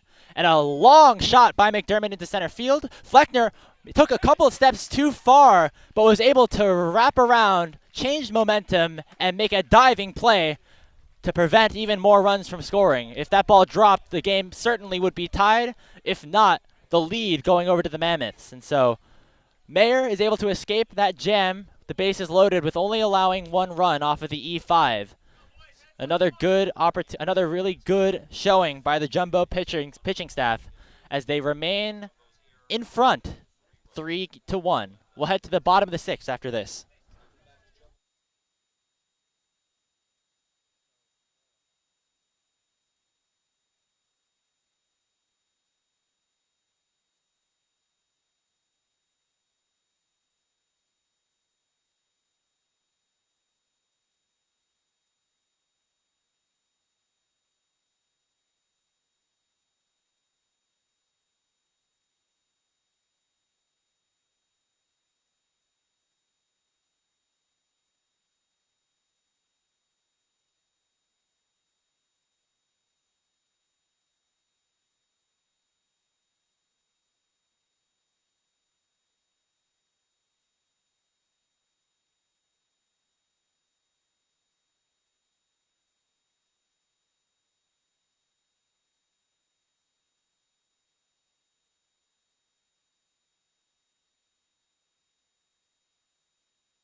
Welcome back here at Saul Gittiman Park. The sun eclipsing its apex a little bit earlier on today and it's headed its way down as we have played some really competitive baseball here on this broadcast presented to you by JumboCast. 3-1 is the score in game number 2. While this is a best of 3 series and the, if necessary, game 3 could happen tomorrow, that would require Amherst winning this ball game. And despite having a number of good opportunities to put runs on the board, the Jumbo pitching staff has been able to come through, whether it was Silas Reed and then just there in that last inning, Cameron Mayer. Jimmy Evans is the one to lead off for Tufts, and he walks on 4 pitches. And Rubitsky has been solid all year, but at this point, you have to wonder when Amherst will start to send in some of their reinforcement arms, or if they just think that Rubitsky is the best option at this point. Has been a star player all season, through a complete game in that win against Middlebury last week. Leadoff walk for Evans. Bunting, or showing bunt, is Brala, as he is unable to make contact there. The umpire at first base rules that Brala was able to get the bat back on his shoulder before that pitch that was low ended up coming in. So that is a ball. Check back at Evans. Despite being a very talented athlete, perhaps one of the best athletes on this Jumbo team, Evans has not been as active on the base paths as some of his peers. Has 6 steals, which is obviously respectable, as that bunt rolls foul. But it seems like they are trying to get him into a position where he can score with his legs.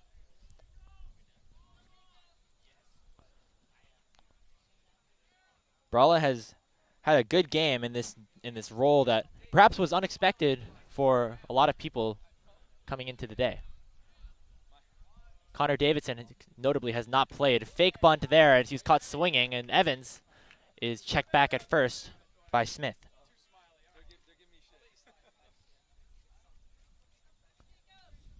One and 2 is now the count. Very unlikely to see Brala show bunt here again with 2 strikes. Went for that fake bunt approach, which was seen a little bit earlier today by the Jumbos as well. Here's the pitch from swing and a miss. And Brala is down on strikes. Another strikeout for Rubitsky, who, apart from that one swing from Connor Flavin in perhaps the most difficult part of Gittleman to hit one out, right where that wall in right field gets shot about 15 additional feet into the air. It's been a very good outing otherwise for him. Leonard will foul that one away for strike 1.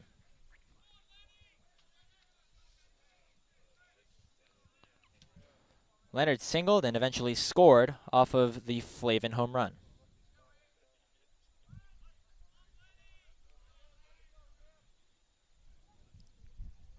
Rubitsky fires. Popped up right along the third baseline.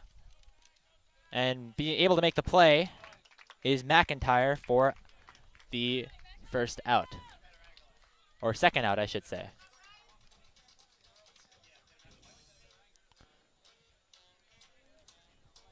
Jumbos would, of course, love to put some additional insurance on the board, especially considering how close Amherst has been over these past few innings from putting runs on the board. It'll be up to Pat Solomon with 2 away and a runner on.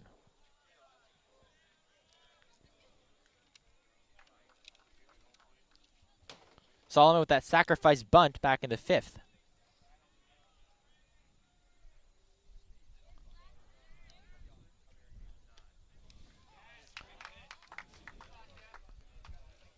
Rubitsky fires a strike off of the breaking ball.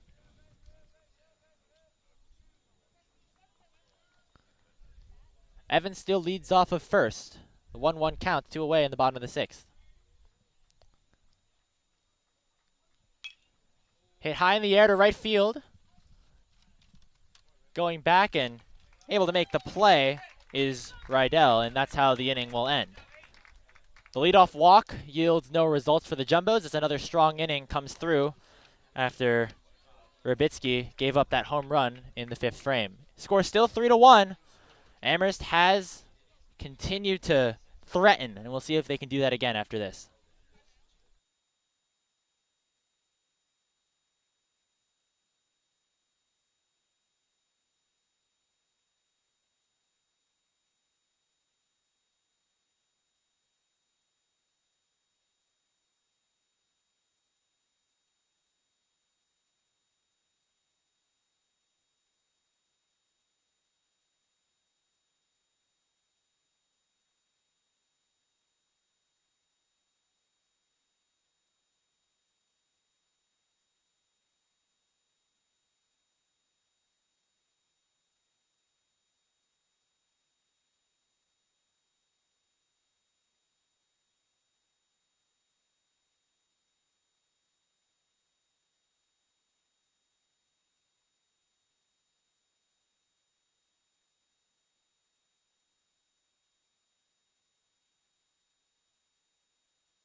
We're back here in the 7th inning.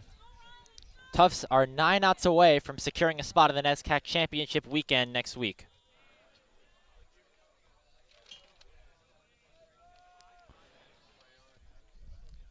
Cam Mayer out for his 2nd inning of work and will allow a single to right field to lead off the 7th.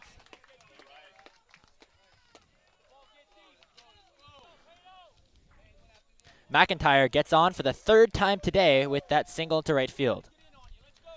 And a much needed sight for an Amherst offense, which perhaps for the first time in this entire season really is struggling. You take a look at the numbers from across the year, a top in many, many categories, including runs scored, where they're averaging just about 8 per game. And of course, putting up 6 in that first was kind of an indicator of where things were maybe expected to go, but has not been the case since then. Here's Padian.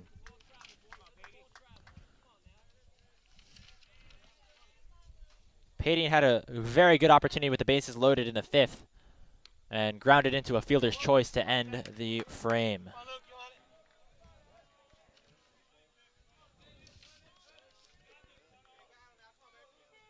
Padian was NESCAC Player of the week of April 17th. Here's the 1-2. Pop foul. And an interesting observation as we start to wind down on this doubleheader is that this is, of course, Padian having a really good season, but specifically struggling that weekend against Tufts. So that ball is upstairs. Looks like Bowman was intending or expecting a steal there out of McIntyre, and he's going to get there safely. No play made. Padian went 3 for 13 with a double, which is solid as a whole, but compared to the rest of his season, not necessarily as high up. The 2-2. Outside, the count goes full with the runner on second base.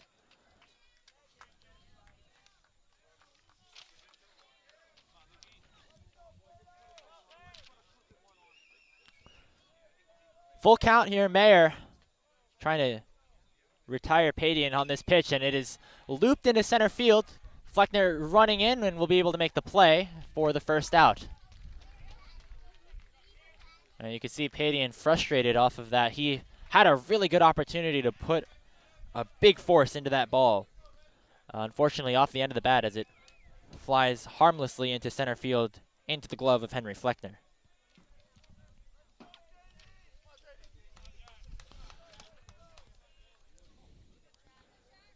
So now the baton goes down to Dove.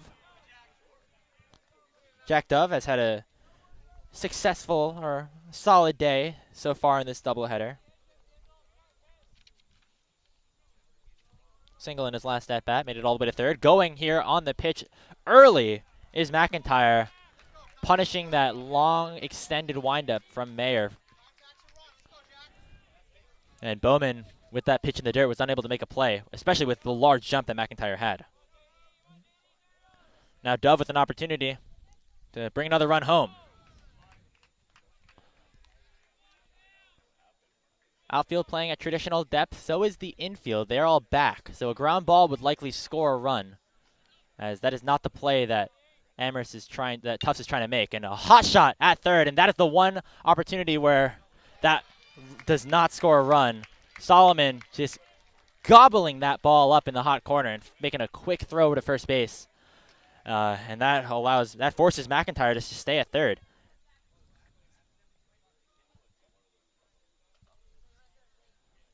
And here comes Coach Svagdis, and with Rydell coming to the plate, this might be it for Mayer. So there it is for one of the captains of this jumbo baseball team. And in his steed comes the closer for the Jumbos, Brendan McFall. Did not receive action in game number 1, and if he is the one to finish this game, will be responsible for 7 jumbo outs. We'll be right back.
Entering the game here for Tufts, number 13, the graduate student Brendan McFall out of Baldwin, New York. As we mentioned earlier on this broadcast, McFall starting off his career as that starting pitcher, working in that role until last season, where struggled a little bit with control at times and has been relegated here to this relief role where he has been dominant, to say the least, and maybe throwing the best stuff he ever has in a relief role. 16 appearances, this will be his 17th. 22 and a third innings pitched with a 1.21 ERA, allowing less than 0.8 walks and hits per inning pitched. The speed of McFall is what really helps him shine, and he'll try to escape this 7th with the runner on third and Riddell at the plate.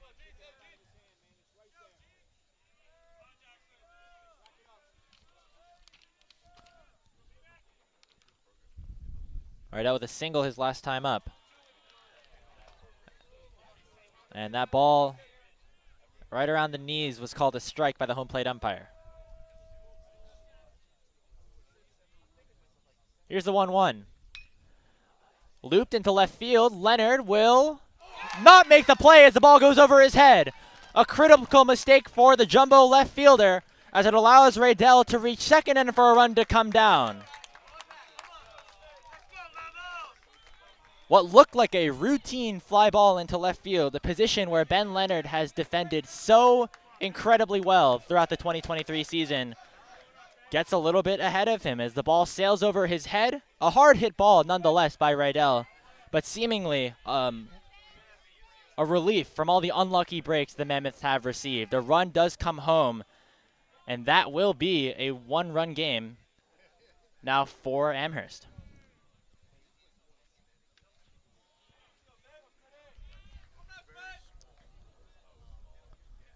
I believe they ruled that in E7. Or no. It was not. It was ruled a double. And that, with the hard hit ball that was there, makes a lot of sense. And that is not what you want to see out of your closer, from your closer, a hit by pitch. McFall has been dominant all season long. The one blemish that he has had was kind of a while ago, was actually against Amherst, where he was actually, interestingly enough, placed in a very similar situation, was asked to put out an extended save, 8 or 9 outs, and was unable to get the job done.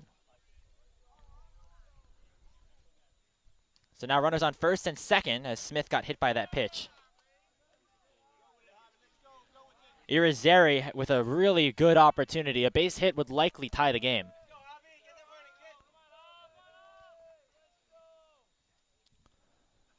Swing and a miss.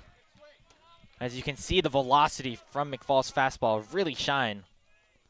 Irizarry behind on that one by a bit.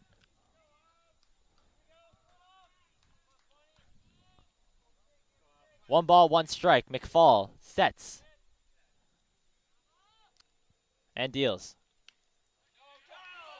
Right around the knees, low strike once again called.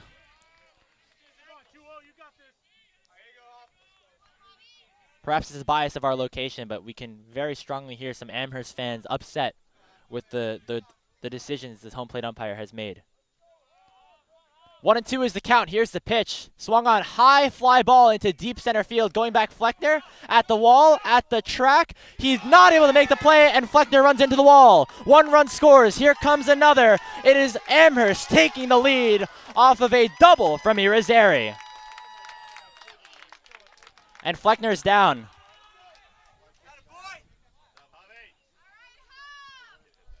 Henry Fleckner running at that ball with all the speed that he had, and unfortunately was not able to slow down enough before colliding with that fence in left center field. It goes to show just the amount of hustle and heart that Fleckner and the rest of the Jumbos really do have, and out come the training staff to check in on him.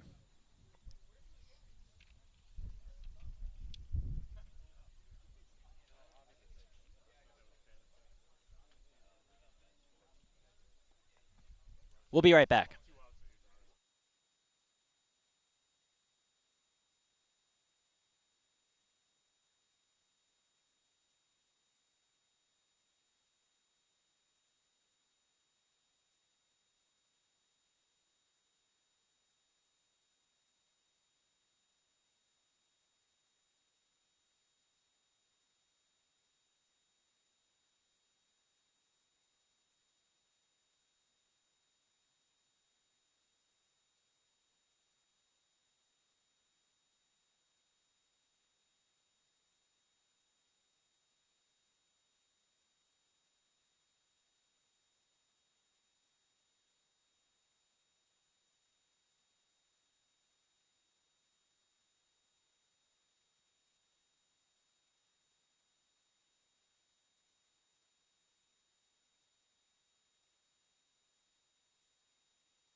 And after what was a hard collision in center field, it does look like Henry Fleckner will be exiting the game. We'll see what decision the Jumbo coaching staff decides to make, but that is a big blow, not only for this game, but potentially the remainder of the series and the Jumbo season as a whole. Fleckner was able to walk off the field on his own free will, and perhaps what they are checking is concussion protocol in a way. If that is the case, I believe there is NESCAC policy that allows for a few minutes to check in on the player and see if he is able to continue playing or not.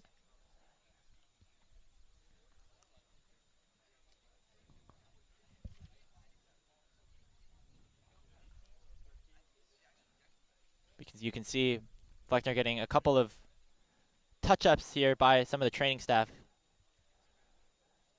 on the Tufts half, around the Tufts dugout. And we will update you and the rest of the people around as soon as we receive additional information. Thank you.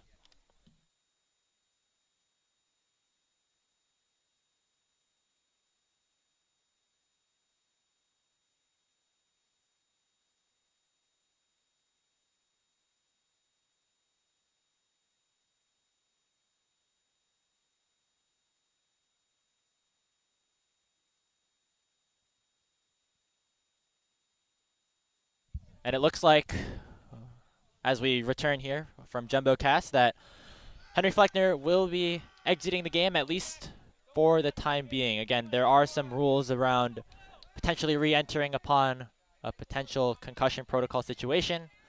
Again, we'll receive updates whenever we can, but for now it is Jackson Duffy taking Fleckner's spot in center field.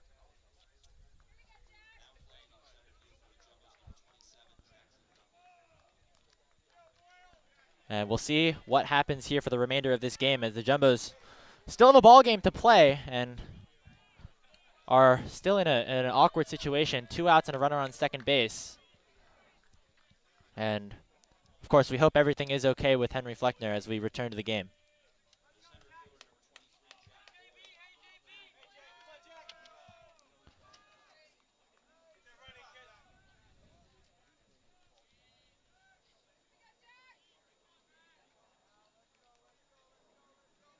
The pitch to Boyle. Up and in. Boyle with a double earlier in this game flew out to Henry Fleckner his last time up. This is his third plate appearance in as many innings, as Amherst has really been able to get things going as of late, as they barely are able to almost catch Irizarry. It was a big lead, and Irizarry was caught out just a bit. The tag just barely not in time. McFall trying to escape with the lead only being 1.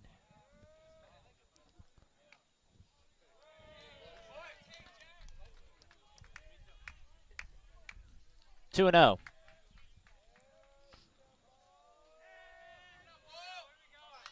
They check the runner again. Irizarry this time will be caught out. McFall able to make a quick move back to second base, and Irizarry was caught between the base paths and ruled out at second base. And while they do end the inning with a sour taste in their mouth, Amherst certainly happy with how things went, all things considered. They pick up 3 runs in the top of the 7th. Time to stretch here in game 2. The Jumbos have 3 frames to try and come back.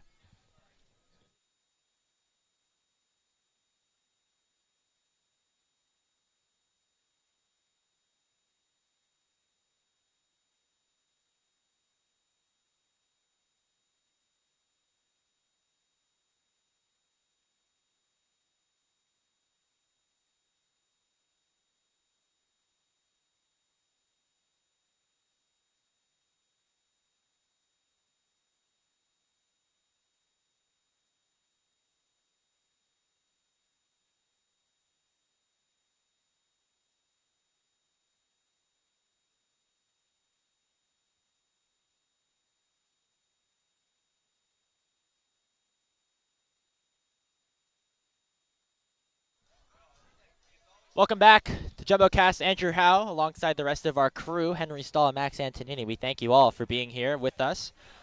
It was a game-changing top of the 7th inning in, unfortunately for Tufts, a couple of different ways. Amherst finally having their offense deliver off of 2 hard-hit balls into the left center field gap. Unfortunately, the second one, hit by Irizarry, resulted in Henry Fleckner being taken out of the game. Fleckner would have been due up third here in this game, and again, we do have that concussion protocol. We'll see what the decision is. We take a look at the Jumbo dugout, actually, and as Fleischer loops one into left field, Dove able to make the play. Fleckner is actually back out into the on-deck circle. And this, of course, is a rule that allows for the maintaining of player safety, where it looks like the situation will allow for Fleckner to re-enter the game.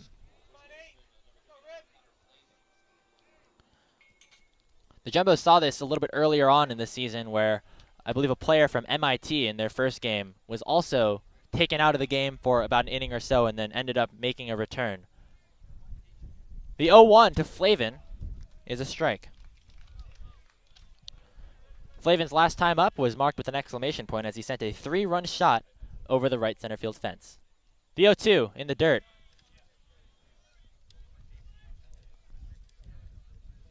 Jackson Duffy does not have his batting equipment on. It will be Fleckner after this. Ground ball to short, and McIntyre will make the play. And here he comes.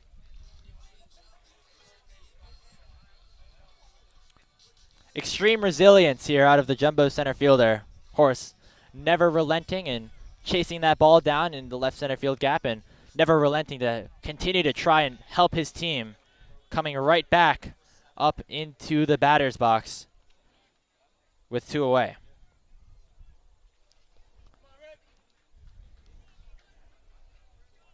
And a welcome sign for the Jumbos, not only because, of course, their teammate is safe and okay, but also because Fleckner has had a good day at the bat in the box, as that ball is grounded to third, and a nice play by the third baseman Irizarry retires the side. Jumbos go down 1-2-3 as the offense now in the momentum of Amherst. We're heading into the 8th after this.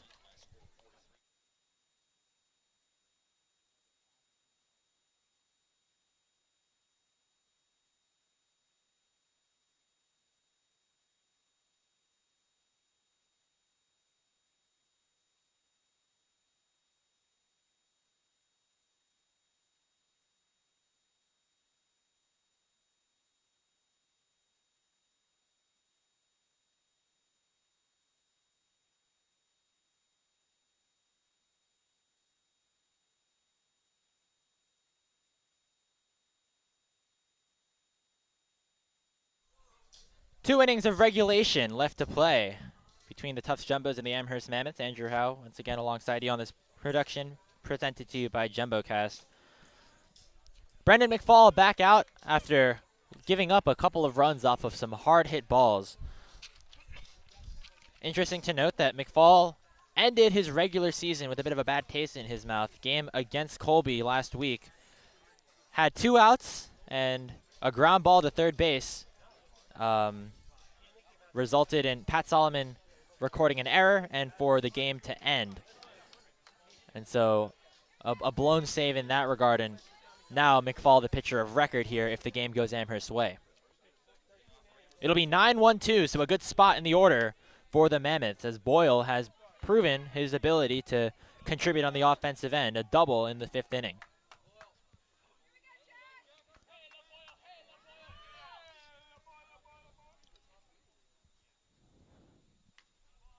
We'll see what McFall and the rest of the Jumbos do in response to the 4 runs put up in the last 2 innings by Amherst. 2-0.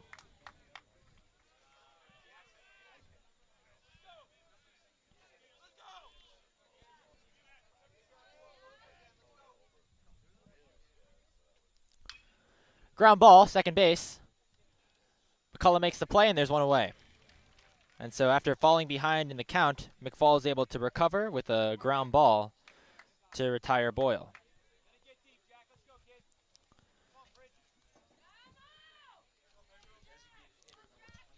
Jackson Pedro steps into the box with the bases empty and one away.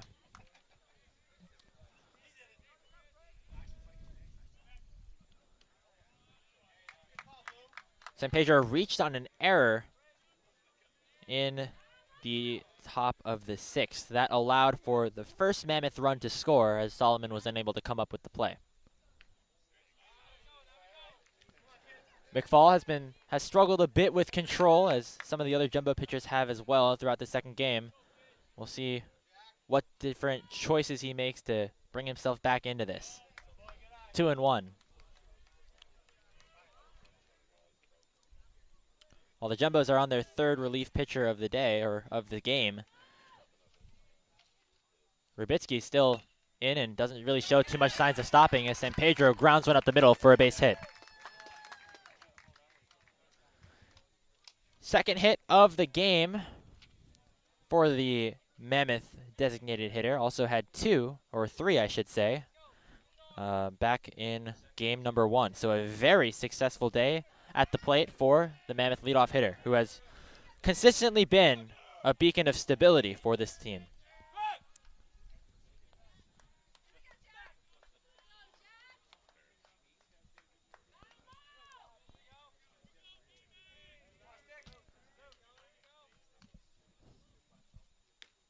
First pitch to McDermott is outside.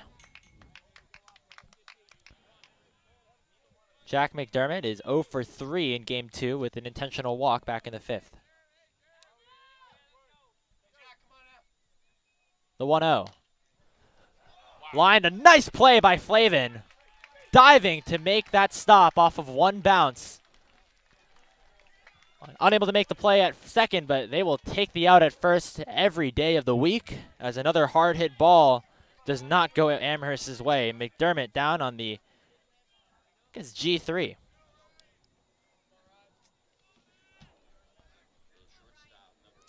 G, maybe a lowercase g or a super uppercase G, as that ball was barely on the ground before being picked up by Flavin. 2 away here now in the top of the 8th. The runner still in scoring position for the Mammoths, and McIntyre will look at that pitch out of the zone.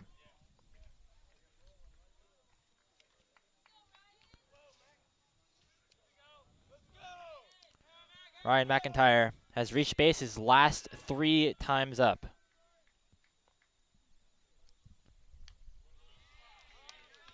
Breaking ball in there for a strike.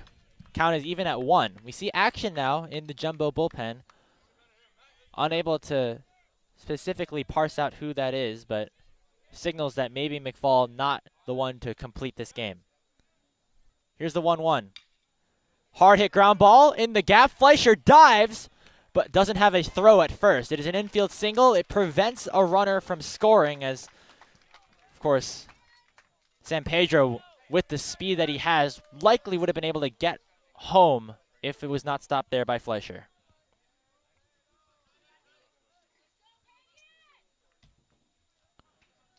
So another base hit, as McIntyre is 2 for 3 with 2 walks on the day. And another great opportunity for Amherst to burst this game open. Padian is up, is due for a hit sometime, especially with the amount of success that he's had throughout the year. Led off this game, or in the first inning, with the first run of this series, and has been quieter since then.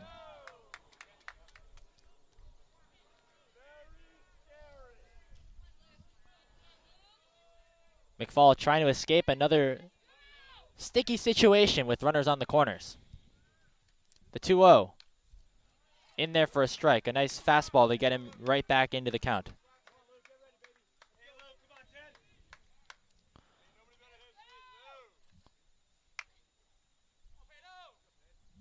The pitch. Runner goes. No throw, as Bowman maybe tried to fake out San Pedro at third.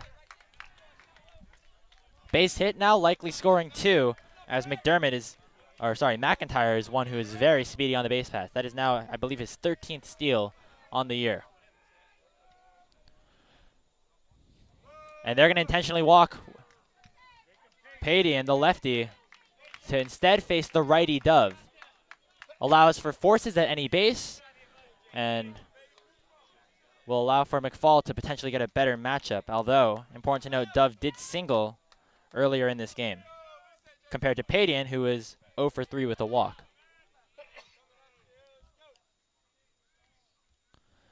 The base is now juiced here for Dove as he takes that pitch up and in for a ball.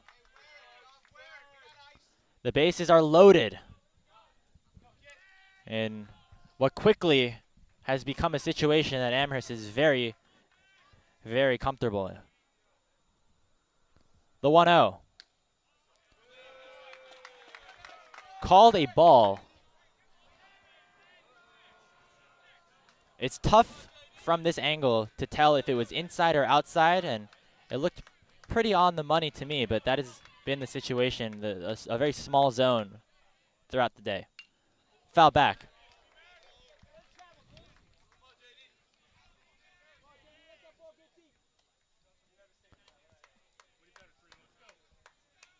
It's San Pedro at third, McIntyre at second, and Padian at first. McFall deals. Ground ball to short. Fleischer makes the play at the second, and it's bobbled. It's dropped by McCullough. A crucial mistake, as what could have been an easy out to end the inning results in a dropped ball from the rookie second baseman, Jesse McCullough. A run scores as San Pedro is able to reach. Everybody advances, and the score is now 5-3, and that might be it for Brendan McFall.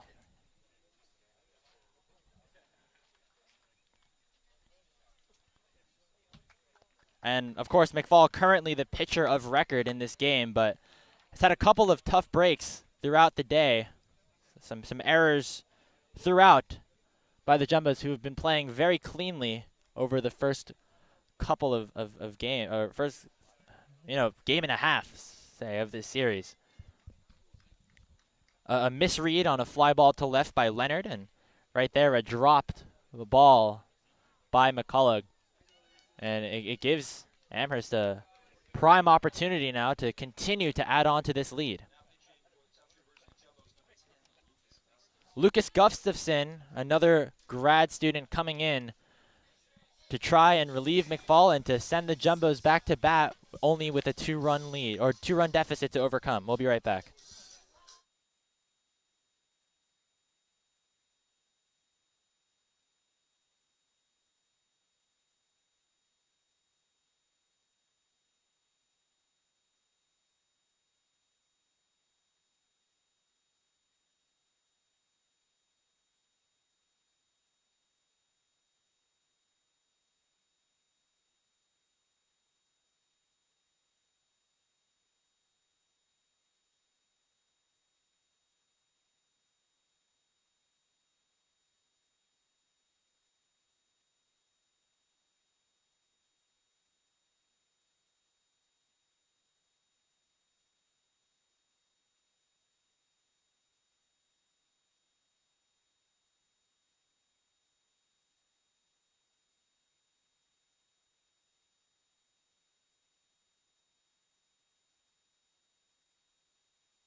And so after Brendan McFall, who has been dominant the entire season, faces a couple of errors and miscommunications and ends up coughing up the lead that the Jumbos had, it'll be up to Lucas Gustafson, another player who was a bit of a starter turned reliever for the Jumbos, to try and close out this 8th inning after McFall recorded the first 2 outs. Bases are still loaded, and that pitch is lined into center field for a base hit. 1 run scores, rounding third and scoring as well is Dove.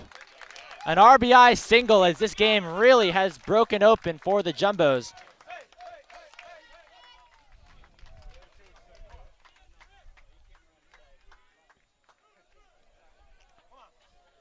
Rydell with a clutch hit there.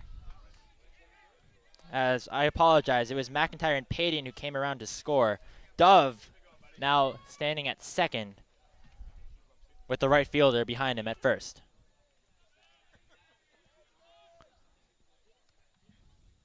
And that ball gets past Bowman, a wild pitch for Gustafson as both runners advance. This game is quickly turning against the Jumbos.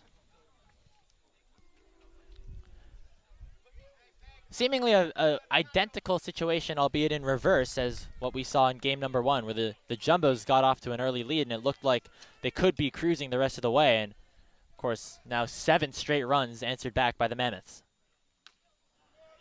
You could argue a bit of a regression of the mean, as Amherst, a team that always is able to succeed on the offensive end and kind of by means of anomaly, were unable to score for, I believe, 13 straight innings. Gustafson deals, and that pitch is fouled back to Smith.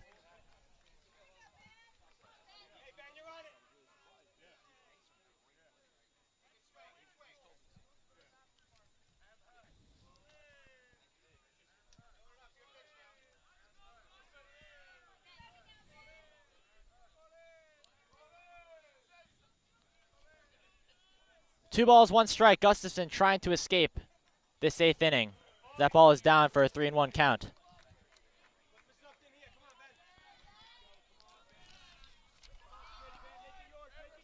Jumbos will have McCullough, Bowman, and Evans due up in the 8th.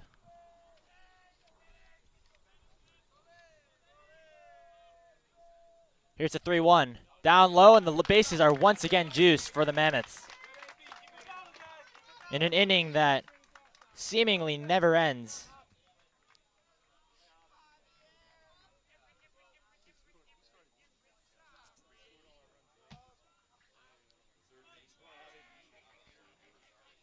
So now it's Dove at third, Rydell at second, and Smith at first. Irizarry, the lefty, coming up to face the lefty Gustafson. Entering today's game, Gustafson with 6.6 ERA in his 8th appearance on the season. Played a bunch of games as the opener, so 5 starts, but never lasting more than a couple of innings. And now with McFall out of the game, and as the Jumbos perhaps expecting him to go the rest of the way, with a Game 3 looming, Coach Fagdis now has to be careful with who he wants to put on the mound. 1-1. Foul back, 1-2. Irizarry, the 9th batter of this 8th inning, which has really catapulted the Mammoths into a comfortable position where they lead by 4. 1 ball, 2 strikes. Gustafson sets and fires. Upstairs. A good stop from Bowman to prevent another run from coming in. That's a very similar spot to the wild pitch that initially advanced the runners to second and third. 2 balls, 2 strikes now. Javier Irizarry trying to add on to this Mammoth lead. Grounded foul right towards us. I've been critical of the net all season long, but I will admit I'm now thankful for its existence.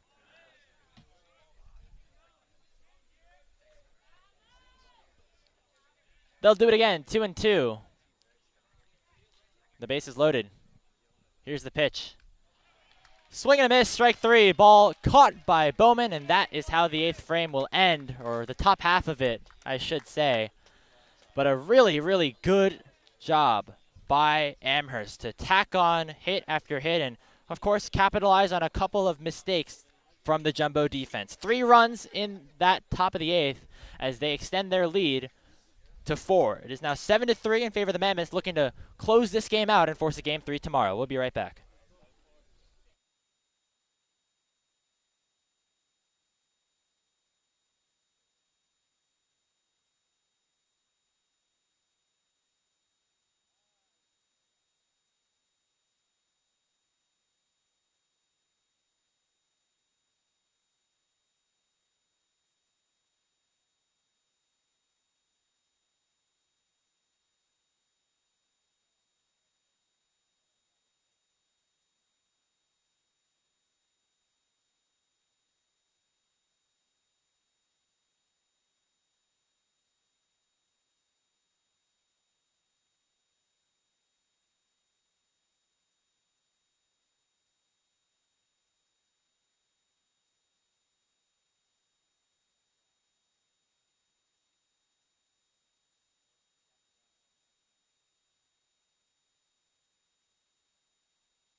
Welcome back to JumboCast coverage of the NESCAC quarterfinals here in Medford, Massachusetts. Jacob Rubitsky, who, apart from one swing from Connor Flavin, has put up a very good outing, is out for his 8th inning of work. The Jumbos have the heart of their order coming to the plate as they need some momentum offensively right now. Have not scored in their last 2 innings, and now with McCullough, Bowman, and Evans due up, a good opportunity for them to strike back.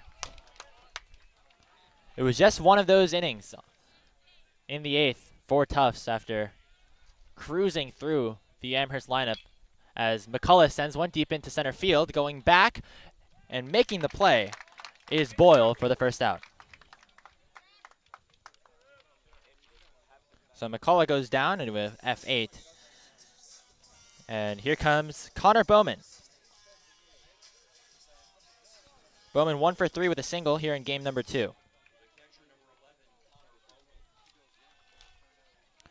It's always impressive to see a catcher able to come in and play 2 ends of a doubleheader. We've seen Bowman do this multiple times, especially since Clay Sowell has been affected by injury throughout this season. And Bowman's bat, in addition, has just been an incredible asset for this Jumbo team. The 1-1 is swung on and fouled out of play.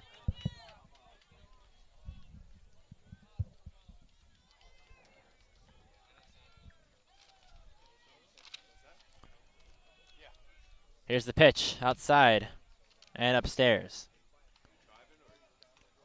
Remember that Rubitsky has a ton of stamina and is able to throw a lot of pitches, a complete game against Middlebury last week. Count goes full with 1 away.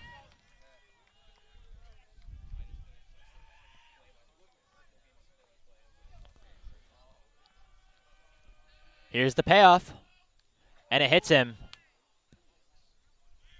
I believe right on the forearm, which is a tough spot to be plunked.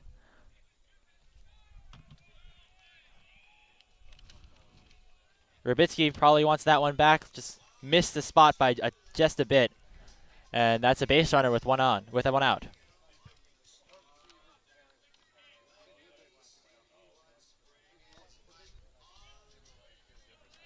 Now an opportunity for the Jumbos to cut into this Amherst lead.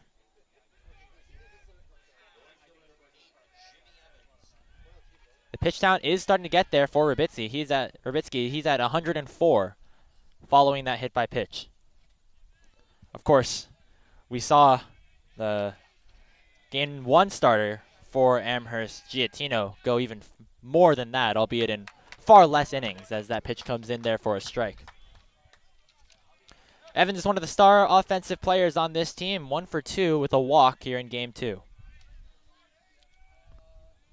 Bowman leads off of first, and that pitch is just a bit off of the zone.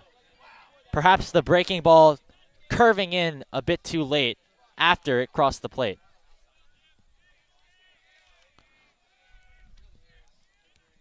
Here's the 1-1. Downstairs, 2-1.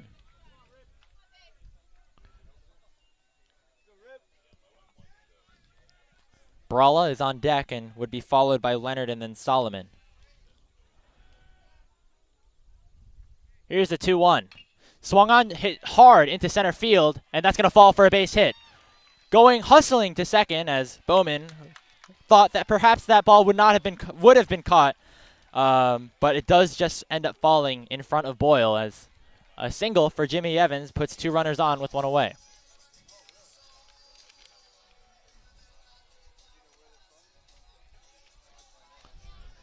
And a big spot now for Connor Bralla.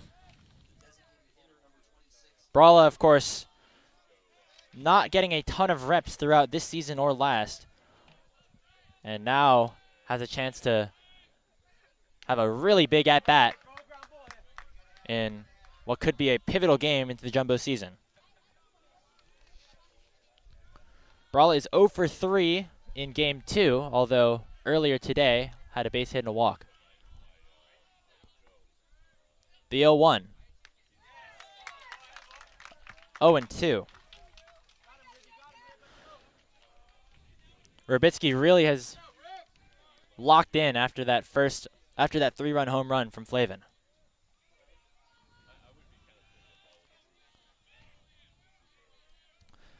Bowman on second, Evans on first. Here's the pitch, 0-2, down and away, 1-2.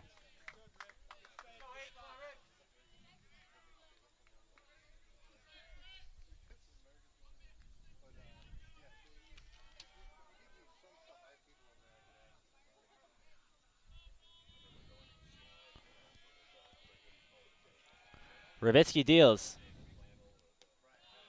Down and away again. The count goes even at 2.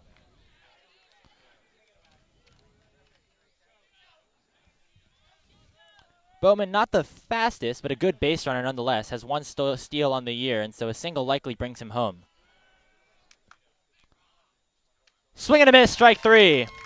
A big strikeout for Rubitsky as Bralla goes down swinging. 2 away.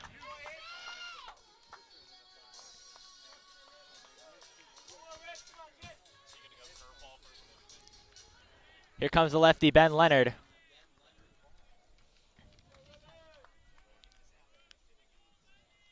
Leonard 1 for 3 with a single and eventually came around to score.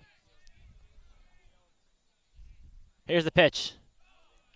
You see Rubitsky opening these counts with breaking balls, as my producer so intelligently observed. 1-0 is the count. And that ball in the dirt, Smith able to pick it up and prevent it from getting past him and sailing into the backstop.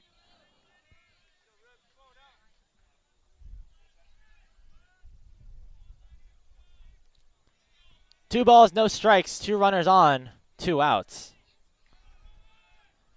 Rubitsky checks Bowman back and deals. Leonard takes that one low for a ball.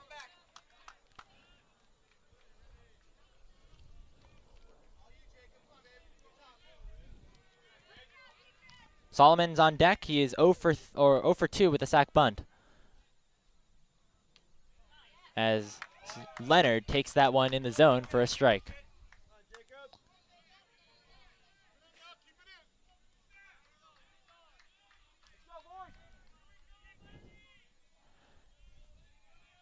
Rubitsky trying to escape this 8th inning.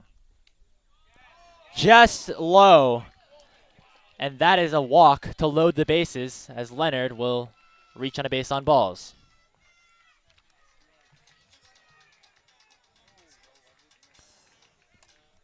The low pitch around the knees has been the topic of conversation, I would assume, in the dugouts and also here in the booth. And in addition to that, some of the fans watching, both on Tufts and Amherst's side, it seems like that was going to be it for Jacob Rubitsky, is either get Leonard or to end the 8th or send a new pitcher in.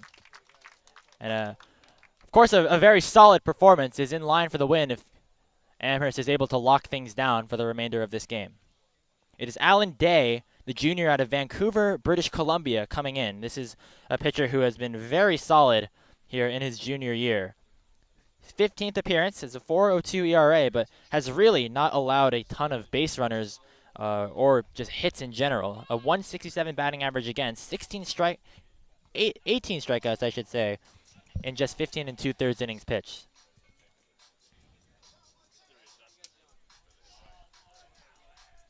A very strong outing once again for Rubitsky as he goes through 7 2/3 of 3-run ball.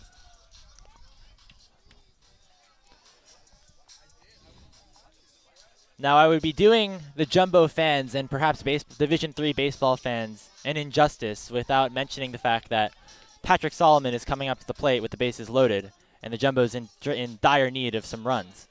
If we go back to last season, last April against Colby, slightly different situation as it was the 9th inning, not the 8th, but it was Solomon to hit his first home run of his collegiate career over the left field fence for a walk-off grand slam. Now, Solomon, power is not necessarily his game. He has not recorded a home run throughout this season, and the only one that he hit in 2022 was that walk-off grand slam. Solomon, though, is 0 for 2 with a sacrifice bunt, as we have previously alluded to, and we'll have a tough matchup here against Day.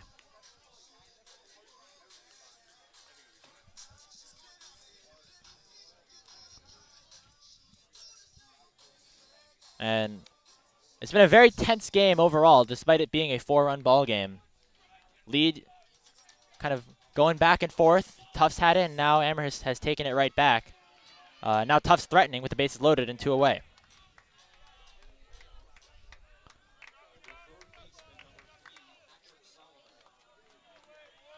Solomon entered this season, or entered today, with a 243 average and about a 700 OPS.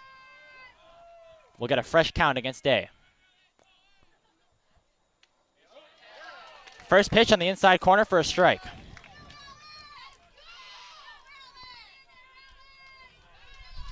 Another huge at-bat for the Jumbos here, as they would really like to cut into this lead before the bottom of their lineup. It comes up in the 9th. Check swing, but went all the way around. That is going to be a strike, despite that ball going into the dirt. And it is quickly an 0-2 count for Solomon.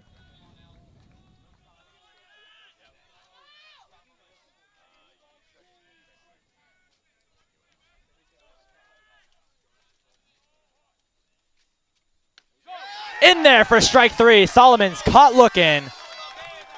Alan Day enters with the bases loaded and 2 outs. Has one assignment to take out Patrick Solomon, and he does just that.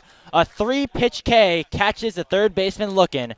Amherst with a 7-3 lead headed into the 9th.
Welcome back to Saul Goodman Park here in Medford, Massachusetts, where we are entering the last frame of regulation here in this doubleheader NESCAC quarterfinal opening 2 games. The Jumbos jumped out with a comeback victory in Game 1, winning that one 12-6, and looked in control at the conclusion of the 5th inning after a 3-run homer by Connor Flavin. However, the Jumbo pitching staff has failed to stop Amherst the way that they have done, the way that they did for 13 straight innings throughout the conclusion of Game 1 and the start of Game 2 as one of the best offenses in the NESCAC, I would argue the best in the NESCAC, has answered once again with 7 runs and a 3 spot in that last 8th inning. The Jumbos rely on Gavin Brown, the lefty, to hold the lead at 4 and to send Ozzie Fleischer to the plate with just 4 runs to make up.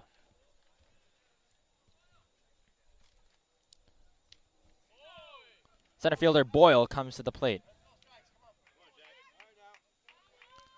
Boyle opened the 8th inning with a ground out to second base and is once again back up for the 9th. The pitch popped up into shallow right field. McCullough drifts back to make the play, and there's one away. A welcome sign for Jesse McCullough to make a bit of a play after, of course, his error back in the 8th allowed another run to score and increased the Amherst lead.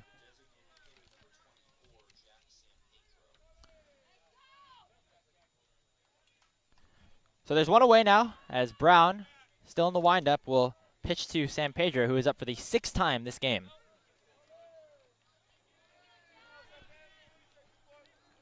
Brown has had some appearances as a starter, some as a reliever, all of which have been relatively solid, to say the least. The 1-0 to San Pedro is a breaking ball that falls in there for a strike.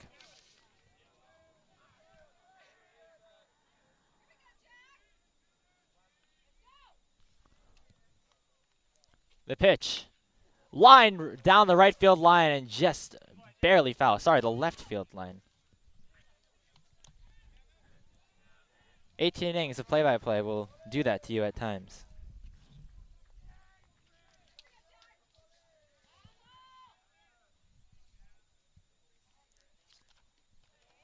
Down to the dirt. San Pedro, 5 hits today and has reached base an additional 2 other times. A reached on error and a hit by pitch. Here's a 2-2 from Brown as it's in the dirt once again.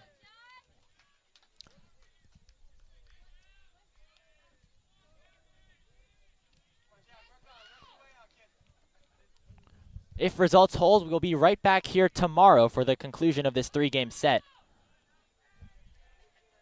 Coverage still here on JumboCast.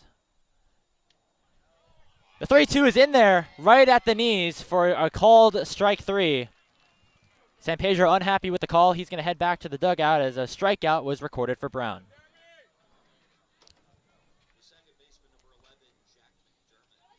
And McDermott now, the lefty, coming to the plate.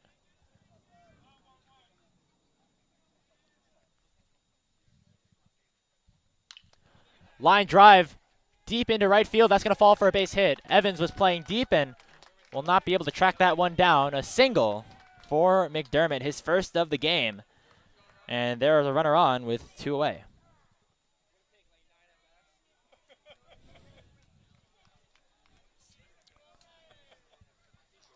And so Brown unable to get the lefty and will now have to face McIntyre, who has singled in 3 of his last 4 plate appearances, and the one in between was a walk.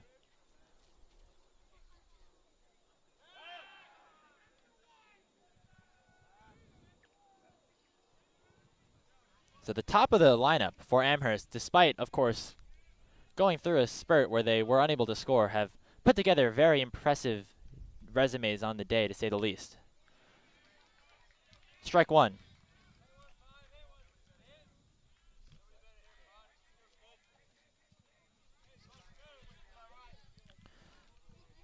As mentioned before, it'd be Fleischer, Flavin, and then Fleckner. Trio of F last names to be due up in the 9th. 0-1, Brown trying to pitch a scoreless 9th inning. Deals. Down and in for a ball.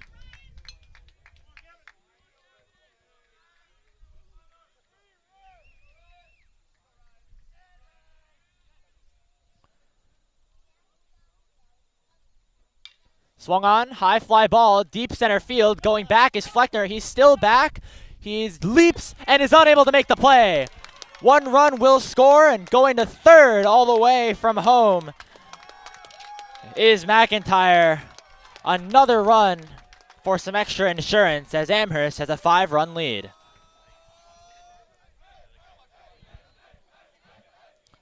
Some high fly balls just out of the reach of jumbo outfielders has been the story of the Amherst offensive burst here in Game 2.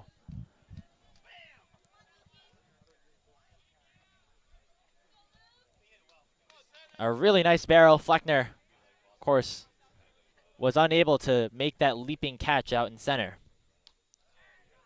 as he has really been tested over these last few innings. Here's Padian.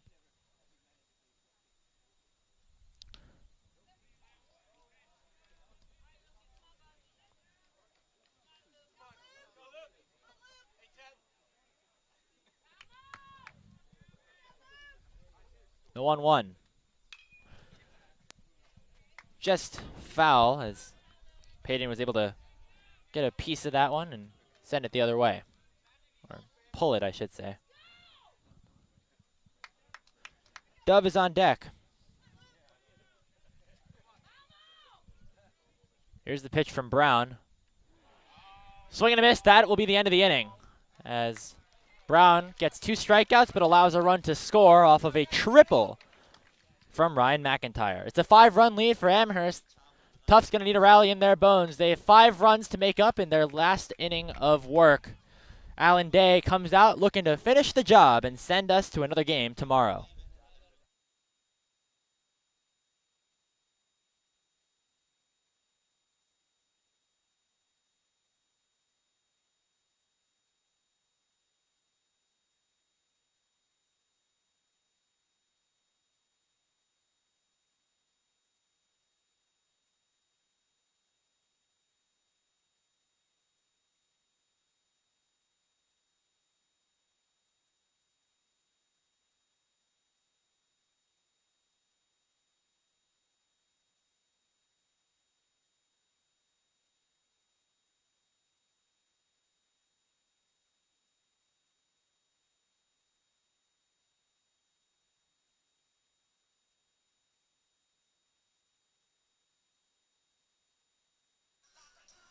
Bottom of the 9th, last licks for your Tufts Jumbos as they look to prevent a similar fate to what happened to them in game number 1.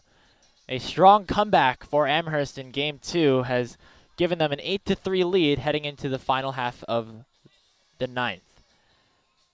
Alan Day, you have to imagine his arm is fresh as ever, as he has thrown more warm-up pitches than real pitches, striking out Solomon to end the 8th on 3 straight strikes. It's 8-9-1 for the Jumbos. In another situation, when the speed that some of these players have, you would perhaps anticipate some small ball being played, but a lot more than 1 run has to be scored for Tufts to stay alive in this game. Day's first pitch is a ball upstairs.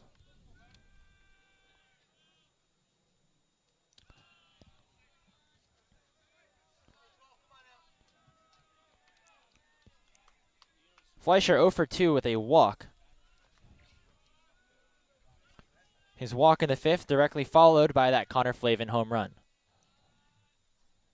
2-0 is upstairs, and Day now having some struggles with his control. That is the second ball that has gotten past Smith.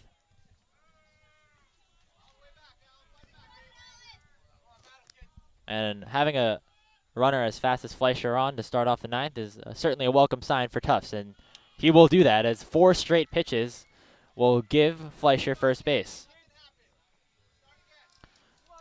It's interesting to note that this is only the 4th time around for the Jumbos. As you know, on the other side, we've seen players from Amherst go get their 6th chances on the day. Of course, the score playing a factor, but also Amherst has constantly threatened, even in the innings where they did not score, and that has resulted in many batters getting chances over and over again. And on the other side, it is Flavin who will round out this 9th go-around for Tufts. Fleischer is fast on first base. We'll see if they send him. as that pitch is in there for a strike on the letters.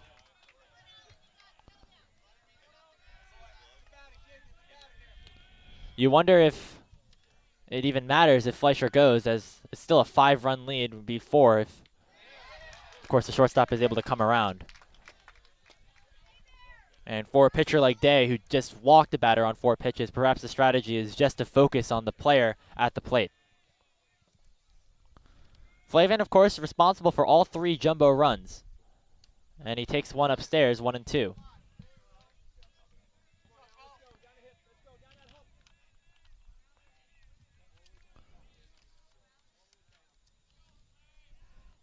Will be the top of the jumbo lineup after this, and Flavin has shown that has been able to put bat on ball once again.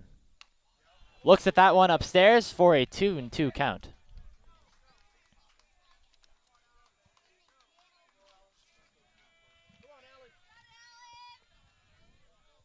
Two balls, 2 strikes. Day sets and deals. Swing and a miss, strike 3. 1 away. Flavin just overpowered on that outside fastball and goes down on strikes.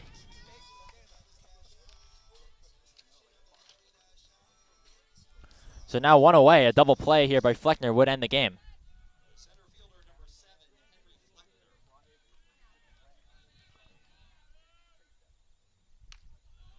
Pitch inside and nearly clipped Henry Fleckner, who, of course, was taken out briefly a little bit earlier on for concussion protocol.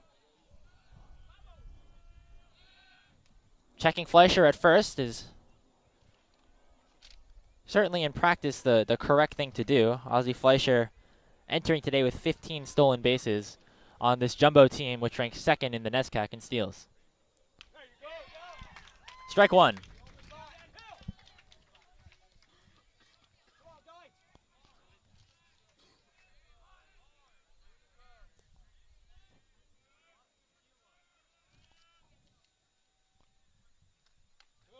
Check swing, and he went. Fleckner grounded out in the 7th inning, but has had a great day. 5 hits across both games. Fleischer leads off of first. Tufts looking for some kind of magic to end the series today. Downstairs, a good decision there from Day to see if Fleckner would chase the breaking ball.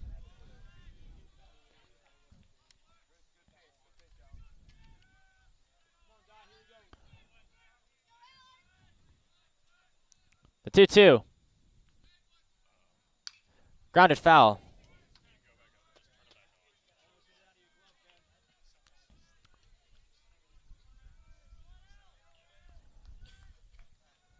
Fleckner has battled in this at-bat. Count is even at 2. Day looking to close things in his 15th appearance of the year. Another check, and that actually gets past the first baseman of Padia. And the umpires are ruling that they called time before the pickoff attempt was made. Therefore, the pickoff was invalid, and of course that means that the ball getting away from Padia also was a dead one. So Fleischer will be forced back to first. Again, doesn't matter in terms of the run scoring. More a force is now available at second base. Here's the 2-2. Downstairs, the count goes full. Jumbo's doing a good job at working these counts and keeping themselves alive.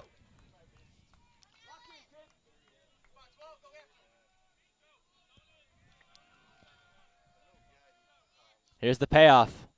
Downstairs, ball 4. 2 straight walks from Day after striking out Solomon on 3 pitches to end the inning. In the 8th.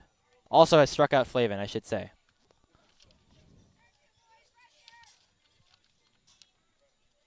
So 2 walks and 2 strikeouts so far for the junior pitcher.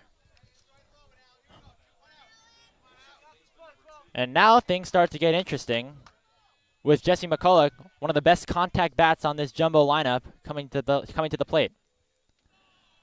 And Day has continued to struggle to find the zone.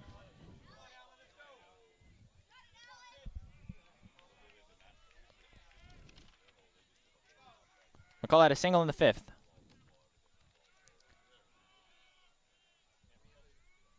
Fleckner on first, Fleischer on second. The pitch is just down. Ball 2.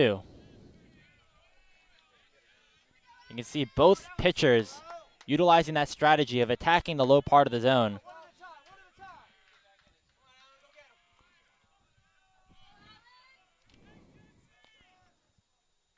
Downstairs again, and the count goes to 3-0. Wonder if Amherst has any backup plans, or they're relying on Day to finish this game. 3 balls, no strikes. You have to imagine McCullough does not have the green light, and there it is, another walk, this time on 4 pitches, as McCullough will load the bases for the Jumbos. And here comes the coaching staff of Amherst to just check in on Day and make sure things are settled in. And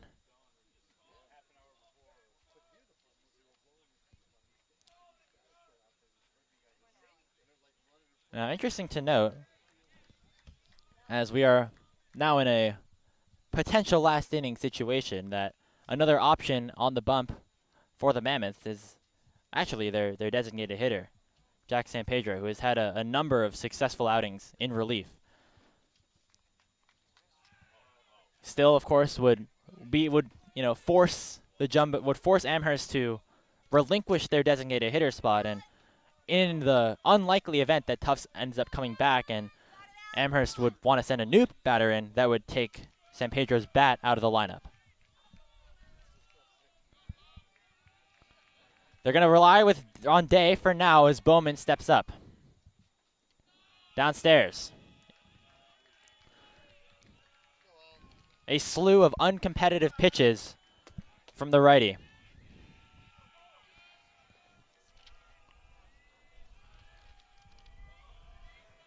Bowman was hit by a pitch in the 8th.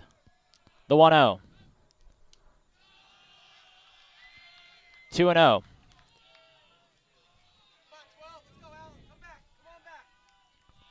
Fleischer on third. Fleckner on first. McCullough at first. Sorry. Fleckner at second and McCullough at first. There's a strike. A much needed one at that.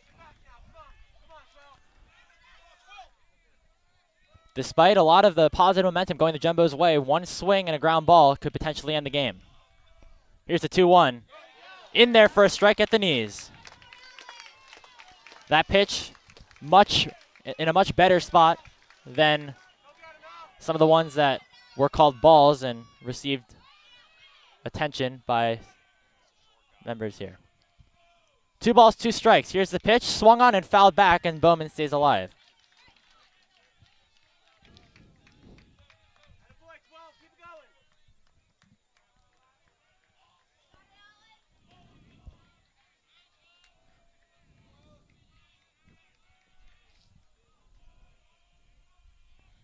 Two and two.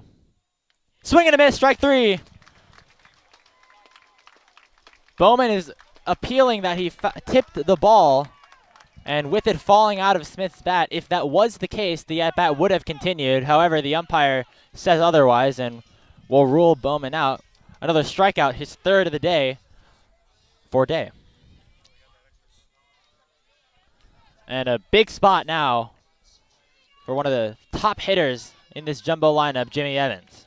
2 outs, bases loaded. These are the moments you hope for as a child. First pitch gets away from Smith, but not far enough to allow for Fleischer to come home. Interesting observation. Todd Stowicki in the on-deck circle, as this would have been a spot occupied by Brawla.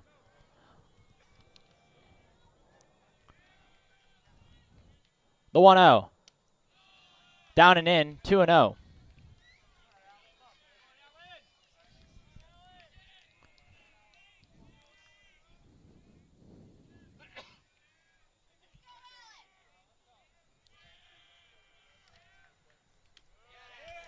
Two and 1.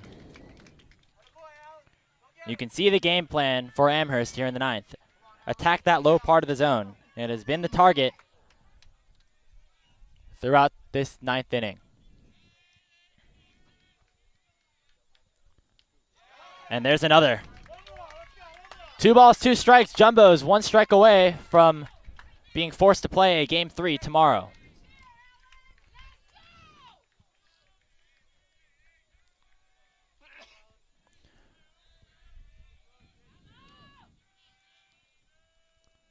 Here's the pitch. Popped up. This could do it. It's going to be a long run, and it will be caught. A beautiful play by McIntyre as they collide with Dove right around the fence at the end of the playable territory down the left field line. A spectacular catch to end the game, as McIntyre has kind of been the story, or one of them specifically, for Amherst here in game 2. A beautiful showing from him. 3 hits on the day, and we'll end that game number 2 with a brilliant catch up in foul territory.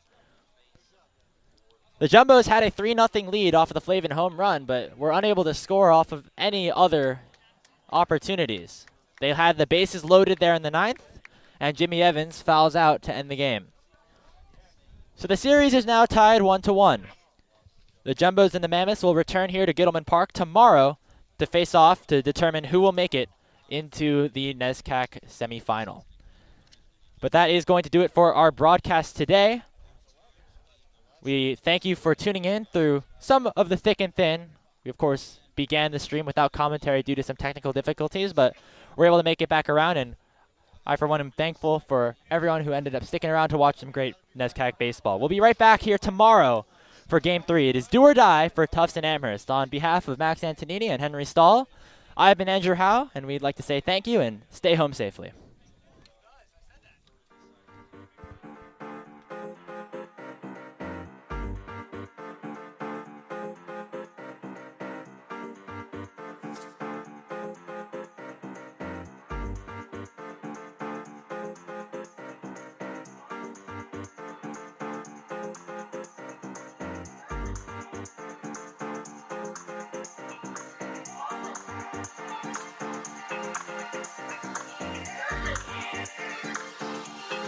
Let me show you something.